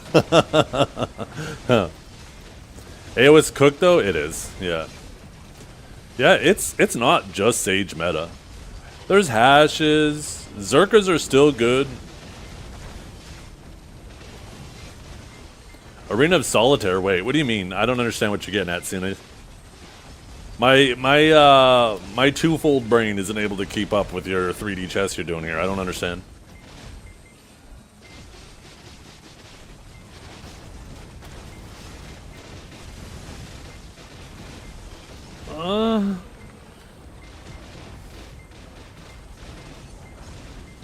You just play alone? Yeah, so I think that's also contributing to why Sage also feels really bad, is because AOS, like, I don't think Awakened Sage is ridiculously busted in other areas of the game aside from 1v1 and Solaire, right? And 1v1's a joke. Everybody knows there's always going to be some classes that are exceptionally good, and like the class differences are kind of whatever. Nobody does open world 1v1 PvP anyways, like, let's be honest.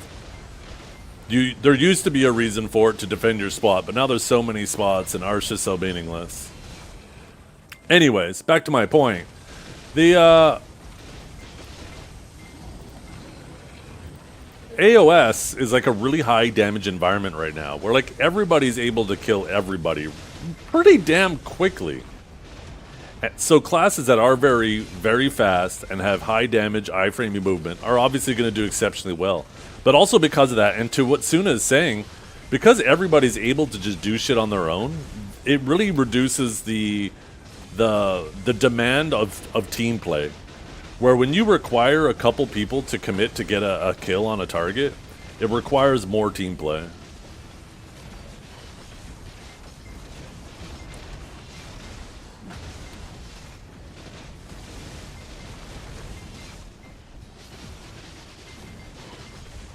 But like, there's a bunch of classes that, even if they are in like a 2v3 and they get a catch and they have two teammates trying to peel them, they're still able to kill their target.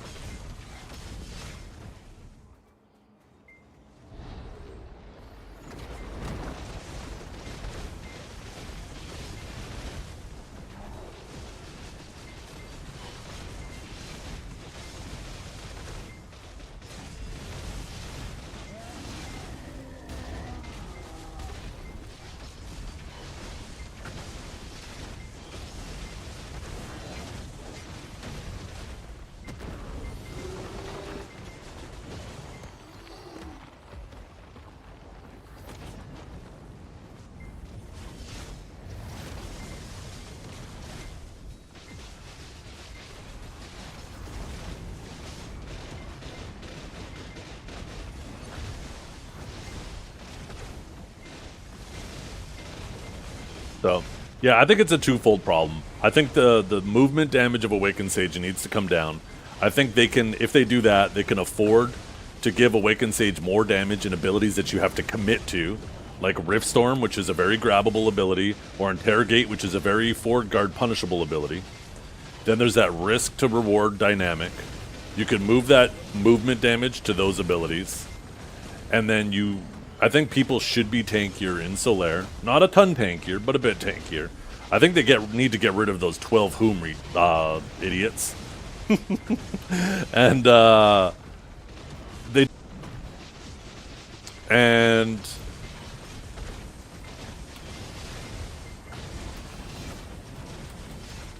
oh yeah, stamina management back. They need to bring stamina management back to Awakened Sage. Not back to where it was, but I think just plus 50 stamina on Judgment and Bolt would go a long way.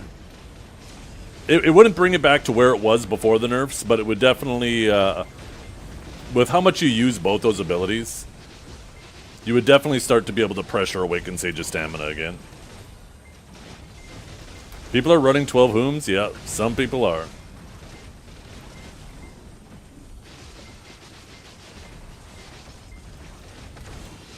That's the thing though, Dance Love, is those abilities are punishable. You want Sages to be using those abilities more. You watch most of these Flavor of the Month Sages are going to be getting, like, they're going to be using those abilities in bad situations for no reason at all. And that's where they get caught and grabbed. You want Sage to have more opportunities to catch a Sage, you want them to be using those abilities more.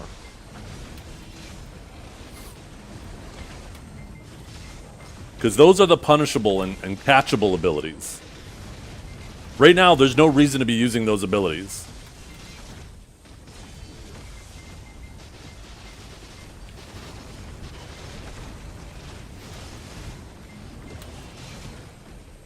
Why would you sit there and do this, stand still, and probably not hit your target, when you could just do this, be moving the whole time, and do more damage?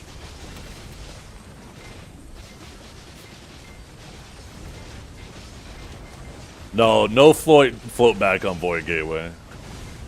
I mean, that'd be a good way to nerf a bunch of Sages. Because they would start spamming that shit, and that was one way Sages, a lot of bad Sages in the past would get caught.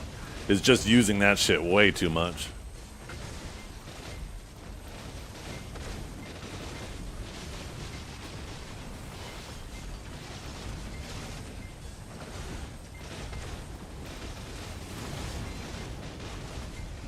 Have you ever had a dream that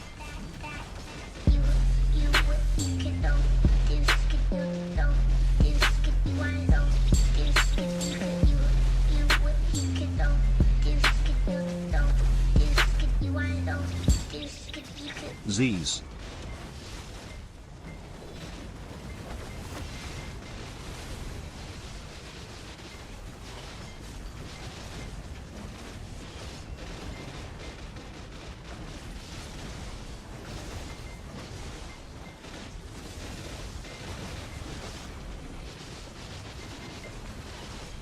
The thing about doing this is it's tradable. Although that was the 100. You also have to remember too, I'm shy buffed, and now I'm gonna have my absorb as well, so it's gonna be really, really fast.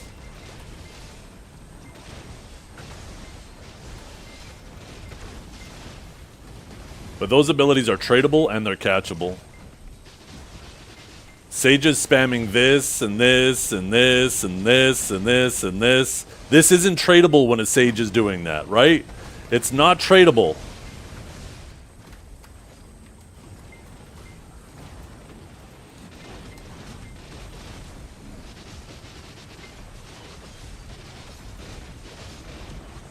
Yeah. Oh yeah, all of those classes could use nerfs for sure. It's not just Sage. It just Sage is the most obvious.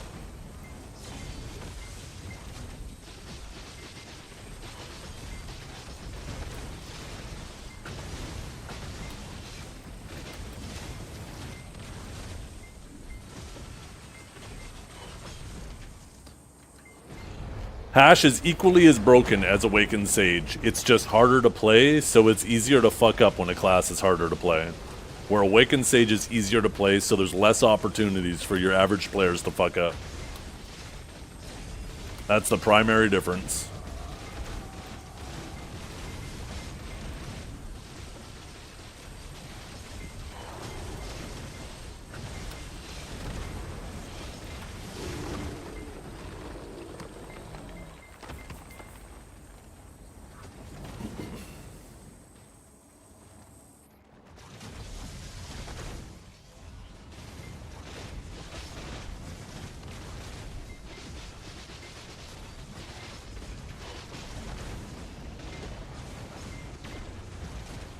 How does it feel to be a beast? Are you talking about the way I devoured those pepperonis? It felt great in my tum-tums, I'll tell you what. Oh, beast? What the fuck? Oh my goodness.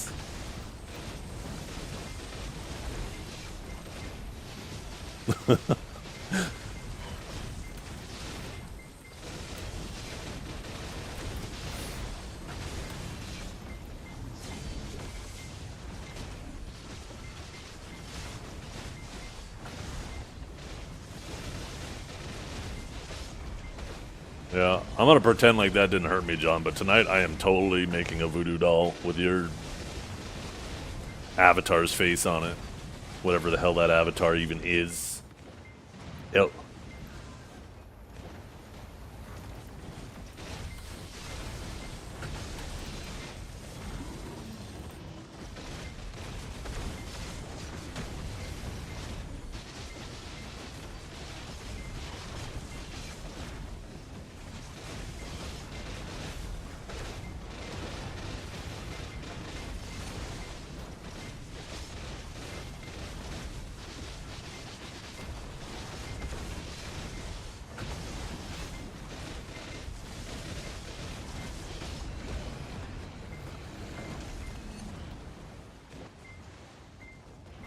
What is this? Yo!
You know what I'd really like to see, though, after this season ends?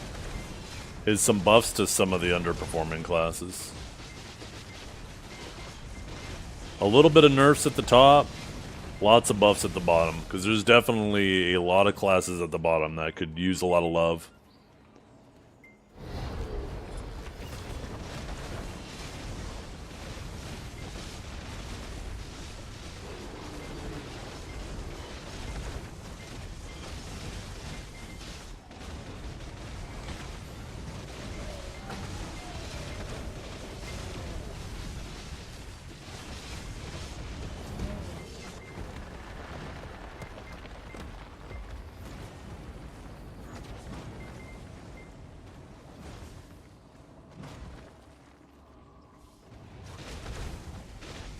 What classes need buffs? Definitely not Shy. I'm perfectly fine with them fading away into nothing. I think Suck Sage could use some love. I don't think they're the most important.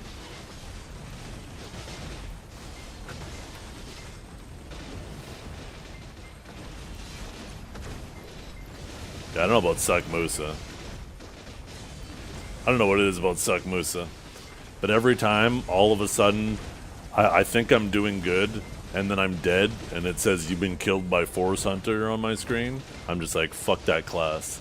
I didn't even get a chance to see that idiot, and I'm dead. Just one little back attack, and I'm toast. That damage is unethical.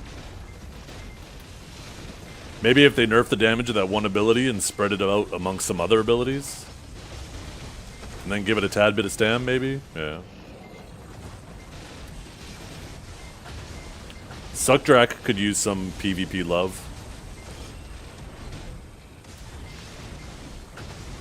Awaken Nova maybe might need some PvP love. I don't know, there doesn't seem to be many of them. They seem to have taken a pretty big hit.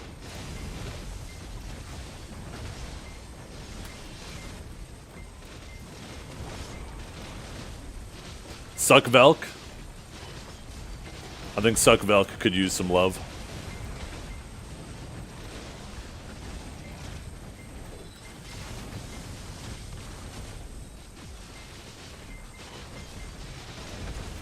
Oh yeah, Guardian could use a little bit of love too. Guardian's a weird case though. Armin was talking about this too. It's like you got to kind of just speed it up, give it some more abilities, and then you can move some protections around, right? Some of the super armors could become forward guards, but they can't be forward guards if they're so slow. So you got to speed them up.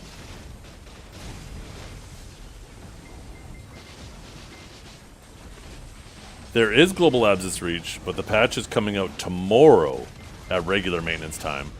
Oh, interesting. Why the hell did the website say that there was no? Maybe I didn't read it. One second. I'm gonna take a look. Maybe I didn't read it properly. Global Lab. Let's see.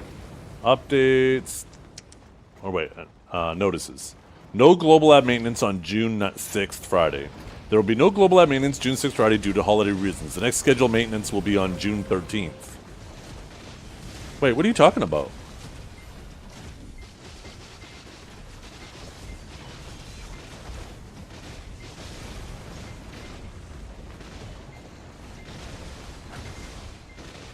I feel like I'm confused.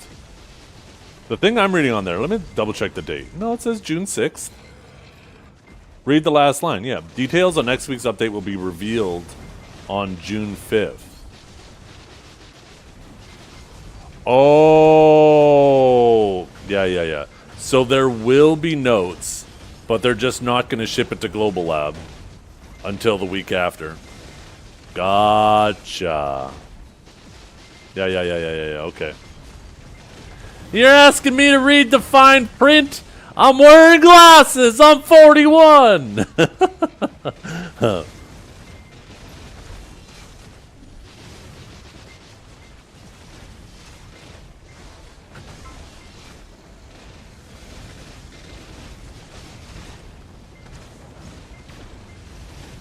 Cool. That's exciting, though.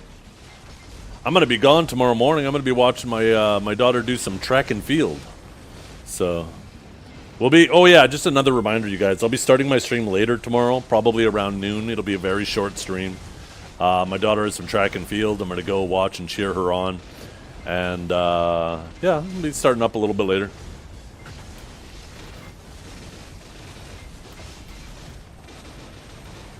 That has me a little excited now, though. Maybe there is. I mean, if they want there to be, if we want Solair, if we want Sage to be nerfed before the season ends, it really has to be in this one. Otherwise, by then it's so close to the hideout ball, I can't see them doing it. Be also that close to the end of the season. I really hope there's some moderation though, like they're conservative with the nerfs. I hope that they don't bring us back further than we were before the buffs. Anywhere in between, I'm happy. Just don't make us worse than before the buffs. What event? The Hideout Ball, right? We only have like a few weeks left of this Solair season already, I know, but it's the shorter season. And,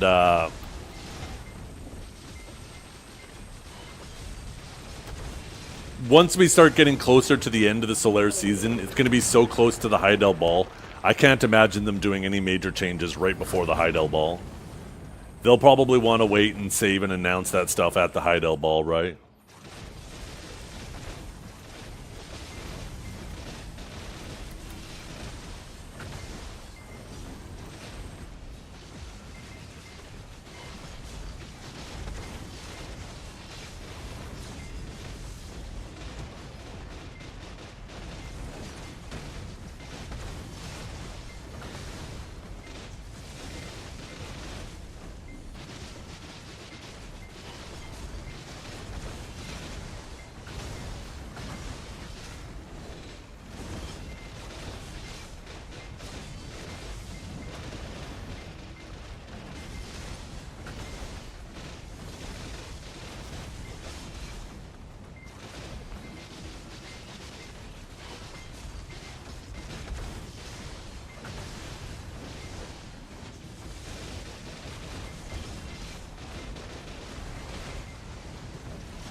Another reboot? Please, no.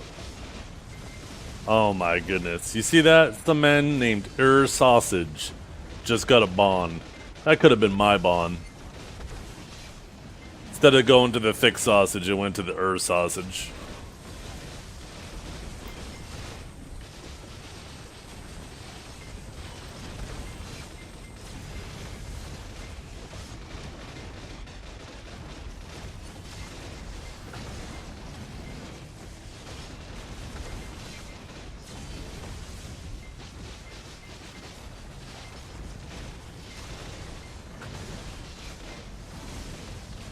You know what we'll do too after this hour in 40 minutes? Oh no, maybe I won't have time.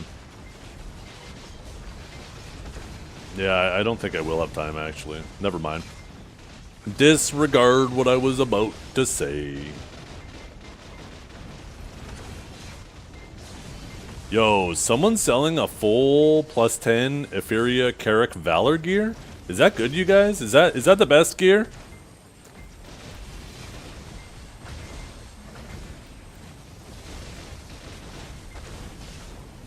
Or is that the best boat? The Etheria Carrick? Or Balance? Whatever it is? Oh wait, they're selling a full +10 balance set too? Wait.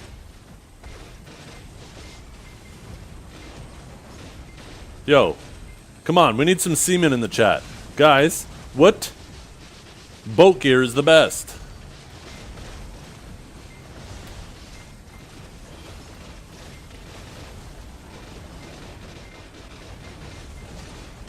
No, I know +10 is the best, but isn't there a specific type that's the best?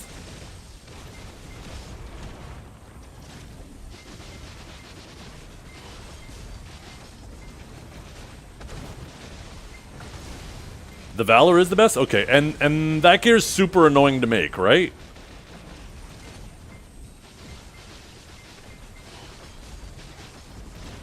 Wait, someone is selling their 2 boats too. Oh my goodness. Balance is the worst ship. But Valor is the best one, right?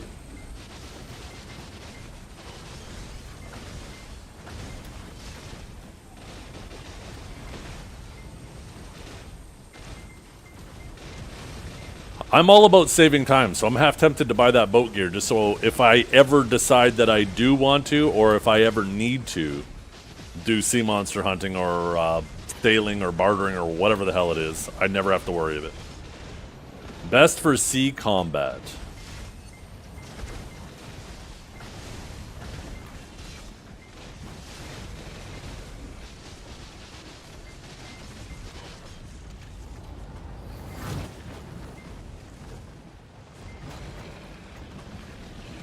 Oh, there's not even a ton of orders on them.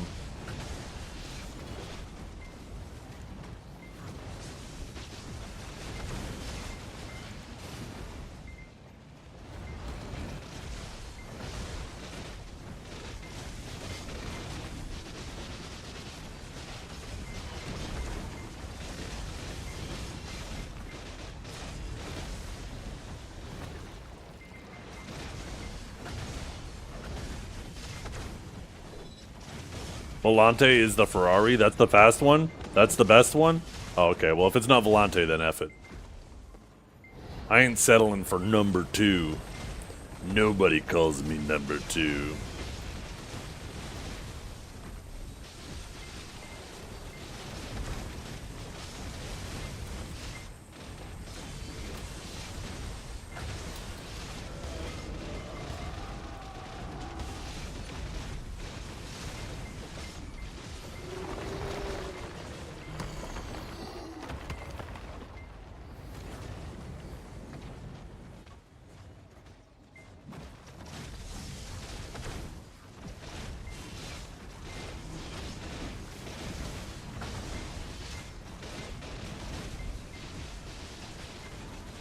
Bartali sailboat is a real boat? I don't even know what that means. I just know it has the name of old man Igor.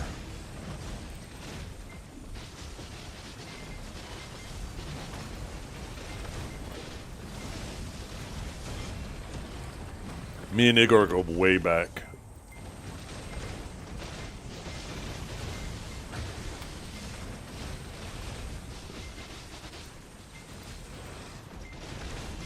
Yo, by the way, Calb, you still here?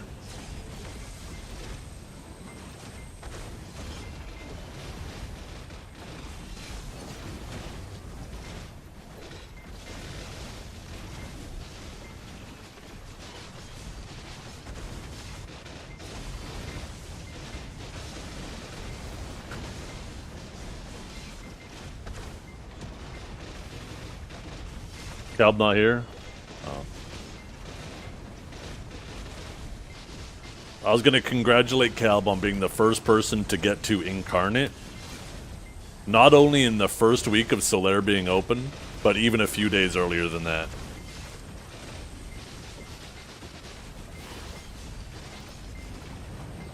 I'm pretty sure that's never been done before.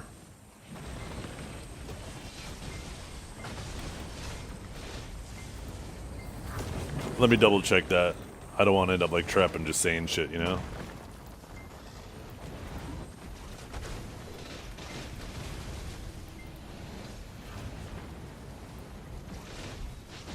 Although I didn't check EU.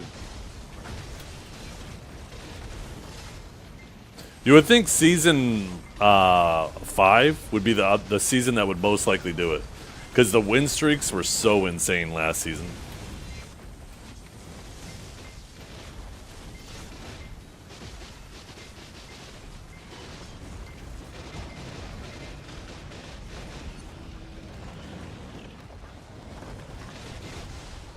Okay, let's see. First day was day number 30. Sorry, 23. So 7 days later would be the 30th. The highest rated person was Omop at 2146. NA Season 5, 1 week after it came out. On EU, I wish it didn't reset the date. It was... Oh, never mind. EU did it. Oh, that's right. EU's always been quicker, eh? So let's see. They managed to do it. Let's see, that's day 7. Let's check day 6. Day 6. Okay, day 6. So EU did it by day 6 last season. But what about this season? No, EU still doesn't have Incarnate. Number 1 on NA and EU are both Sages.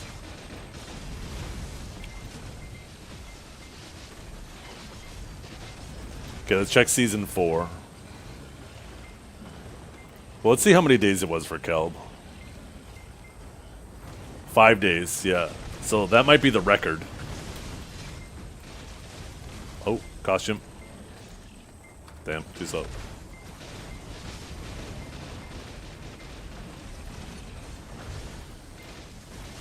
Okay, let's check Season 4.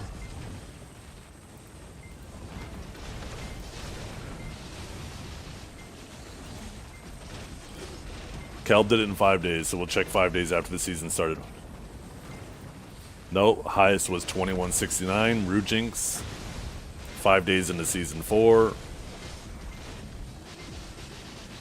For EU, Season 4. Boldiven was at 2229. This was the Awakened Drac season. Both him and Quizage were tied at number 1 at 2229, day 5.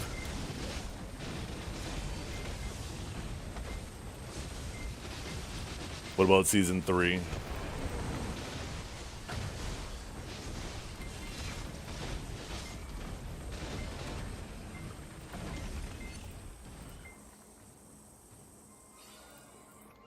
Armin was at number 1 at 2226 on day 5, so nobody was at Incarnate yet. 1 second, I'm going to focus on this golem.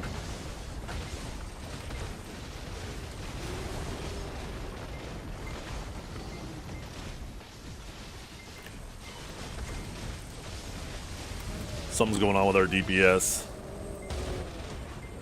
I think our Shy messed up. Oh, there it is. There's the Misty.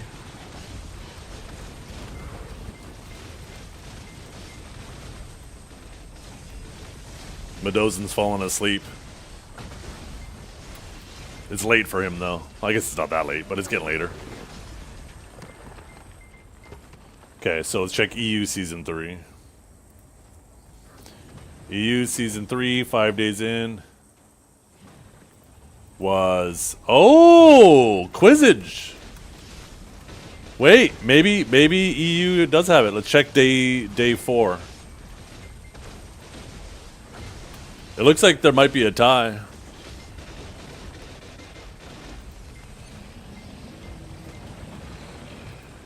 Oh no, I accidentally clicked a day later. Oh no, it was still 24/12, 24/04.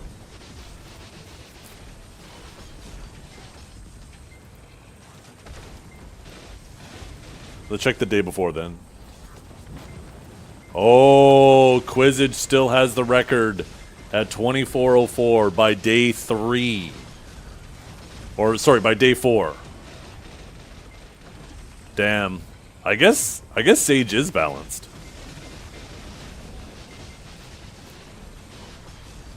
Couldn't even beat Awakened Drac at its prime.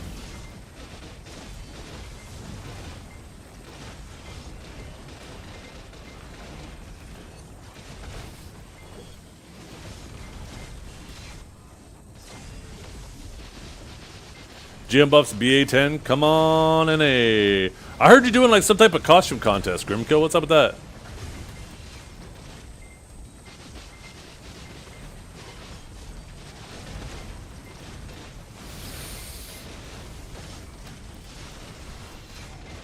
Oh my god, I hate when my lightning surge goes through this shit. Why does this thing have no frickin' collision?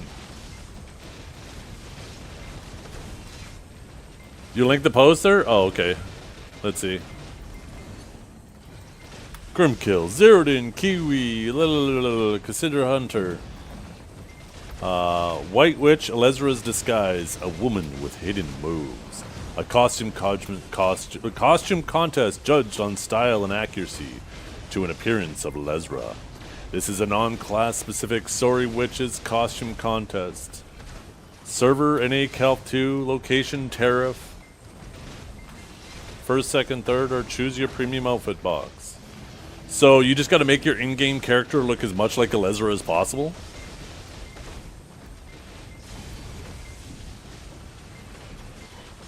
Is that the goal?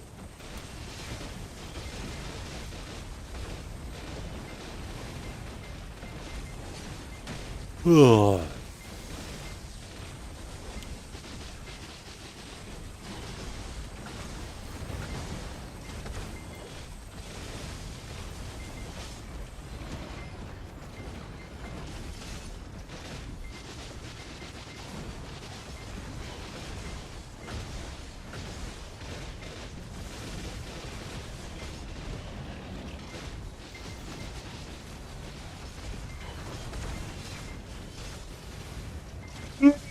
Casually is a grim kill. Oh, shit, there's a heart.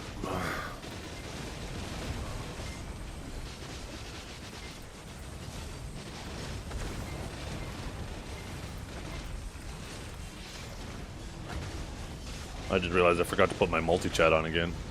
Oops. I wonder if I change the filter and get rid of Twitch. Ah, there we go.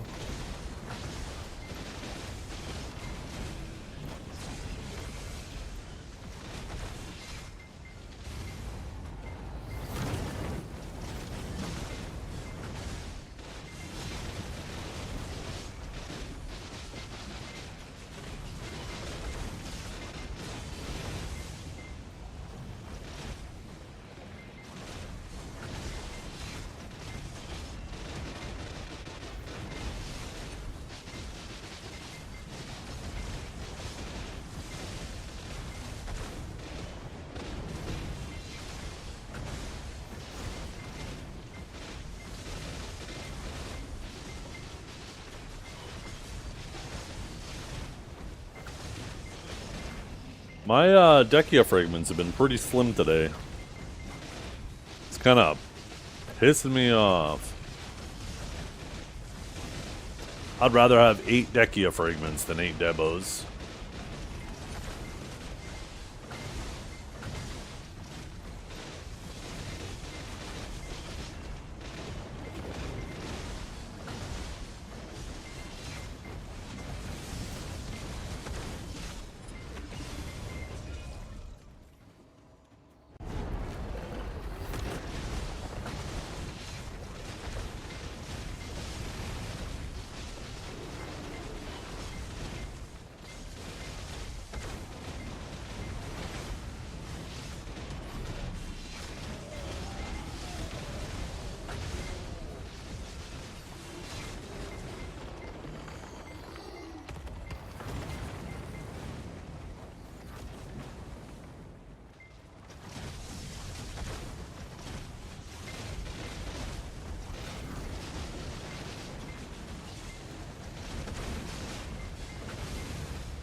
Excuse me. Jesus.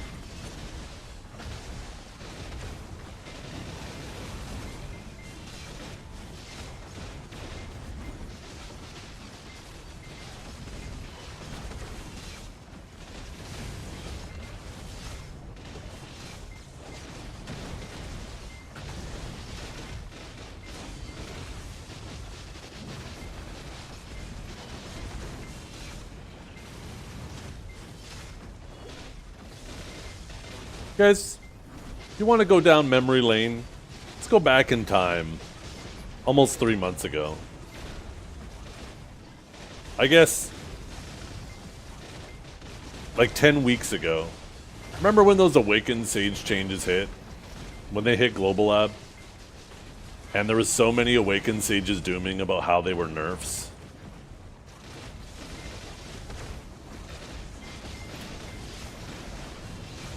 Remember that? And I said, are you kidding me? Those changes are insane. They're definitely buffs. That was fun. That was a fun time. I should go back in my I wonder if my my Twitch history goes back that far. I should go back to that day where that Global Lab happened and just go through the chat and just find all the sages that were saying, trying to talk like that shit was nerfs. I stand by it. Keld.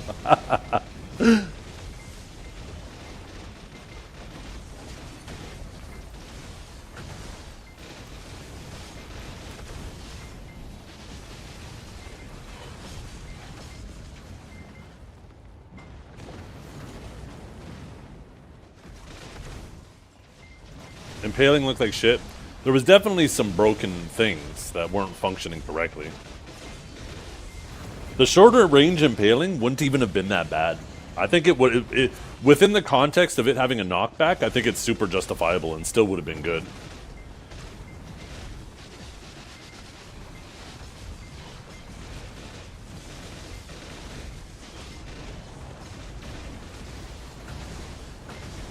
You know what's one thing that I'm super happy about? I haven't been stuck in a rock with impaling in forever now. Ever since that patch went live. Thank God for that.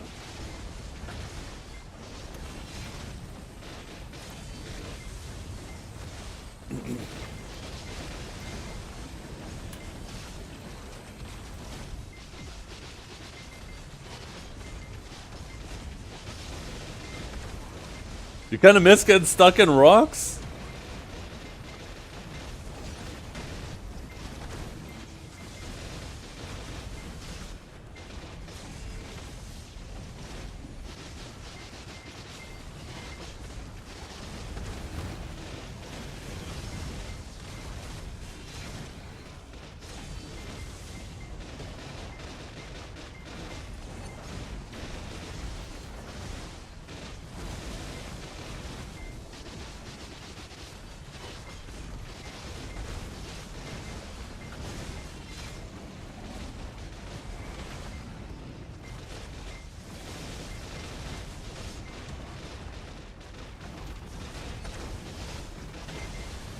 You know what I should have done while that other sage was still here?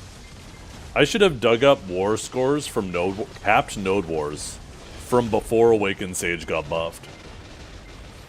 And show that Sage wasn't a bad class then. I was still up there. I wasn't at the top, but I was more than pulling my own weight. Before the buffs. So if that's true, how could you ever... This is for you, what's this?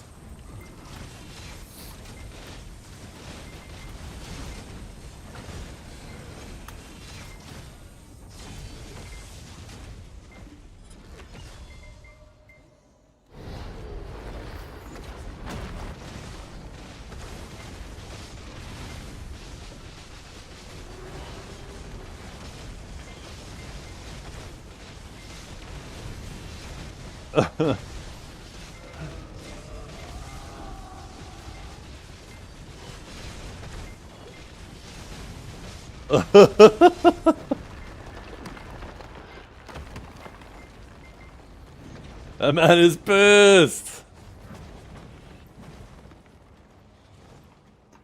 He is making damn sure that the people who he's talking to understand what he's saying. I respect it.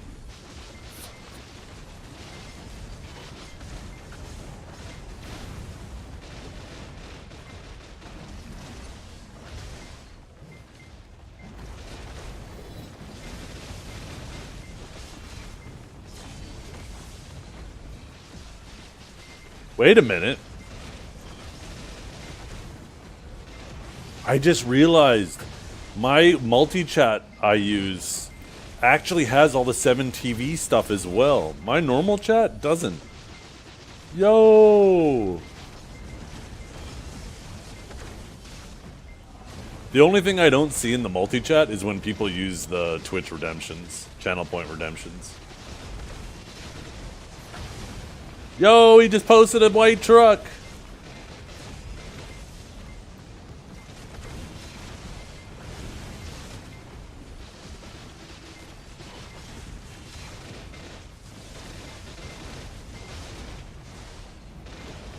Speak, he said? Wait, what did I say?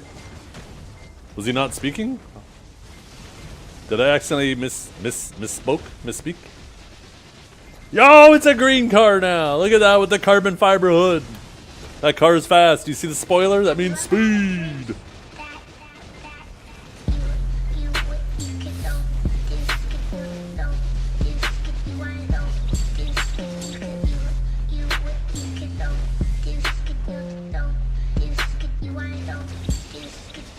Bing bong. Yo, what is up, Blitzu? Thank you for the sub, man. I appreciate it. 3 months in a row? What's the next Phantom class I'll play? Yeah, I've been a Wukong main this whole time. I've been just hiding in a Sage's body. In all seriousness though, if they ever released like a Blood Knight, like a plated two-handed sword wielding, it could even be sword and board, but like a plated magic user that siphons the blood from its enemies, I'd be totally about that too.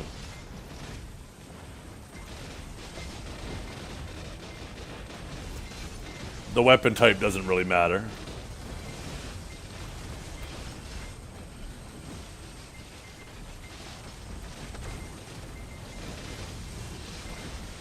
You'll do what?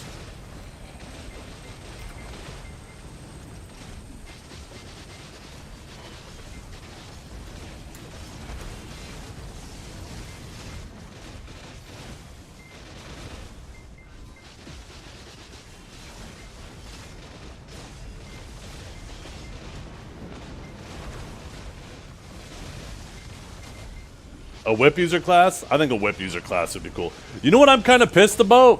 Why the hell does Deadeye not use that lasso more often? I thought for sure, like, her Magnus was going to be like a lasso grab or something. Or one of her bombs, right? I feel like that was such a missed opportunity.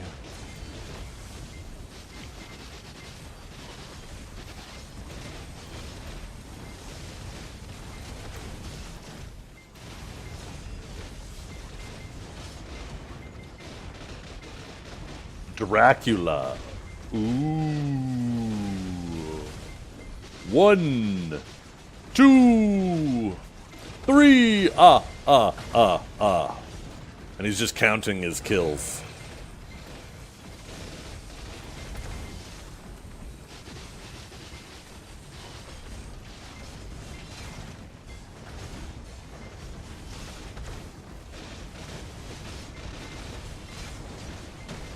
Some type of vampire class would be cool.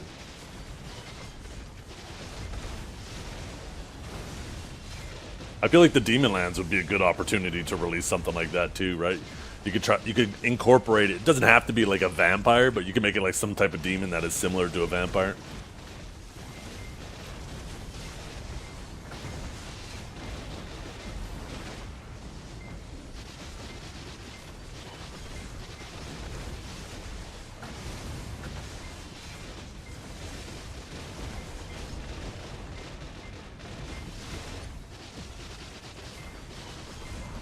Or how about some Count Chocula?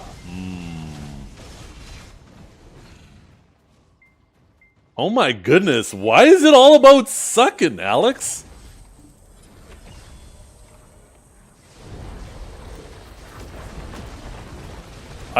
I don't know if you want the class more or if you just want something to suck more.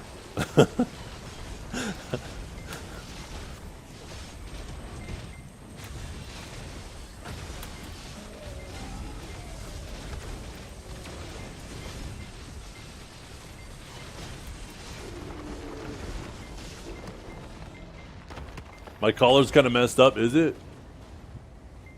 It kind of is, isn't it?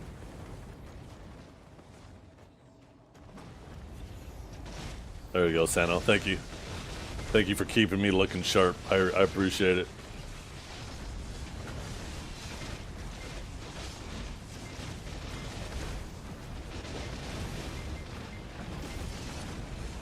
Yeah, we did some pepperoni stick kung fu. That's probably when it got all scuffed.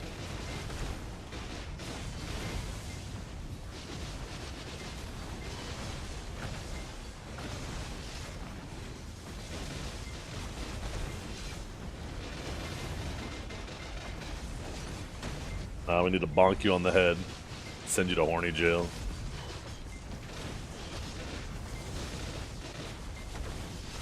There's no time to be horny. We have mobs to kill in Black Desert Online.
Yeah, I don't think there's any other way to get him.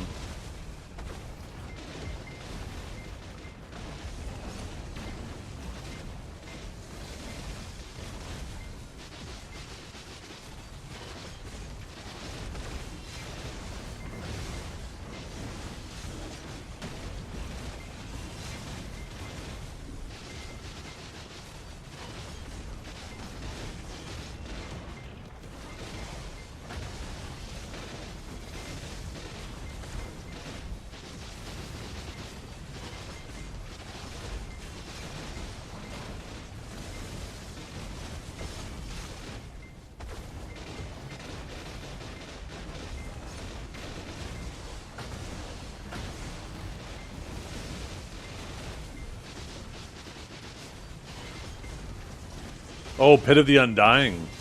Ah, okay.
Yep, I was about to say, I think this is our last golem, right?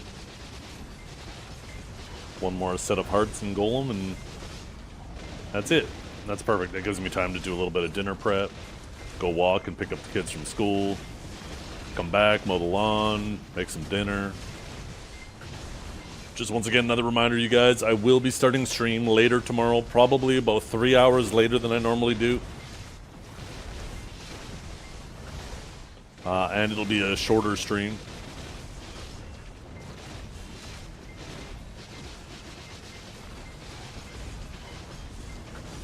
It might not quite be a shorter stream. We might stream a little bit later. Might just take a little intermission. Where should you grind with 1,000 total AP? I think most people with lower AP are grinding, what are those bandits? Honglim? Honglim Basin? Honglim Bandits? Honglim something. Trolls, Highlands, Giants, Angle. Oh yeah, maybe those spots too. Maybe Thornwood? Can you do Thornwood at 1,000? I think you can, right? I don't know how good it is.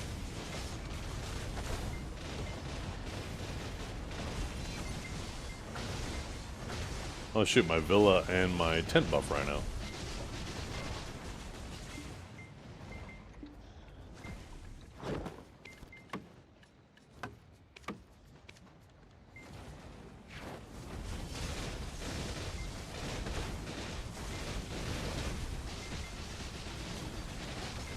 How many debos? I think it was like 2, maybe 3.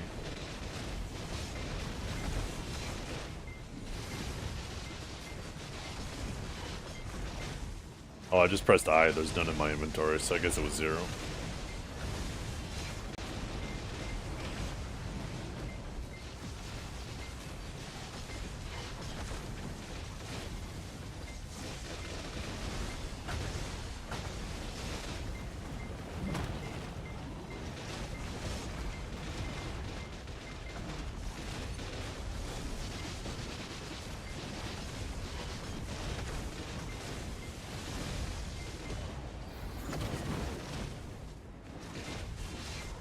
My average teammate, let's see.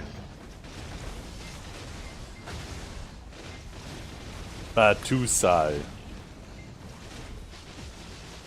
I mean, to be fair though, look at carry hard on the other team.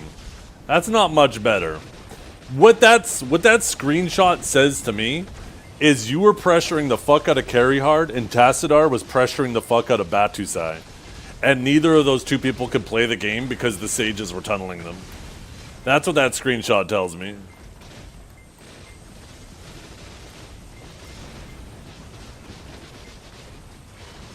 That's true. Forge definitely did much better than your... You had 2 people being pressured. Maybe Tassadar is just that much better than you. He's better at pressuring both of your teammates, where you're only good at pressuring one person. I think Tassadar is just the superior sage.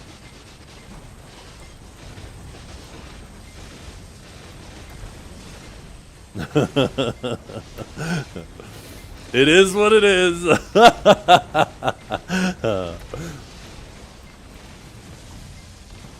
All I know is in that matchup a sage lost, so it's purely balanced. Or clearly balanced, not purely. Well, pure too, why not? Sages are pretty pure.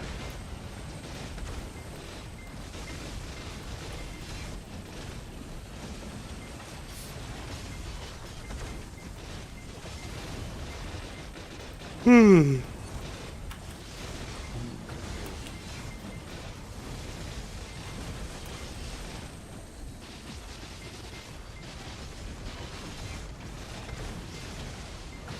%50 win rate, that's right.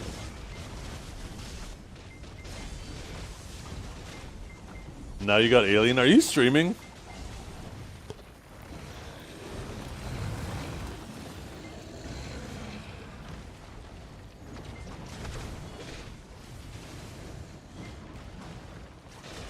Why are you not streaming on Kick right now, you rat?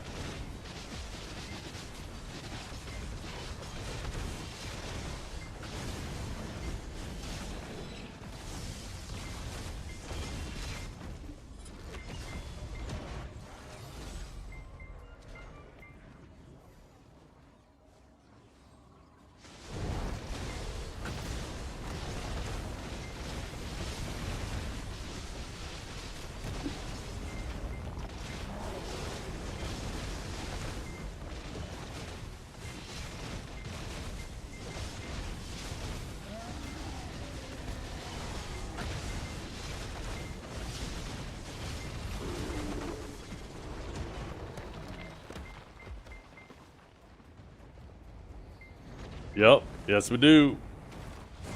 Okay, that's it.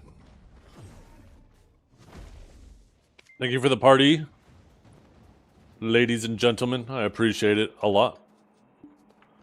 We unfortunately did not get a ton of Dekia fragments today. I think we got, what, 11? I guess that's not too bad. Oh, look at that! Just in time!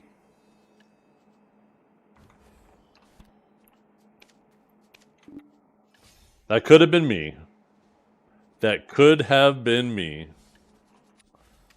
I blame Medozen. Where the hell are my blackstones?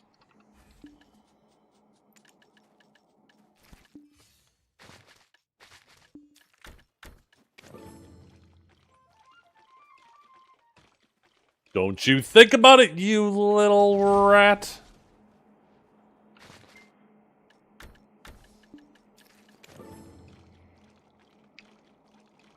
Oh, you little bastard, that's it. That is it. Where are you going? You get back here. Oh my goodness, he's pulling kickflips and shit. Ooh.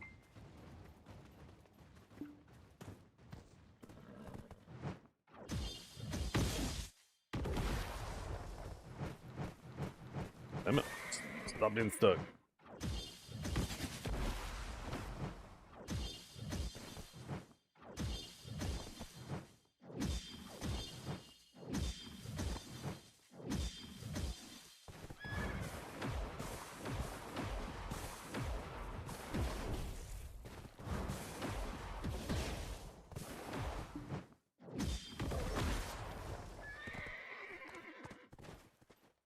You pulled a Samuel, you died? That's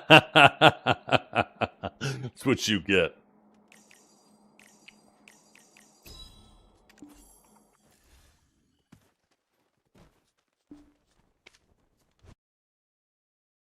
Is there a BDO Discord for party grinding? I don't think there's like an official one, but people will have like little communities that they put together of people that they like. Me, I personally have a community of people that I don't like, and I collect them here in my Twitch chat. Every last one of you. You know what they say, keep your friends close and your enemies closer.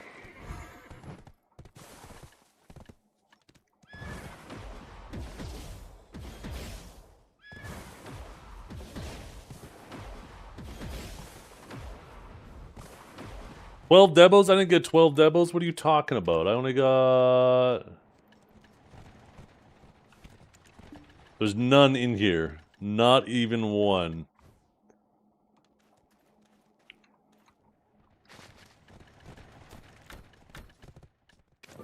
Two limbos. Hey, one of those was yesterday. One of those was yesterday, not today.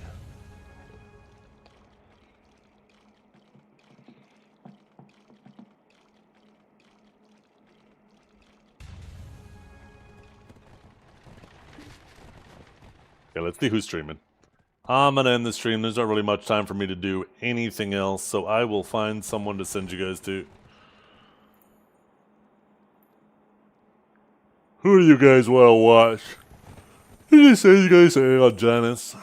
I rate him quite often though.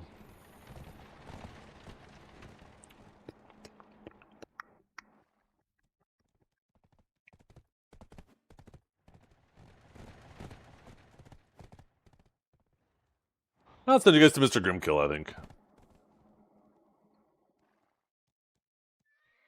Oh.